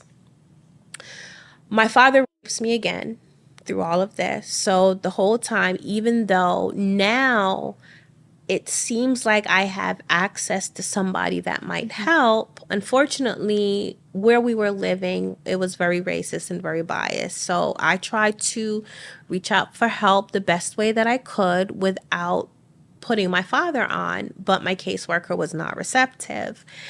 At the end of the day, my father is even more abusive. Now he's beating me. I got black eyes all the time. At the same time, I had to adhere to these different programs from social services to get my children back. Through that, I get pregnant again. I'm close to now my due date. End up in the hospital because it's mandated by social services that I have to get prenatal care. So this is the first time I've ever gotten prenatal care. However, my father's taken me to all of my visits. He's still in control. The abuse is still going on. There was one time he sends my sister to go with me, and it turns out I'm in labor. I don't know I'm in labor, of course, because I don't have labors. My pains are not bad at all. My sister saw me talking to the nurse, and I was getting ready to ask for help, tell her my situation. My father calls, and my sister tells my father that I was about to tell the nurse what he'd been doing. So he decides to come and get me and says, I'm going to take you away from anybody, from any help that you think that you can possibly get. I'm taking you to another state, and I'm going to deliver the baby there. So that's how we ended up in Florida on a campsite, and he delivered my child in a tent. Thank God all of my births were safe. However, even though the births were safe, so 2 of my children do have inborn errors. One had PKU and spinal muscular atrophy, and the other one has PKU, phenylketonuria, which is a metabolic disorder. It's a recessive disorder where both parents have to be the carrier of the gene. So my second daughter had the condition, but of course we didn't know it. This condition is screened when you give birth in a hospital. You're given a PKU test and they check the blood to see if you have this disorder. But of course, since she wasn't screened because my father delivered her, she started showing the signs of untreated PKU. We didn't know, of course. She broke out in rashes all over her skin. She had developmental delays. She actually does have some brain damage due to it because she wasn't discovered until she was 2 years old. But my father said that the reason why she was breaking out is because my milk was poison and my negative energy. So he always blamed me. He always blamed me. And it wasn't until she went into foster care and was tested at the hospital did they find out. So now that when it gets to the point that my last daughter by him, she started losing milestones. So he delivered her, brought us back to Jersey, all of the threats. And by this time, there had been enough things in the family that he made good on some of his threats in the past. So the mental control was still there. I didn't feel it was safe for me to reach out to anybody for help. And eventually my youngest daughter, started losing milestones. She wasn't sitting up. She wasn't crawling at the age she should have been. And finally got her tested. All against, my father was just, of course, blaming me again. But then it turned out that she had the spinal muscular atrophy and the phenylketonuria. So my births were fine. Yes, my births were actually, thank God, safe and successful, no complications. But, my children, 2 of my children did have issues. I know that Coco passed. Mm-hmm. Your other daughter that has PKU, does that affect her life today? It does. She has to stay on a special diet for the rest of her life, a low protein diet. So she's primarily vegan and she has to drink a special formula. So even though she is not eating protein, she still needs some of the nutrients in protein. So the formula provides her these other nutrients. And because of the brain damage from when she was younger, she does have some other you would never know that she has them, but there are some things that she copes with, specifically emotionally. But she's an amazing young lady. She's 28. 5 pregnancies. Mm-hmm. A miscarriage, and you gave birth to 4 beautiful children. Yeah. Coco passed at 9 years. She was 9, yes. Yeah. Was that very difficult? Was it? Oh my gosh. And the anniversary of her death is coming up on October 17th. Yeah. But she was a blessing in my life. She was a blessing in all of our lives because she really taught us empathy. And I think an appreciation for life and our abilities, because she was disabled and she depended on everyone else to help her. I did everything I could to give her the best quality life as possible. So we drug her everywhere. We did not go to the movies without my baby. But so it was, and I wasn't even home. I had decided to have a day trip with my sisters. We went to Great Adventure. She was left home with my mom and her nurse, and I got a call that she wasn't breathing. So it was due to complications to her spinal muscular atrophy. However, I feel like I don't have closure on that because the coroner medical examiner, yes, refused to do an autopsy. They just labeled her as it was because of her condition. But I think the nurse was negligent. I think the nurse, because when I came home, her food was wasted all over the place. And I was on the phone at the time. Her and the nurse and my mom were panicking, and the nurse didn't know how to open the oxygen tank. Oh. And this was after I spent the day before with her, making sure she knew everything. So I'm like, I don't know what happened. And the nursing agency took all of the notes. Like, there was just a lot of questionable things. So I feel like I'm still working on having a sense of closure for that, because I think that, well, she wouldn't still be here with us. The doctors, I feel like every couple of years they gave me a new date. They didn't think she was going to live past 2 years old.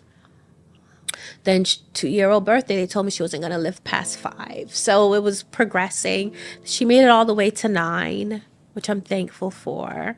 But I think she would have made it a little longer, you know, had I stayed home that day. And so I carry a little guilt about that. What was her favorite thing to do? Watch scary movies. Really? If you can believe it. Yeah, she loved to watch horror movies. This one movie specifically called The Messenger. And she would actually be scared. Like, you should see it in her face. She'd be scared. But she loved to watch it. That and Justin Bieber. She loved Justin Bieber. Same. Yeah, like join the club. But yeah, that was pretty much, and of course, be here with Mom. I was her favorite person. Yeah. I was her favorite person. Was she always like the baby of the family? She was, but she acted like she was the oldest. She loved to give orders. Yeah. She definitely loved to give orders, and she expected everyone to be at her beck and call. I love that. So, yeah, she was the sweetest thing. Oh my gosh. What is your relationship like with your children? Intense. Let's just say that. It's intense. It's loving, though. There's so much love between us. When we're all together, it's just so much fun. And I have taught my kids to speak open with me. So communication is a huge thing. We have family meetings. Go over what people's goals are, what are they going to achieve in the next year, week, what their plans are for certain things. So I think all of that really contributes to our relationship. And because my parents were so silencing, like, we didn't have a voice in my house. It was more like shut up and listen. So I have definitely used my parents as what not to do in raising children. So I allow my kids to, oh my gosh, sometimes even to a fault, challenge me. Like, if they disagree with something, they can, like, ask me a question about it. Sometimes it goes on and on and on and on, but like, sometimes I feel like they're just a little kid saying, but why? But why? But why? But, you know, they're grown. Or even throughout their teenage years.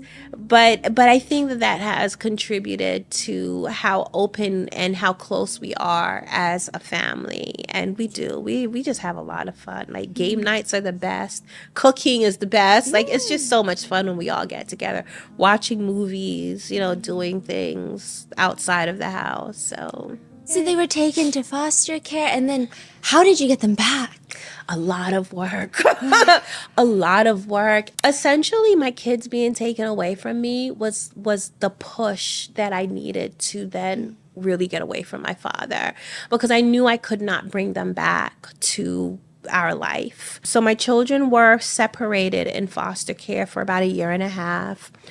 After my case was moved from Monmouth County, which is where I had the very racist experience, to Essex County, and I got a caseworker who was compassionate, they decided to work towards reunification. And part of that was to find family to be my children's foster parents. So everything came full circle. My maternal grandmother and my aunt are who was their foster parents. So they actually ended up having their latter part of their foster care living in the house that I grew up in. It was so surreal. Yeah. And that's how I reconnected with that family as well. I was able to visit them. It took some time, but I eventually was able to visit them on the weekends. We rebonded then, and then they each came home a month apart. Through that, you know, the whole process with social services, they have to do home visits and check to make sure that I'm taking them to their doctor's visits and things like that. So then finally, 10 days before they went up for adoption is when I got custody, full custody back for them. I felt like that I finally did it. Now it was through all of that process is when I was able to completely liberate myself from my father. And that was because through the process of working with social services, I learned that I was being abused. I learned what abuse was. I learned what pedophilia was, domestic violence. Like, these were all ideas that I had never considered. It was just my life. So now learning about it and learning that what was happening to me was not supposed to happen started to empower me. Mm. And I began to look for more ways to get away from him. And I finally built up the courage to tell someone who he respected. And that person happened to have some kind of connection with law enforcement, ended up taking my mom to report domestic violence and got a restraining order against my father. So now that process started. I was able to get my children back. A couple of years after that, my sisters and I went and reported my father to the police. Is it a weird feeling when people reference him as your father? Like, do you prefer if people call him by his name or? No. It doesn't? Okay. And it's something that's kind of a topic that gets questioned, me specifically, because I do still refer to him as my father. I mean, I think it's your choice. Right. I just want to respect your choice. Yeah. Right. I agree, but it's intentional. It is intentional because if I called him, I've heard survivors call their abuser their, a sperm donor, or especially if it's a parent, they'll give them these other titles. But for me, especially because of the work that I do, I feel that it's important to recognize what his role was supposed to be. And he was supposed to protect me. He was supposed to take advantage of his role. So yes, I do refer to him still as my father because one, that's what he is.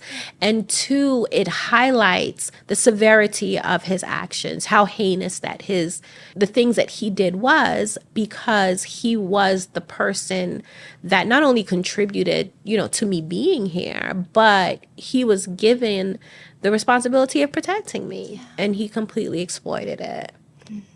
Tell us about the day you leave. Escape. I think it's not leave. The day that I escaped. So it was triggered. Now here I am, all of these ideas, all of these things happening in my head, already told this other person who actually was his friend or somebody that he really respected and revered, and was the first person he allowed me to speak to outside of his presence or anyone else's presence. So of course, that opportunity came, I took it. I begged this guy, I said, please do not tell him. If there is a way that you can help us without telling him, please, can you do it? This is all happening with in the space of a week. My father was around my younger sister, and he was about to take her into the room to rape her. She was pregnant with his child already. And something just flipped in me. Between the information, I had already started taking steps to get us away, all of these things just stirred something in me, and I went off. I just exploded on him. I called him all kinds of names, called him an asshole. And I also looked at my mom, and because she was there, and I was like, and how could you have let this go on all of this time? You're no better than him. And I just went off, and then I took my sister into the bedroom and locked the door. And by the next morning, my dad was gone. And then that's when the restraining order was put in. And so he did not respond because he was in shock. And I have learned now in my studies that this can happen. You'll have somebody that has been abused for so long that essentially they just break And then because the abuser is so used to them being compliant and submissive, when they see them now get to a point where they are empowered or they're challenging their authority, they're in shock. So that's what happened. And my father, he just sat down. He said nothing. He looked at my mom. My mom was dumbstruck. I don't know what conversation they had after I took my sister and locked the room door, but I know that that was the last time I saw him. Once I saw him in public in Jersey City, and then the next time I saw him was when I was testifying against him in court.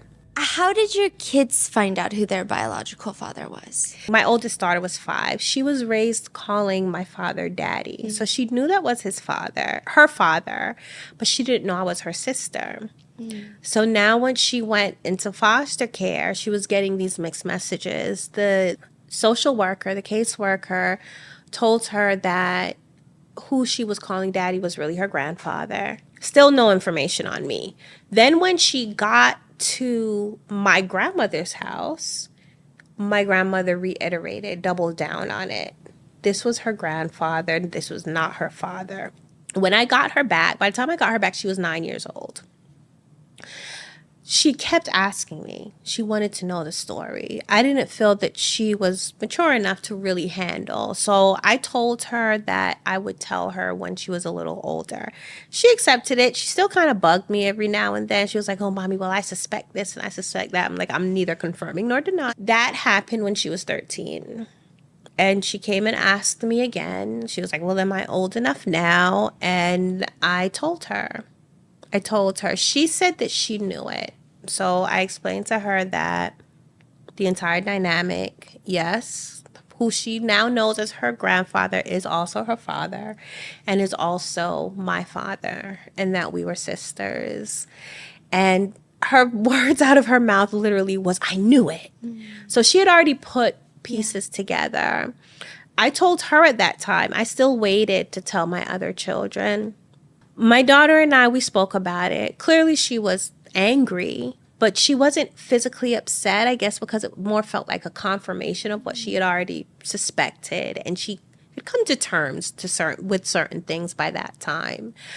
But when I told my other children, they were upset. Mm-hmm. And the reason why I told them was because it was after Coco died, created a lot of turmoil between me and my sisters.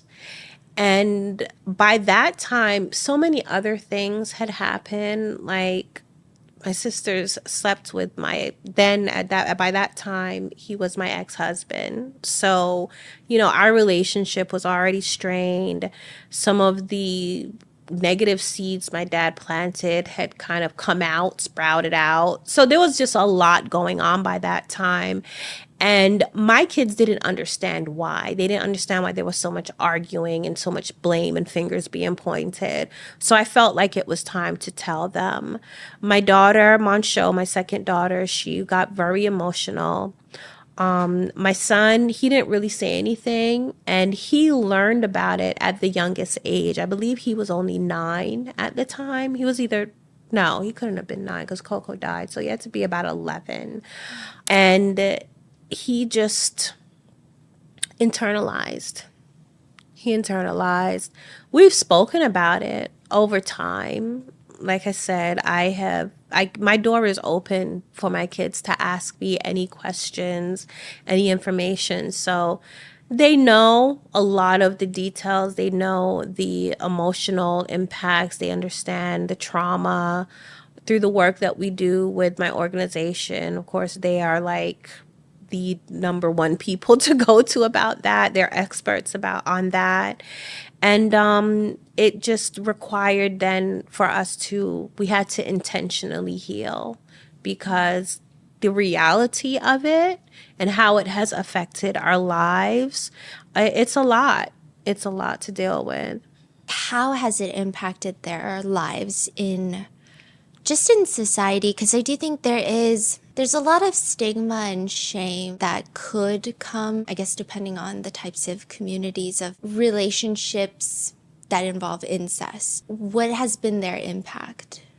Their Believe it or not, their friends have been really supportive. Yeah, their friends have been really supportive once their friends knew. And their friends, my oldest daughter, started telling her friends before I became public about it. So she had the support from them.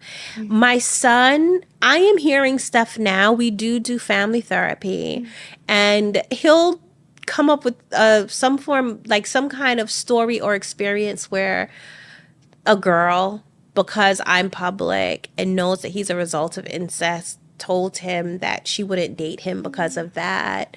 But he has no problem getting girls. So he's like, that's like, went right over his head. He was like, oh, well, your loss. So they're all very confident in their position. My second daughter, she is very much interested in the topic and incest as it's practiced in different cultures, and she does talk to me about it. So she's more curious in that way, but none of them have experience, well, except for this one incident from my son with this girl. They have not experienced any serious blowback. My oldest daughter will catch some comments under my videos, and she will go in. You tell us the comment, we will also go in. She will go in on people. So their confidence levels, and they're very secure within themselves. They're very secure within themselves. They don't feel any form of shame because of it. They're just proud. Like, they are who they are. They're talented. They're communicative. They are witty as hell. Their sense of humors are crazy. But they don't feel any form of shame or shyness because of it. You end up escaping. Mm-hmm. And then a few years later, you guys turn your dad in. Right. And then there's a whole trial that you have to testify in. Mm-hmm. What was that like? It was nerve-wracking. Yeah. It was scary. It was scary because I knew I would have to see him again. It was nerve-wracking because the judicial system is not far from perfect. Oh my gosh, it's so far from perfect.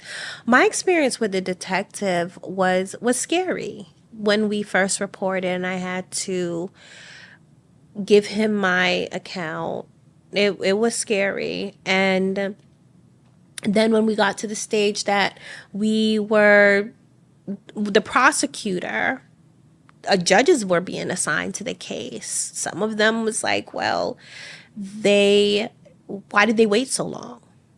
And incest is legal in New Jersey. So, so we got a lot of that. And it was like, we got to wait for another judge because we can't have a judge that has bias. So that process was strenuous.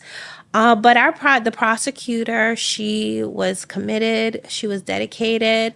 We had to prove a lot. I had to prove that my father was my father. I had to prove that my father was also my kid's father. I had to prove that he threatened my life. And then because incest is legal in New Jersey, specifically after you turn 18, you're considered consenting adult.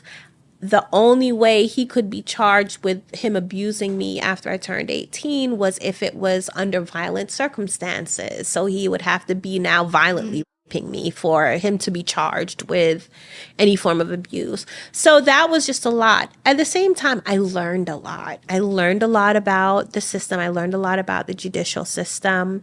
So I'm grateful for that because now I am working to strengthen it, to make it easier for other victims and survivors to report. But the day that I had to testify in front of him, here I am thinking, I'm this far on my healing journey. I'm confident. I have my kids back. I'm working. I'm getting an education. I was putting myself through college. As soon as I saw him, all of that disappeared. How old were you? By then, I had to be 35. Yeah, 34, 35. I reverted right back to the little girl that I was afraid of him. But I collected myself, but I became very self-conscious of my body. I don't think that I had fully come to terms with the idea that what happened to me was not my fault. Me being in his presence, I started looking at myself to make sure I didn't do anything that would, trigger him or arouse him in any way. But I took audit of myself. After I did we had a preliminary testifying. It wasn't in front of a jury. It was only in front of the lawyers and the judge. So then the judge can decide which questions are allowed and what shouldn't be allowed. And after I finished, I collected myself. I was able to internalize, do a lot of introspection, and get myself ready for the actual, my actual testimony. So, and even that was strained because, of course, the defense attorney has to ask questions. Oh, yeah. What is the cross-examination like? It makes you feel so invalidated because they're really trying hard to make it look like that you're either lying or you asked for it or why didn't you tell? So there were things that I was testifying that only my father knew about because he was the only person in the room other than myself, and she challenged every one of those things. Yes, he had a female defense attorney. I mean, that was strategy. Yeah. And I heard that he went through two other lawyers. They started the process once they started hearing what the charges was and started reading the reports that me and my sisters gave to the detective. They decided they couldn't continue, represented him. But he did find someone that represented him. And it was really strange sometimes in court because I saw him trying to do the seductive thing that I've seen him do with other women. Like he'd get really close and whispering in her ear and giving her little touches and stuff. And I was like, this is so creepy. Like this is his attorney. But she did her job. Another part that was difficult was seeing some of the jury members look like they didn't believe me. That was tough. There was this one woman specifically, every time I described something, she rolled her eyes. Yeah, it was. So, I mean, but I was determined to have him be held accountable. So I powered through. The fear was there, but I did it because it needed to be done. He needed to be held accountable. So during this trial, your mom receives no charges, likely because she divorced him and was willing to testify against him? I don't think she even divorced him yet by then. It was because she was still married to him. And she waived her whatever right that is for a spouse to not testify against, for a married person to not testify against their spouse. So in exchange for her waiving that right, and she testified against him. Her testifying, was there some sort of closure? Did you feel like she was finally coming around, or did you feel like it was advantageous to her situation? Yeah, no, it was definitely advantageous for her, and I love my mom. I have to love her from afar now. I cannot be around her. She has not healed enough for us to interact. Especially how she feels or how she responds to my children, that started to kind of surface again. Even after we got away from my dad, she was treating my children a lot differently from her other grandchildren. I believe her reasons for testifying there was a lot of selfishness involved. I think that she was protecting herself, but anybody would do that. I am pretty much 100% sure of that, is because when the day for his sentencing for the crimes he committed against me, my mom went on a cruise. She was not there to support. On a cruise? She went on a cruise, and I was like, Mommy, are you serious? So I just think there is still a lot of guilt that she has not dealt with, and this is her way, by just not dealing with it, to avoid it.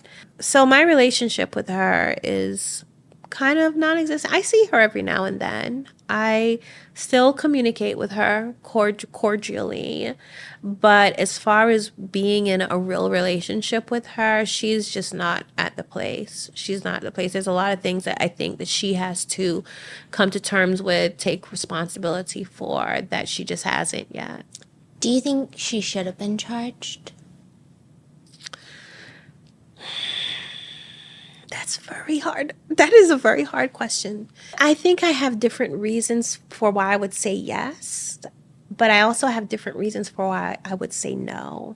My reasons why I would say yes is because at the time, New Jersey law did not hold someone who witnessed abuse and did not report it accountable. Right? That has changed. I believe 2019 is when now they changed it. That has a negative impact on people reporting. As I said before, I found out later on there was a lot of people that suspected, saw things and didn't report, but they could not have been held accountable legally at the time. So I do think that yes, she should have been held accountable. One, as an example to other people, like if you see something, you suspect something, you should say something. I think that it would have contributed to the efficacy of the system in general in protecting children and protecting abused people. At the same time, I would not want her to be charged because she was an abused woman. And she was severely abused. My father severely abused her. And I don't think that there are enough things in place to manage and support abused women, especially women that are abused in that way and have children that have been abused. So, her life was at risk. She feared for her life. Yes, because I know her and I was there and I witnessed and was on the receiving end of her selfishness. I could say, well, no, she should have been held accountable. But at the same time, as a professional, someone in this field, I think that she should have been shown grace and, if anything, been assigned some kind of counseling and support services so that she can make better decisions going forward. You started getting molested when you were 8. Mm-hmm. You finally testify when you're 35. How much of an impact do you think being Black in America played in that? A lot. I mean, one, my father used that, right? He used that to keep us oppressed. It's something to be oppressed within a system of oppression. So he used the fact that we were Black and people on the outside, the things that are put in the position to supposedly protect everyone, is not going to protect us because we're Black. Mm-hmm. So there was the fear of, well, I'm being abused by my father. That's a devil that I know. But then if I try to get away from him, then there's this whole other devil that I don't know that will abuse me as well. So he definitely used that. He educated his family on the social issues that Black people face. That created a fear of the outside world. It definitely did in me. I know it did in my mom. We felt like we could not reach out for help. Then there is the gender dynamics and gender biases. My father had friends. He had a friend that was a police officer, but that was his friend. And definitely for me, well, if my father is doing this, and this is how my father treats women, and this is how I was raised, this is how women are supposed to be treated, every man is treating women like this.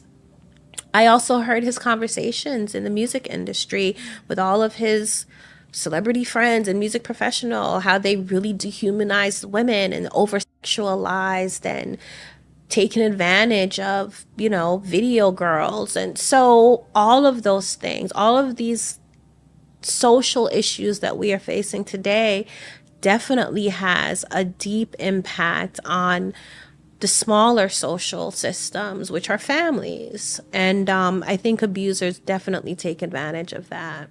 And I know before Essex County, you had really bad experiences talking to people, trying to get help. Mm-hmm. That was because you were Black. Is that something you think has been changing, or is that something that's still? We were in Monmouth County. Mm-hmm. I've only been there to go to the beach, so I don't know what the social systems are like personally. However, I have had women reach out to me and said it's the same. And they've shared their experiences with the systems down there, specifically dealing with domestic violence. They're like, look, if you are a Black woman, do not move to Monmouth County. Now, that could be taken as hearsay, but that's their experiences that they've taken with me. So I don't know. I don't think it's changed very much. But I do think some of that could be lack of education, meaning a lack of education for the social workers and the law enforcement. And because racism it's so ingrained in our society that I think even those people who aren't innately racist, because they are functioning within a racist system, they automatically are going to take advantage of the power that racism gives them. So I think a lot of those things still exist, and that could just take some education and some empathy in order for it to change. Being a victim of sex crimes in America is already difficult. Mm-hmm. Do you think being a victim who is also a person of color, does that add an extra level of difficulty in getting your voice heard, in authorities taking you seriously? Yes, definitely. And I think because it intersects with how being a person of color, how people of color are treated within the medical system and within law enforcement. So because Black women specifically, our levels we're expected to have a higher tolerance for pain. Yeah, that is... Right. So you have a woman who has experienced domestic violence, her injuries just aren't taken as seriously just because of that alone. So because the abuse intersects with all of these other things, and then with law enforcement, if they're already discriminating against people of color because we have been labeled as violent, right, then it's not so much of a big deal. So all of those things play a role. And that's why even when I do my speaking engagements, I have to bring up the cultural sensitivities that vary between different ethnicities and different races and different backgrounds. Even when you're dealing with a survivor, they may have things within their culture, their religion, that will prevent them from addressing certain things or saying certain things or being forthcoming with the information. And I think that the people that work within the systems that are supposed to help, support, and protect needs to be educated on all of these little elements and nuances. Yeah. Did you feel like you got support during testifying and during the trial? Yes, okay. Definitely. Okay, good. Definitely. Oh my gosh. Lisa Secretary, I tout her, listen, that prosecutor from Passaic County, she was the assistant prosecutor, she was absolutely amazing. That whole prosecutor's office, they were so supportive. And he was sentenced to 90 years. 90 years total. Have you gone to visit him? No. But I plan to. I started the process by reaching out to some of his family, his sister and his brother. I was told that his brother is the only person on his list. Apparently, he has to create a list to decide who can come and visit him. And I would have to go through his brother to get me on the list. So that's a work in process, but I'm going to do it. And I'm going to do it for 2 reasons. And there's something, because the second reason I really just came to the conclusion of. Okay. So the first reason is, one, I want to pick his brain. I want to get as much information as far as his thinking, go more in depth, like ask him questions if he had been abused so I can get a clear answer, not have to speculate. As far as his different stages of when he decided to escalate from molestation to rape, how did he come up with these philosophies and these theories? I'd like to know if he is going to tell the truth. If he's grown, if he's changed, and possibly get some information that would help to bolster my work and create better programs that takes into account how abusers think and what methods of operation that they use to groom and to victimize people. And then the second reason, which is something that through my own introspection I've kind of come up with more recently, is that I really am curious to see how I would respond to him in that moment. Kind of looking back on the time that I saw him after years when I testified against him and seeing how I did not anticipate how I would respond, I would like to feel and experience, based on who I am now, where I have grown to, my life experiences, how would I respond being in his presence? Will there still be a little bit of fear there? Would I trust myself in the moment? Am I going to, go blank on my questions? Or can I really go see him, do what I need to do, and then move on? So that, I definitely plan to go see him. I hope he doesn't die in prison yet before I get that opportunity. Is there any part of you that's scared?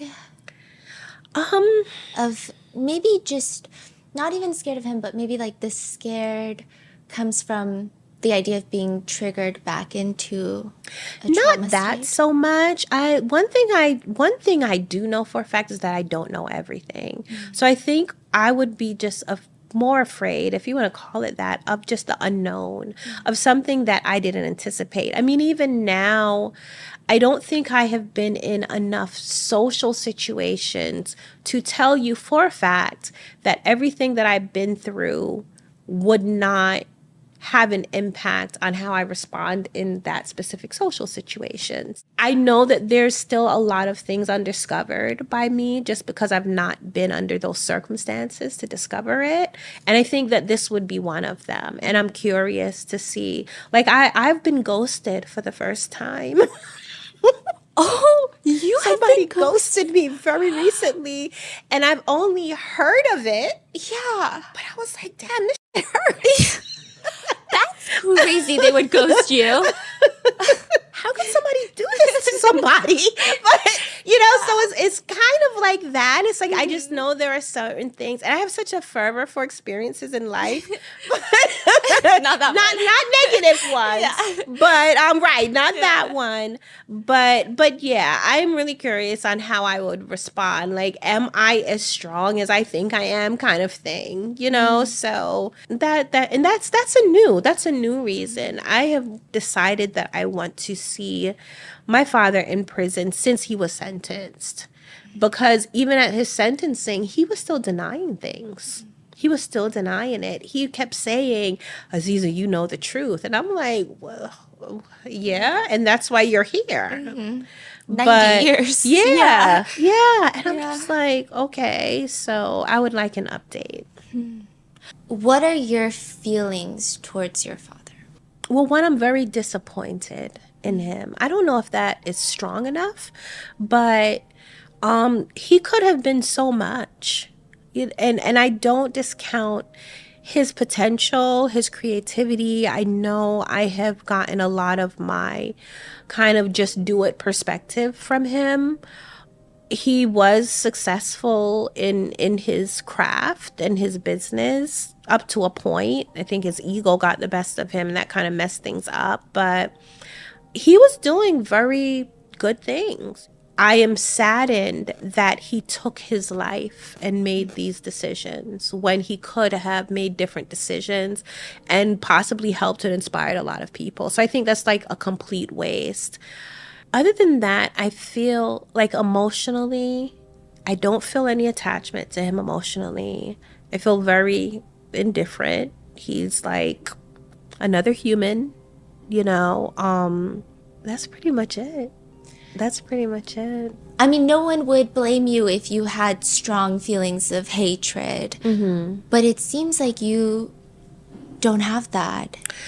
I don't. I think hate takes up a lot of energy. One. Now I can't say that that's my conscious reason for not hating him. I did have my rage, but it was such a lot of it happened during the abuse. There were times I plotted killing my father. With a hammer, right? Yeah, once with a hammer, another time with a pillow. He was very sick. That's just how angry I was. And that's how much I wanted what he was doing to me to stop. I was literally thinking of committing murder. Even beyond that, trying to poison his food. So I think that this is the thing with long-term abuse. You go through all of those things at different stages, you know? So I experienced all that. So by the time I came to the end of it, so much of it was about my children, creating a life for them, healing myself, trying to enjoy life because I spent so much of it suffering. And any anger that I had for him just wasn't that important anymore. And that's pretty much where I've been and how it has been. It's just not important for me to be angry at him. But I did experience the anger at different times. I know it probably plateaued that time that I cursed him out, because there was so much stuff just came out, you know, in my head. And I think if I was a little more out of my mind at the time, I probably would have physically attacked him. But since then, yeah, no, I don't have any like moments of anger. Every now and then when I have challenges with my kids, I think maybe I do get a little, that would be the only thing, because sometimes, though I don't want to dwell on the coulda, shoulda, wouldas, I have to acknowledge, like, it's hard not to acknowledge that my daughter would not have PKU had she not been born as a result of this situation, that my daughter who passed away didn't have SMA because of it, and any challenges that my kids have, the fact that they don't have a father, you know, and that they have to deal with everything that comes along with this situation. Yeah, that pisses me off sometimes. But it's not like a personal direct anger towards him. It's more just about the situation. And I do know that if I was to dwell on it, I would probably be miserable. Because there's nothing I can do to change it at this point. So I just do what I can do to change it or stop it from happening to other people. What is your relationship like with your siblings, specifically your sisters who also were abused? So right now, I'm only in communication with one. They do blame me. Yeah, they do blame me. For what? One, I orchestrated for us to have a group therapy session, and I learned within that session that they felt that had I fought my father harder, then they would not have been abused. So they held me responsible. And the other was that my father did tell them, or had started this narrative, that he was abusing them because I told him to. So they was carrying that. And that affected our relationship going forward. And it got to the point that, we don't really speak. One sister I am still in communication with. We actually have, we're pretty much in touch. We go out, we hang out, we do things, we talk on the phone. So yeah, but yeah, that's what it is. And then I have some of my little siblings that I speak to who have different moms, because even that, my relationship or our relationship with our mom also had an impact on our relationship with each other. What are your kids' relationships with your sister's kids that were by your father? Because they're half siblings, but also cousins. Yes. Are they close? Do they have a relationship? There's 6 of them, right? So I have 4, and 2 of my sisters each have 1. One is completely disabled. He doesn't communicate. He has some very rare genetic disorder. So he communicated with us, and we were very close. At one point, he even lived with us. But since the communication between my sister and I, his mom, deteriorated, now we never see him. So they don't communicate. And then my niece, she is involved. I would say they definitely have more sibling rivalries than like cousins. So they did, every now and then they're arguing, and they're best of friends, and they're arguing, and they're best of friends. But like she volunteers with the organization and everything. So we're cool. I know like there's a lot more information, but I just need one little snippet of your sister slept with your ex-husband.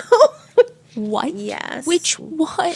It was 2 of them. Oh. It was 2 of them. And I do chalk it up to one, we did not know what a healthy relationship was, Then there is the fact that we was raised in a polygamous lifestyle. Yes, my father was raping us and everything was done against our will, but we had been conditioned to being with the same man. That's how I rationalize it. However, there had been enough time passed, and I felt that we built up a good relationship with each other. I also had the conversation with them like, okay, guys, we can't do this. We can't do it. My man is my man. Your man is your man. We laid all of that stuff out.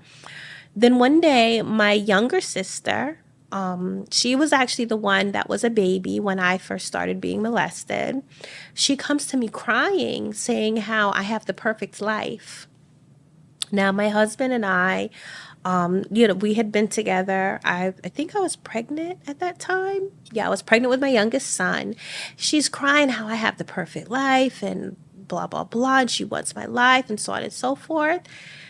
My baby was 5 months old, and my husband confessed that he had been having an affair with that sister before we even got married. Started before we even got married. Then 3 years later, I found out that my other sister also had an affair with him. And the reason why it came out was because the first sister was suspecting the other sister, and they started arguing about it. And then that's why my ex-husband decided to confess. So, yeah, it was still a lot of drama. I was like, guys, can we just...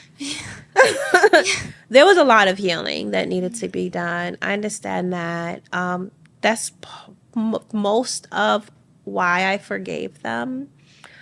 I'm no longer with him. I've not been with him for a while, and I definitely felt that my relationship with my sisters was more important to maintain.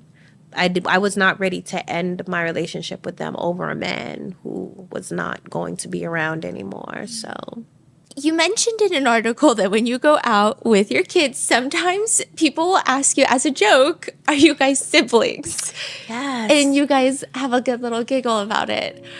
What do you guys answer? What is the response? Well, the response is no, these are my kids. Yeah. Like, this is my mom or my daughter. My daughter is usually the one that responds. At least my oldest, she usually says, no, that's my mom. But we do. We always we look at each other like, if they only knew. If they only knew. I just want to say, after this, I don't know how many hours of episode, I just want to say you are one of the best mother. When you Truly. walk in, it's like a bubble of compassion that you walk in with. I don't even know how to describe it. I just feel very safe around you. Really? And I'm usually very anxious. No, I don't even know how to put into words your energy. Your energy is crazy. Wow. Yeah. Thank you for telling me. Oh my gosh. And I think, I can only imagine that your kids are amazing. Okay, so they're all in their 20s now? Mm-hmm. My oldest is 31. Yeah. What are your kids doing? What are you focused on? So I'm focused on Precious Little Ladies Incorporated. Our mission is to end sexual abuse, gender-based violence, and incestuous abuse. All of my kids are involved in that. They are all involved in that. Some of them it's like an event basis, but others just on a daily basis. My oldest is the most involved. She loves to sing and write. I think she's still trying to find what she wants to do in life. So, but that's up to her. She's definitely a creative, but she's also an introvert. So, and then Monchelle, my second daughter, she also loves to write. I guess they all took after their mom that they love to write. She also helps with the organization. And then my son, Aloba, he is a dancer. That's Mr. A$AP Rocky number 2. Though I don't really see it. I don't see no, I don't see the resemblance. That could just be because he came from me. I don't know, but I don't see the resemblance. I see. But yeah, everybody says, and he definitely uses it. But he dances. And I'm learning that he actually has a pretty good singing voice. Sometimes him and Arish, my oldest, will have these jam sessions and he's harmonizing and stuff, but he wants to get into acting, modeling, that kind of thing. Right now he just has, a job to pay the bills. And then my youngest, who is my son for my ex-husband, he and it's funny, like his role in all of this, he's so kind of back and forth, but you would never know that they had different fathers because they're just siblings all the way. So there is no, you're a half sibling or anything like that. He is very active he's about to go to college actually. But everyone is just very creative. They're just very creative. And then they support me, which is a blessing. I did not go out in public with my story without speaking to them about it first. I do check-ins, with them, make sure that they're okay with this. Right now, we are working on a larger project, more like documentary-ish, and Aloba is a natural at it. He definitely loves the camera. My son, he definitely loves the camera.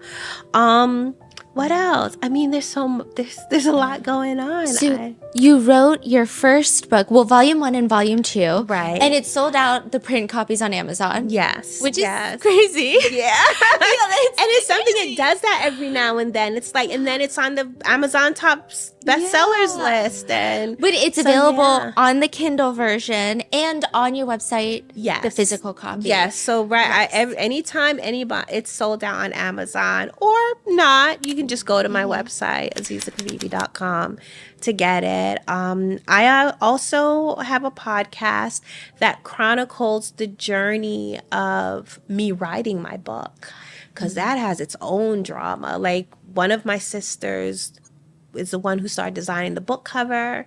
Everybody agreed. Some people chose their pseudonyms, and then suddenly everybody was against it. So I talk about things like that through the process. I also go into depth on what testifying against my father was like. So there's that. It's called Self-Published, so you can find it anywhere. Gosh, and then Precious Little Ladies is preciouslittleladies.org. So there's a lot of information on prevention. And then Aziza's Law. So as I talked about incest being legal in New Jersey, I'm working to change that. So what is the opposition of not making it illegal? That's a very good question. Because I don't understand. Yeah. Some people believe, some legislators believe that it may infringe on certain religious belief systems. But New Jersey is only one of 2 states. 48 states, it's illegal across the board.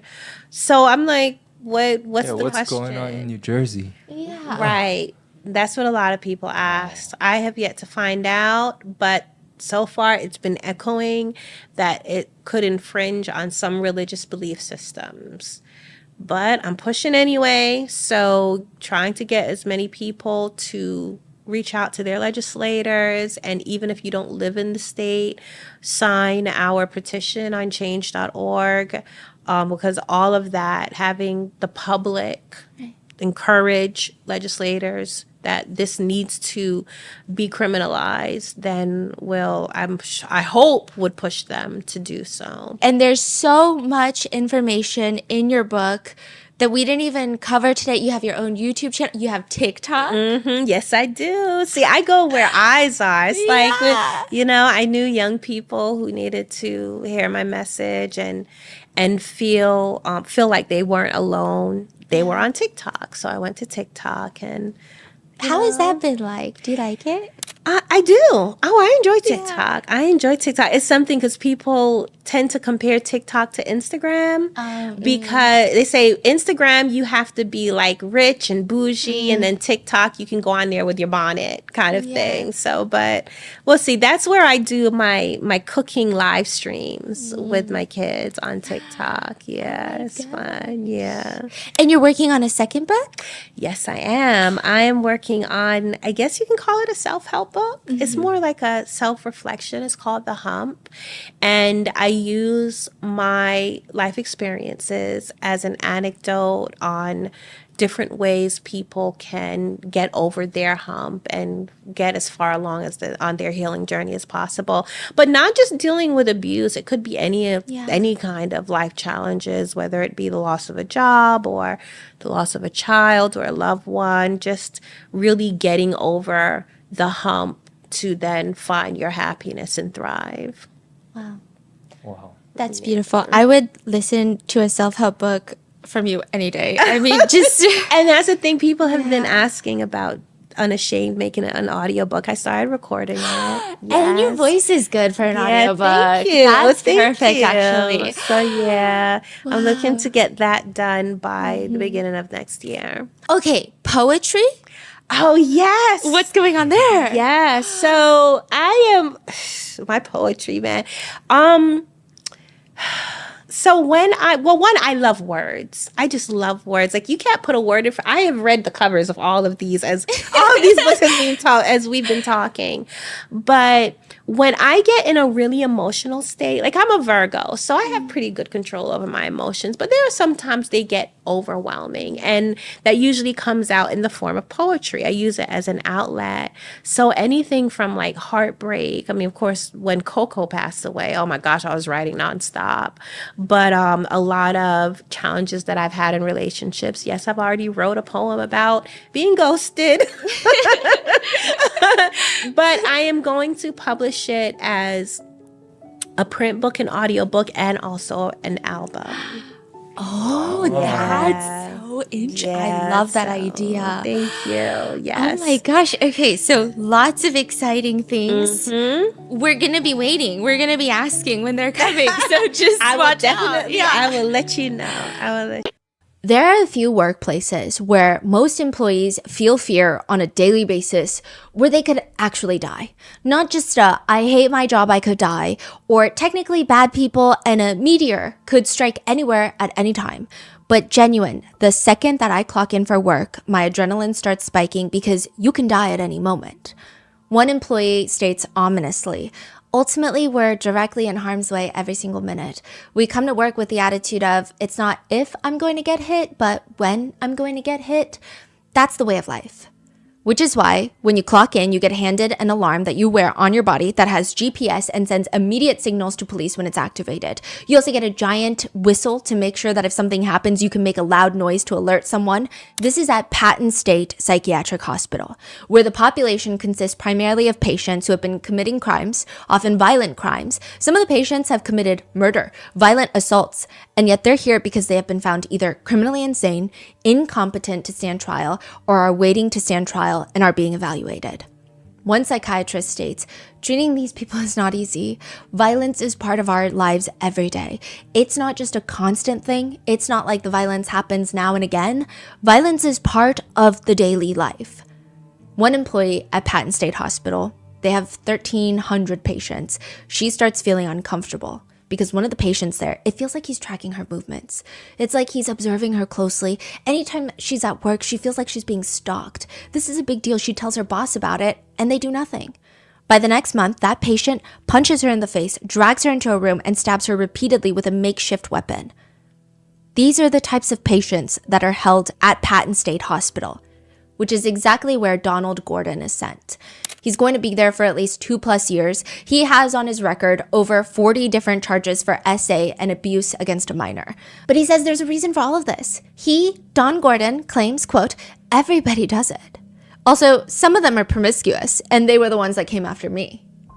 Side note, his own children were his victims as well. The neuropsychologist in charge of evaluating Don Gordon states his marriages weren't doing well. He kept trying to stop himself. He was thinking about stopping himself. He knows that it was illegal, that he could get into a lot of trouble, but the more he did, the more chances that he would get. But he said he made the commitment to himself to stop it, but he just couldn't stop.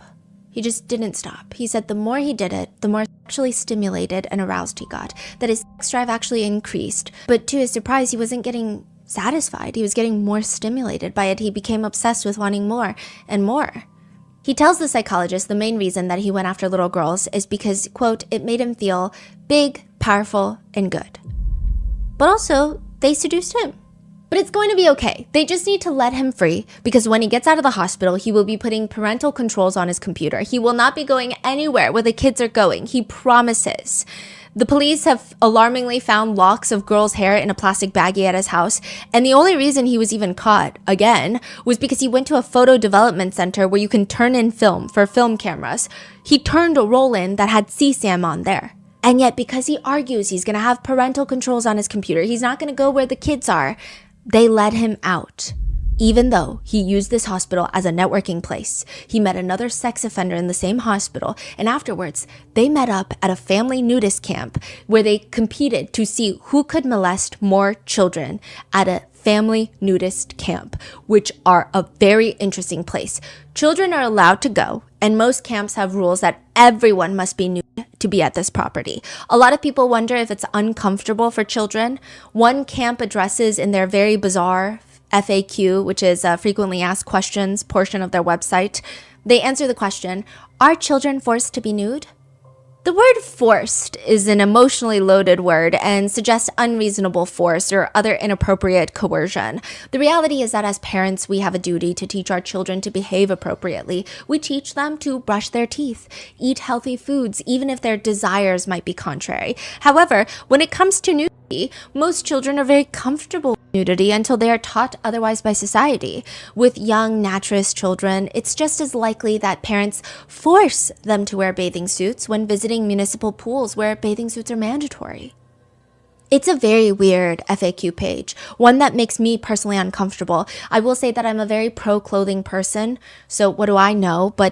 And I know that in different parts of the world, nudity is not as sexually charged as maybe America, but it's strange. Another rule page states, sunburned shoulders may require a reasonable length t-shirt, perhaps to the waist, but certainly not extending to the knees or to ankles. Going about the property wearing a towel, except perhaps for the first few moments out of the water, is always inappropriate. These camps clearly can be a breeding ground for predators, especially when only a few camps require that parents be with their children at all times, which means these camps have children's zones where children and adults can gather and play and swim in the swimming pool, play pickleball, play tennis. Why would predators not go there? Like Don Gordon and his friend from the institution. That was their hunting grounds. It was also somewhere where Donald Gordon would take Lisa. One of Don Gordon's victims will be Lisa Plum, whom he starts abusing when she was just 11 years old. Don will tell the neuropsychologist that, well, he just wanted to be a father figure to Lisa. That's why he sexually abused her. Because both of Lisa's parents were pedophiles as well. And Lisa's mom was the one to introduce her to Donald Gordon. This is Lisa's story. What is Glen Eden Sun Club? Glen Eden Sun Club is a family nudist camp, which means everybody gets naked together, and it's a resort. There's pools, jacuzzis, sauna, cafe, hiking, tennis, camping. When you walk in, you will see a sign, clothing is not optional. So if you even try to throw on a jacket because you're cold? Well, maybe if it's cold, everyone might put a jacket on, but it doesn't get really cold too much there. Even children have to get naked. And the first time you went was when you were 5? Yeah. Who took you?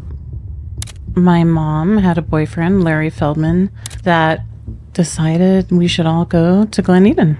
Was there an explanation he gave? I don't remember a specific explanation for Glen Eden other than other times he said to us, specifically me and my sister, that he was doing what he was doing so that we wouldn't grow up to be frigid.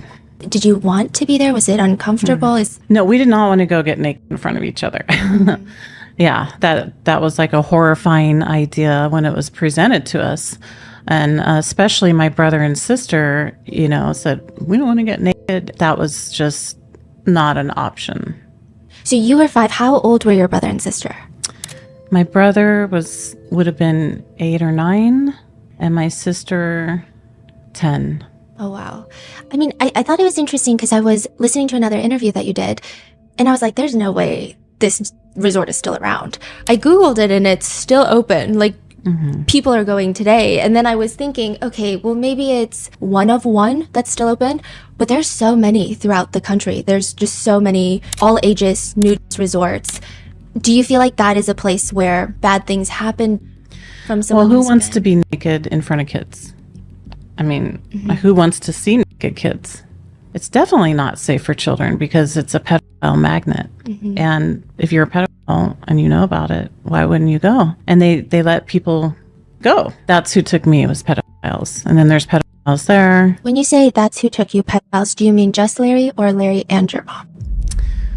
Well, my mom, I don't know, I guess depending on how you define pedophile, but she didn't have a problem being sexual around us children. What do you mean by that? One day I heard some strange noise in my mother's room. They had called me in the room and then told me to sit down. At 5, I really had no context or idea. And I went in, and again, I did not understand what I was seeing other than I was freaked out. They were having intercourse. But at the time, again, I didn't understand, and I asked my mom, are you okay? Was there any discussion with your mom after that happened? Yeah, I don't remember any discussion other than another time they did that on the kitchen table. I have no idea why the kitchen table. I had forgotten this part, but one of my siblings told me that Larry asked my brother to take pictures, gave him a camera. And so it's us 3 kids kind of awkwardly giggling and just like, looking around, watching. Do you think that your mom was a pedophile who attracted other pedophiles, or do you think that she was someone who was so starved for male attention? Not that it would justify anything, but... Right. I mean, she definitely was different than like Larry or other pedophiles. Like, they were very intentional and they had plans. So I had a therapist once tell me that she was vicariously molesting me and us. There was actually a scholarly article he gave me. I have it somewhere in a box somewhere. I keep trying to find it, but I don't know. Is she she's a vicarious pedophile? She didn't have any boundaries, no problem. I also feel like she was a malignant narcissist. I do believe she was really abused, and she has a bad reputation in her family for being an awful, scary person. In the beginning, it was you, your 2 siblings that were adopted, correct? Your mother and your biological father. And they divorced when you were 4 or 5. What was it like up until 4 or 5 as a family unit?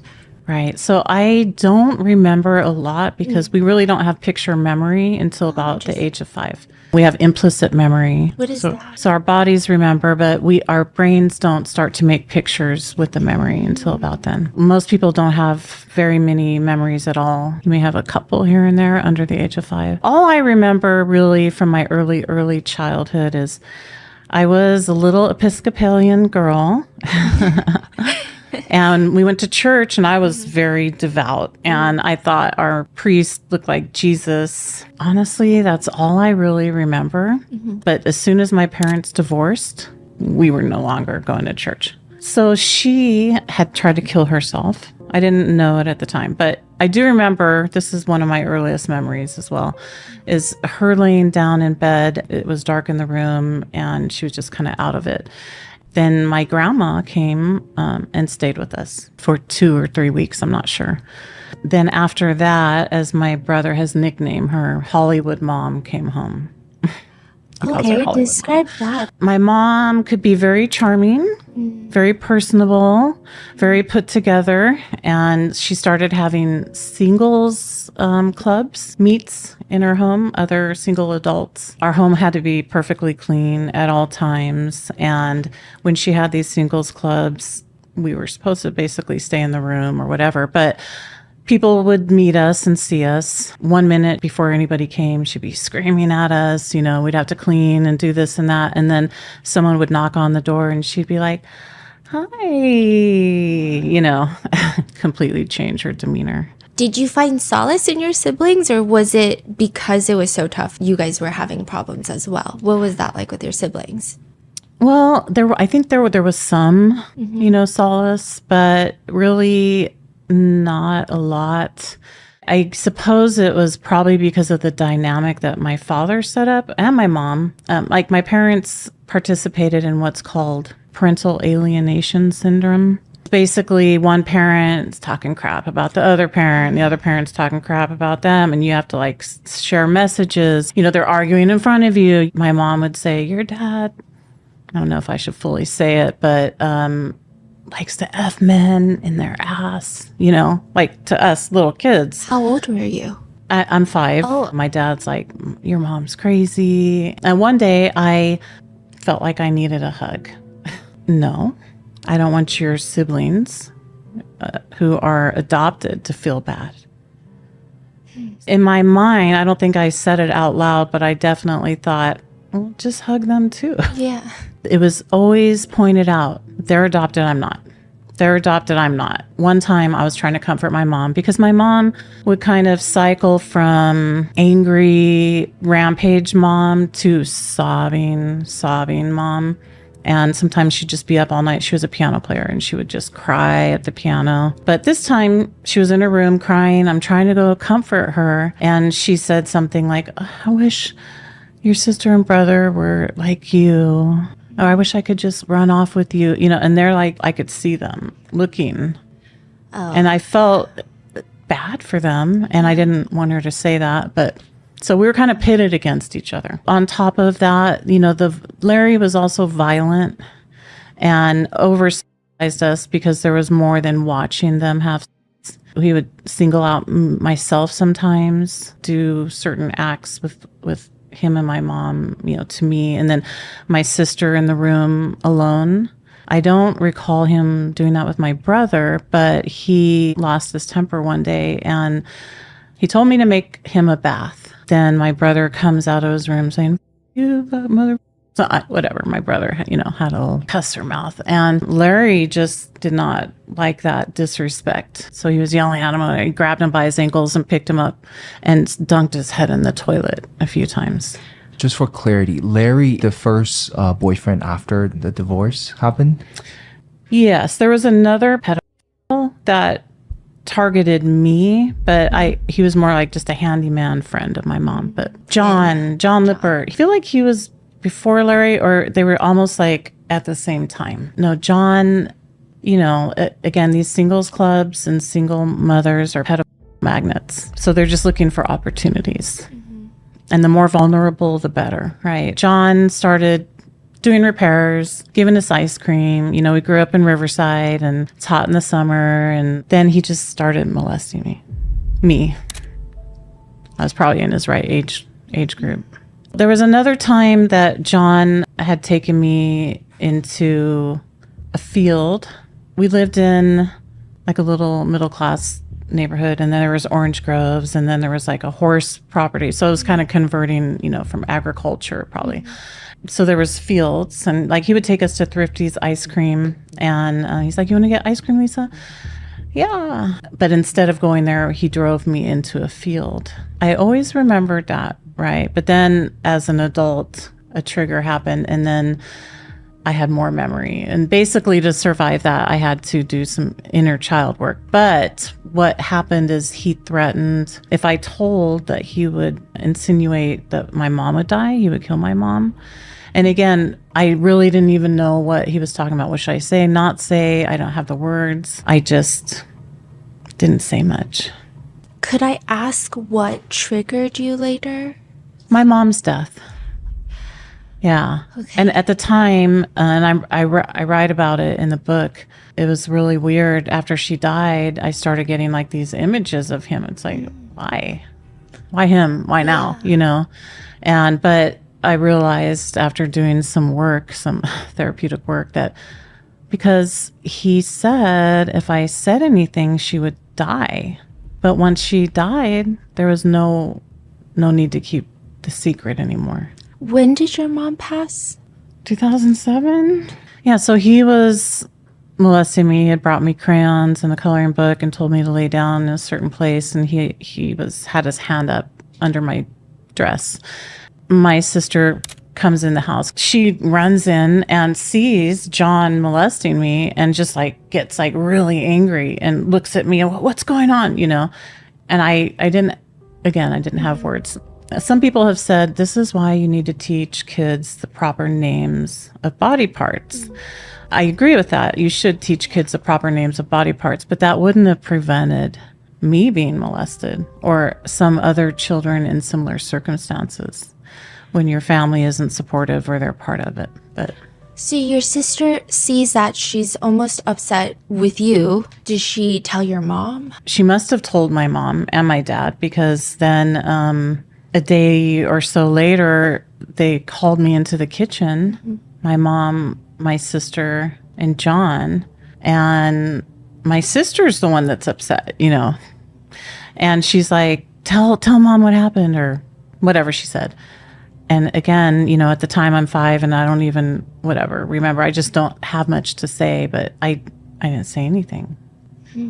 What did your parents take from that then? I don't remember anything happening after that other than John stopped coming by. And my sister told me later that she's friends with his granddaughter or something, and that she was being molested by him too, which isn't a surprise, but... At the time, your sister's anger, was that towards John? Was that towards the situation? Was that towards being young and having no idea what's going on? I mean, I think all of it. Mm. She's young. She's not being parented right. She's seeing bad things happen, and her instinct and, you know, is kicking in, her wise self. And she's probably getting like really frustrated with my parents. You know, my mother really didn't do anything. There was no comfort. There was nothing like that. And then one day around that time, my dad, I'm in the car with him, and he said, I heard you were molested. Again, what do I say? I don't even know what to say to that. And then he said, just don't make a big deal about it. Why do you think he said that? Well, now, because he's a pedophile, he is, for sure. He's a bad father. He has no nurturing bone in his body. He doesn't think it's bad for kids. And I don't know what that meant. Don't make a big deal about it. But I remember thinking about it. What does that mean? A lot of people, their parents will tell them not to make a big deal because maybe they don't want it to reflect on the family, or maybe they care about what other people think. But it seems like your dad genuinely didn't think it was a big deal. Yeah, I know that's a fact. So John's out of your life, and now Larry starts dating your mom, or around the time. He is the first person that forces the entire family to go to Glen Eden. While we were at Glen Eden, there was at least a couple of molesters lurking around. I'm sure there was more, but there was I call him the hairy guy. He was in the little pool, the kiddie pool, and he had us all lining up, and he would pick us up and throw us. He slipped, right, grabbing my groin area. It hurt, you know. He's lining up children. Children are all lined up, tossed in the deeper end, you know. Where are any of the other adults at? Just walking around. They see it, they walking by. No second thoughts about it. I mean, I did go down a rabbit hole because I was like, I didn't even know nudist camps for families existed. So I'm looking and I was trying to understand why people would even advocate for it existing. And I mean, there's this one place they were doing a Q&A because I was trying to see maybe the other perspective of, is this an establishment that should exist? Right. And it was, are children forced to be naked? And their response was so bizarre. It was, force is an emotionally charged word. In fact, if you force your child to wear a bathing suit, that is also a use of force. Children have to do things they don't want to do all the time. Yeah, they're all philosophers. And I'm sure some people go to nudist camps aren't pedophiles. In the big pool, there was the kids. This is from the kids. Hey, there's this guy, the doctor. They call him the doctor. I don't know if he was a doctor, but he would wear goggles and just swim underneath. Oh my God. I know, people. And nobody was like, we gotta Well, call the us police? kids, I don't know what the adults were doing or if anyone told the adults, but we'd be like this, when he'd go to swim under or he's there, we can't even really go swimming because everyone was like creeped out by him. And so there was that. And then also, when you're sexualized early and you're looking at naked people looking at each other, like kids are starting to try to, act out really prematurely. I was reading online of someone saying they had a term called COG, creepy outside guys, that would try to get into the nudist camps to look at the children. So it seems like it's a big issue that they try to but let's just keep doing that. Yeah. How about if you want to be naked in front of adults, keep it to adults. Right. Yes. Leave the children alone. So how frequently would Larry force you guys to go to Glen Eden? We probably went every weekend or once a month. But then he gave my mom a letter breaking up with her, and which she had us read. Basically, he had to break up with her because he just couldn't take us kids anymore. Your mom made you guys read the letter? Yeah. What's the reason behind that? Because she's pointing out how we ruined her relationship with this guy. They were going to get married, and us kids again. Were you happy to hear that letter? I mean, I felt sad for my mom. Because I did. When you're kids, like before you hit puberty, usually children are just all about their parents and always trying to do the right thing and really care about them. And anyway, that's how I felt. But also, I didn't miss him at all. Life just went on. And what happened, like when you molest a child, you molest the neighborhood, really, right? So my brother had experienced violence, early civilization, and he started to take that out on me. I think there was something you said that stuck with me. It was like when you are labeled as having been used, people feel like you're fair game. Humans are like that, yeah. My brother just started, he was kind of like the leader boy in the neighborhood. My brother and sister were there, tough kids. Started pantsing me. We definitely didn't have video games at the time and stuff. We're always playing outside, hide and go seek and all that. But it became a game, chase Lisa down and pants her. And so they'd rip off my clothes and then, like pin me down and force my legs open and all of that, like over and over, and pretend or try to put objects in, and just like thought that was the most hysterical thing. What is your relationship like with your brother now? Yeah, so I'll just say, when I started the healing process, I decided I was going to confront the people I could, because I was really pissed. Yeah. I started to get really in touch with that. And although my therapist is like, I don't recommend it, I'm like, oh, well, I'm going to go do it anyway. But I started to confront my brother. Out of all the people I confronted, he didn't let me finish. And he said, Lisa, I'm sorry for what I did to you. Do you forgive him? I do. I forgive him. And forgiveness is a really difficult word, and how do you define it and all of that, right? But it doesn't erase emotions right away. Sometimes people prematurely forgive. Sometimes they're not open to it. My relationship with him now is not it. We don't have a relationship right now. He's really struggled his whole life, struggled to be regulated, we'll say. I wish there was something I could do or to be helpful in that, but I'm also not going to take verbal or otherwise abuse. How old were you and how long did that last? So I feel like it happened about the time of Larry, maybe when Larry was still around or right after he left. And it stopped when my stepdad came in my life.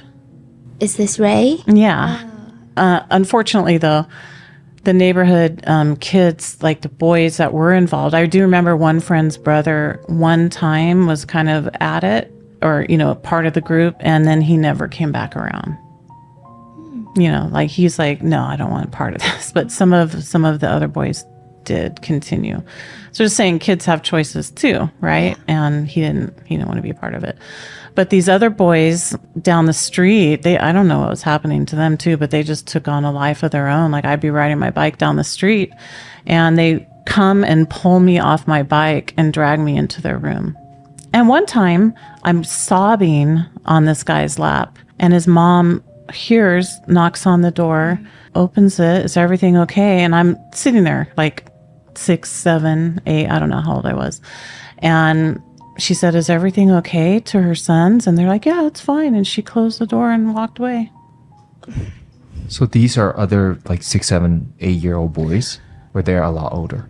They were not 6, 7. They were older. I'm not sure if they were 4 years older or 6 years older, but they were definitely stronger than me.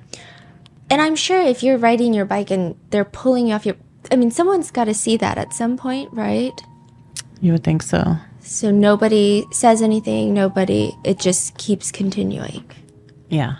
So I don't know what the neighborhood saw or didn't see, but we were just kind of wild kids in the neighborhood. You know, we all smoked, drank, stole what we could from the store, weed. But I was a regular smoker at 8, and you could get cigarettes from vending machines. But my mom always had a carton, and we'd just like take cigarettes. And so I don't even remember my first cigarette. So Ray comes into your life. Who is Ray? So Raymond McKnight, one morning I was going to go to school. My mom was actually going to take me. But this guy knocks on the door and I go and open it and he's just like, hey, you know, big old smile. And he was carrying Fuller brush stuff. Do you know what that is? Cleaning supplies, I guess, and mops and whatever. Selling Fuller brush stuff door to door. And so my mom invited him in, got him some coffee, and they started talking, and then she took me to school. And when I got back home that day, he was still there. Sweet. But luckily, he was a good guy, because he could have totally been a bad guy. You know, my mom's like, hey, anybody, it's fine. And so they stayed together. And Raymond, he was just, again, a good guy. And he started to notice some of the dynamic in the family. And he was probably the first one that ever told my brother, boys don't hit girls. Wow. Yeah, like that's not okay. He started to parent us. Do you feel like all of you guys felt safer, better with Raymond around? Yeah. But then he leaves, your mother leaves? Well, so he was a merchant marine. He was a cook on oil tankers mostly. So he would be gone a lot, but I guess when he wasn't on a ship, sometimes he'd do sales like Fuller Brush and stuff. But I was the youngest, and he made up a nickname for me. But he would always call me baby or sugar, you know, like from North Carolina, you know. And but then he's like, I want to call you vanilla, and he's chocolate, you know. But I remember thinking at the time, like, I don't even like vanilla. Yeah. I'd much rather be chocolate. I like chocolate, but he wanted that. And so he'd always say, hey, vanilla. I guess I cried a lot at night. I also had a problem where instead of peeing the bed, like I wouldn't pee for a long time. I was just like, so like in the middle of the night, I'd wake up and I'd have to go. I was in a lot of pain, but he wasn't really part of that. But when I was crying, at least a couple times, I remember him coming in and picking me up and carrying me and putting me next to my mom. and then he went to the couch. Now, my mother never did that on her own. She just let me cry. But he, because he is a good guy, figured, oh, she needs to be with her mom. It was that act that was nurturing, not him putting me with my mom. Yeah. Having Ray in your life, did it make you realize, because at that point you said right afterwards you didn't really understand that you were traumatized. Did that maybe put things into perspective, or you were still at the age where you weren't processing it? Yeah, I mean, I don't even think trauma even became a word for many, many years later, at least in regards to childhood. Although one day I did see a child abuse commercial. Oh. I was looking at it. I was like, does that, am I included? Do I count? Like, just kind of a weird first introduction to it. So see, advertising works. Yeah. That's the first thing that got me thinking about child abuse. With Ray, I know now, looking back, what we would say in the therapeutic world is he was a protective factor. Yeah. Can you tell me more about that? Yeah. So there's a study called the ACE study, Adverse Childhood Experiences, which I don't like the way they ask some of the questions.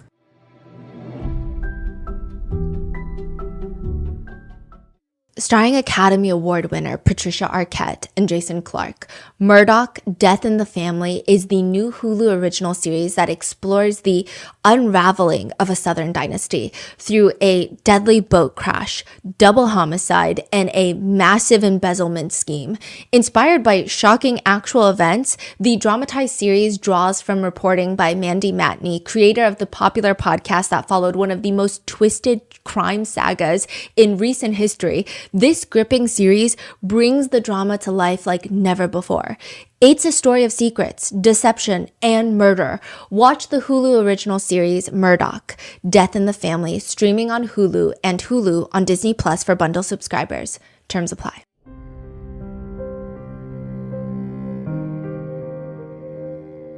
But adverse childhood experiences are basically severely traumatizing or stressful events or occurrences that happen in children's lives. It was actually a California doctor, an obesity doctor, that started it.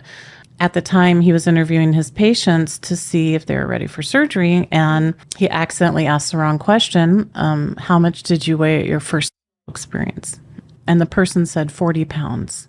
And so he was like, Oh, I wonder if, like, he didn't mean to ask that, but it's pretty logical now. But he started to wonder if being molested was correlated to being obese. And it is, they've discovered. But not just that, it's not just 100% correlation, but any adverse childhood experience, physical abuse, parents divorcing, losing a parent in prison, feeling neglected or unloved. I forget the other ones. I don't like how they ask the molestation question, because they ask, did someone 5 years older than you? That's a big gap. It used to be kind of like 2 years. You can be molested by someone your own age. Yeah. Someone just more powerful. Adults can be molested, but of course it's different. It's not a child situation. But anyway, it's ongoing across the world study. What they have found is that the more ACEs you have, the more likelihood in adulthood you'll be obese, have cancer, heart disease, drug, alcohol addiction, and mental illness. Again, it's not 100% correlation, but it's a much higher correlation. And one of the main reasons is when you go into the stress state, fight, flight, freeze, or fawn, your body releases adrenaline, norepinephrine, cortisol, these chemicals that help us in case, a tiger's attacking us or something. And we need that. So, because then we numb out, we don't feel it, or we're extra strong. We can lift the car off our husband, but you only want to go in it and out. But when you're under these constant stressors, your body changes to always being in the stress state, and that feels normal. But it's not good for you, because then you're always in an inflamed state. And that's like sucks the dopamine or serotonin from our brain, right? And then we're dopamine seekers, and there's healthy ways of getting dopamine and unhealthy ways, but like drugs, alcohol, all that is quick dopamine hits. But when people have protective factors in their childhood, their outcomes are better. So it's like a balancing scale, maybe a little. Yeah. So I really think if I hadn't had Ray, I mean, maybe I wouldn't have been able to survive, because he gave me a taste of what love feels like, what it actually feels like. But a protective factor could be a parent, a teacher, a friend, a coach, you know, just somebody. Like, every little good thing that you can say to somebody matters. It really matters. Like you're really special, or, you know, I can see you're going to do good in life, or all of that adds up. I know there's a guy named Donald. Don. How did he even come into your life? You were 11? Yeah, I was 11. My sister, I guess she graduated high school early, but this is my memory. She graduated high school and went back to Indiana to visit our grandmother via train. And on the way back, she met Don and Jody. Being the pedophiles that they were, they saw a young girl. You know, I'm guessing this is how it happened, and started talking to her. Where are you from? Blah, blah, blah. Somehow they figured out that she had been to Glen Eden before. And they're like, well, you should come to Glen Eden with us, you know? And, oh, and you have an 11-year-old sister? She should go to Glen Eden. So they come over and meet your mom. Yeah. But the first time I met them, like, my mom said, you're going to go to Glen Eden. And I didn't want to go to Glen Eden because I don't want to get naked in front of people. And then, of course, I don't want to see the hairy guy or the doctor or whatever, right? And then I don't know these people.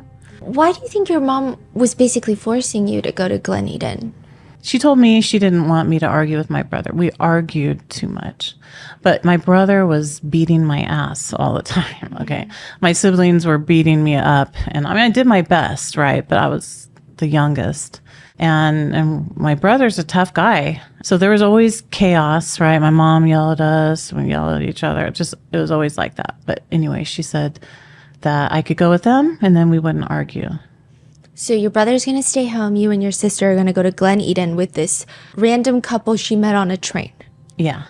But really, the way it was set up, it seemed like it was just me going. But my sister did go, at least the first couple times, but she had a boyfriend. And she was like 16. So what happened is they show up. I have to go. I'm not given the option. But Jody, she's like 6'2". And she was a basketball player. Wow. And I love sports, martial arts and stuff. At the time, I just loved softball. I was a softball player. Jody, of course, looking back now, I see it. Like, she was like brilliant in her grooming.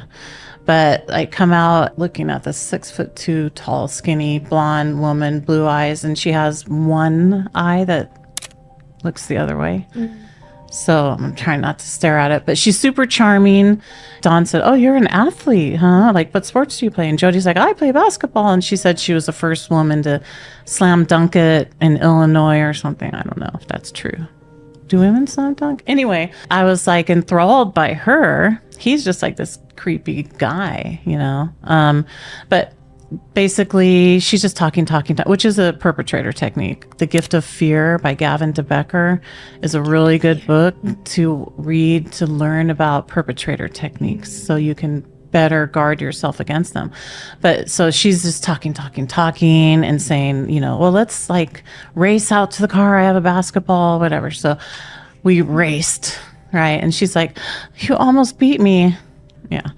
I didn't. And then we go to Glen Eden. And so I am a smoker at the time, but I'd never smoked in front of adults. And she's like, here, you can have a cigarette. I'm like, really? Me smoke in front of you? You know? And that's how they got me to Glen Eden. But she just made it all super charming at first. So then we get there, same thing. You pull up to the toll booth and the guy is like, oh, is this your daughter? And he's like, no, but I have this letter from her mom. And he's like, okay, go on. Your mom went out of her way to write a letter to send. Gives them permission to take me. And that's probably how most pedophiles go in if there is any rule against a single man or something. They just find like a vulnerable woman, probably. But all the rules are different. So everything was a game with Dawn and Jody.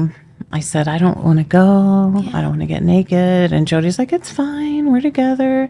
And then we get out of the car. It's like, it's a race. Who can get naked first, you know? So then it was just weird, you know, as usual at the nudist camp, just laying out in the sun and naked people trying to not look at him, but you can't help it. Playing tennis, just whatever. What happened one time, this guy was in the pool with me and kind of dunking me, and I guess it was flirtatious. Don came down to the pool angry and told me to get out and said that I was acting or something. Yeah. This was later, though. This was not the first time.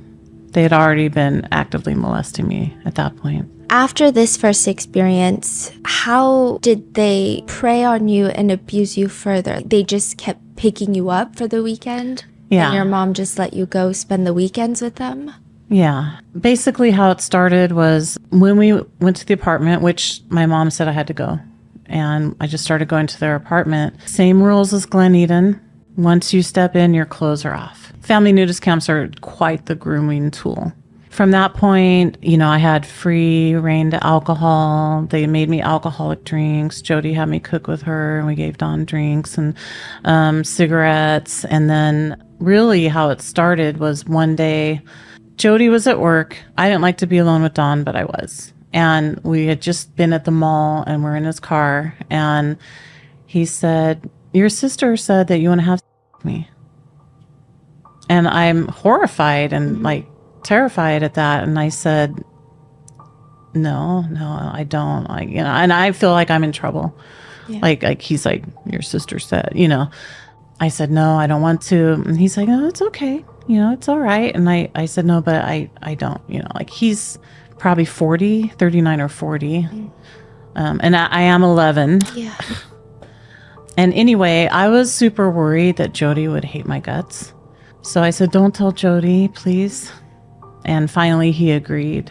So I was afraid that Jody would find out and then hate me, because that's what children do. Yeah. We're magical thinkers and egocentric, at least till 8, but older too. Like everything feels like it's our fault. That's just the way our brains work. So he said he wouldn't tell Jody, but we picked her up from work. She pops in the truck and he says, "Guess what? Lisa wants to have sex with me." And I'm just horrified. And she says, "Oh, okay, that's fine." I just sunk, you know. And then the next thing I remember is just them trying to talk me into acts, like come in the room and watch. That's apparently a big thing. You can just start by watching, and then I had to scoot closer, and then eventually participate more and more. But it was always, you know, a manipulation, a grooming. Jody said to me once that if I had a good father, I would want to have sex with him. One of the things that he liked to do was watch a movie called Pretty Baby with me. I listened to that part of your interview, and I think the way you were describing it initially, I was so convinced it was like a movie off the dark web. And it's very much a real movie that you can buy online for $3.99 right now. Right. Can you tell us about Pretty Baby, the movie? Right. So Brooke Shields, the very famous Brooke Shields, was 11 or 12 at the time. And I'll just say she was not a developed girl at that age. She looked like a child. I'll just be explicit. No pubic hair, no breasts. A child's body. Okay, but in the movie, she is the daughter of Susan Sarandon, who is a prostitute at a brothel, I guess, in New Orleans. And everyone's just happy, and everyone just loves their job, right? But Brooke Shields is reaching the ripe age of 12, which is where she's going to start working. And so they're going to have this auction for her virginity, basically. And it's a whole group of just creepy men bidding on her. They bring her out in like I don't remember what you call it, but they're holding her up on a plank or something in the movie. Wow. Dressed in white. Oh. And looking like a child, but with makeup on her and like sparklers, and everyone's like, "Oh, this is so wonderful," you know? And Brooke Shields in the movie, I know she was a victim. Just her character is just happy about all of it, and it's great. So it doesn't show any trauma? No trauma. But then the guy that wins takes her up to the room, and you see soft porn, basically. You don't see full, but you can tell they're having, and then she's like screaming and or not screaming, but wincing or whatever. And then afterwards, she's like a clump on the bed, and you think she's traumatized, right? But then all the other prostitutes come in, and she's like, I'm fine. And just kind of like she's kidding, you know. And it's just so great. And she's totally not affected by it at all. And then you see her bathing and you see her full naked body. And they're talking about how they're going to keep selling her as a virgin for a while because they can. And one of the Carradines is like, becomes her husband.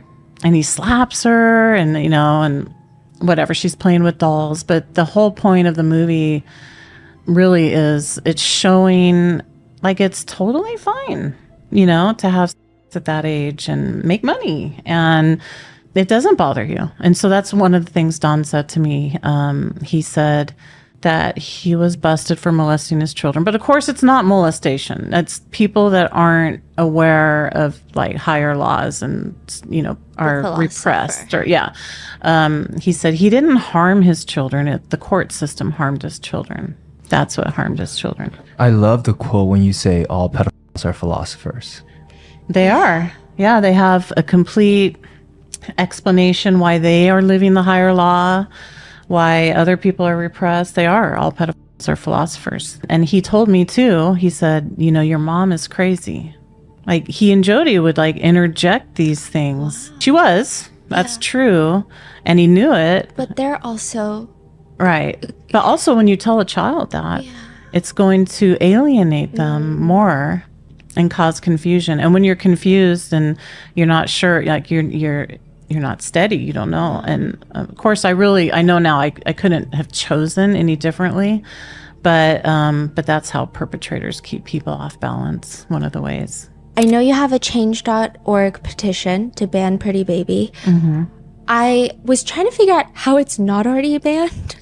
Right. They say because it's artistic and she was not actively engaged in being that it's not CSAM, which I think is insane. Because how is it? Too. How can you justify artistic expression on that? And they wouldn't make a movie like that now. No. Or they would get in trouble. Yeah. So he would make you watch this movie over and over. Just like, here, come sit down. And at the time he had the a projector. It started with me sitting next to him here and Jody there. And then he would touch us. Even on a camping trip we went on, he brought it. There was actually a couple times, I can only think of one right now, where I see now looking back, grooming me to maybe be a prostitute. Well, of course, Pretty Baby, right? Also trying to normalize it. And he was always like, it would be me doing you a favor, is how he framed it. Wow. To be my first, you know, like it would be a chore for him. And, you know, we're friends and we're like close. So this is like the best way. And, you know, but I was resistant. I was always like, I don't want to. This was just something that he continued to try to do. One time we were in a city somewhere and they said, we're going to go to like pick a part or something. So you should just wait here in this park. I'm like, okay, whatever. So I'm just sitting in this park up against a tree. And then a truckload of men speaking another language start walking towards me. Like they park and they start walking towards me. And I'm like, and this guy, he starts speaking in Spanish. Hey, showing me his wallet. And I'm like, I don't speak Spanish. He's like, you mean in the truck? And I'm like freaked out. And I just said, no. And gratefully they left. So you think they set that up? Yeah, I definitely do now. So, because then I'm sitting there like, you know, like they left. I'm upset. And Dawn and Jody finally come back and I get in the truck and I told them what happened. And Dawn said, you should have done it. Mm-hmm. And how long did this go on for? From 11 to 13. So we were always naked and there was other girls sometimes. The camera was always out. I do remember sometimes Jody like dressing me up in something. But again, everything's a game and we're just all happy and having fun together and whatever and drinking a little bit here, smoking a little bit there. They're still molesting me. But as time went on, I saw the other girls less and less. It was just me and Dawn and Jody a lot. One day, Dawn said that, I could be a model. And I was like, I thought very low of myself. I thought I was ugly and fat. Not that there's anything wrong with whatever you weigh, but anyway, and I didn't like the idea, but he's like, no, like, I'm going to take you to this photographer's. But also some other girls went. I know that on the way there, you hear a voice. Mm-hmm. Okay. Yeah. So again, at this time, I think I'm closer to 13. Mm. And I really didn't know anywhere I was ever going driving, right? Except for like right where I grew up. I knew that area. Mm-hmm. Anyway, I'm just in the back of the pickup truck, just going to this photographer's. Even though I didn't want to, I did. I heard a voice that said, Lisa, memorize how to get there. I just kind of shrugged it off like that was weird, Then I heard it again, Lisa, memorize how to get there. And it just felt like really kind and like, do it, sort of like, really, please do it. And so I did. I looked out, opened up the little shell window, and I'm like memorizing, like this is in Santa Ana, California, 14th Street, 7th Street, like I'm memorizing. And then we pull up and it's like this 2-story office building with the doors almost like a hotel. It's kind of ugly. So we all race up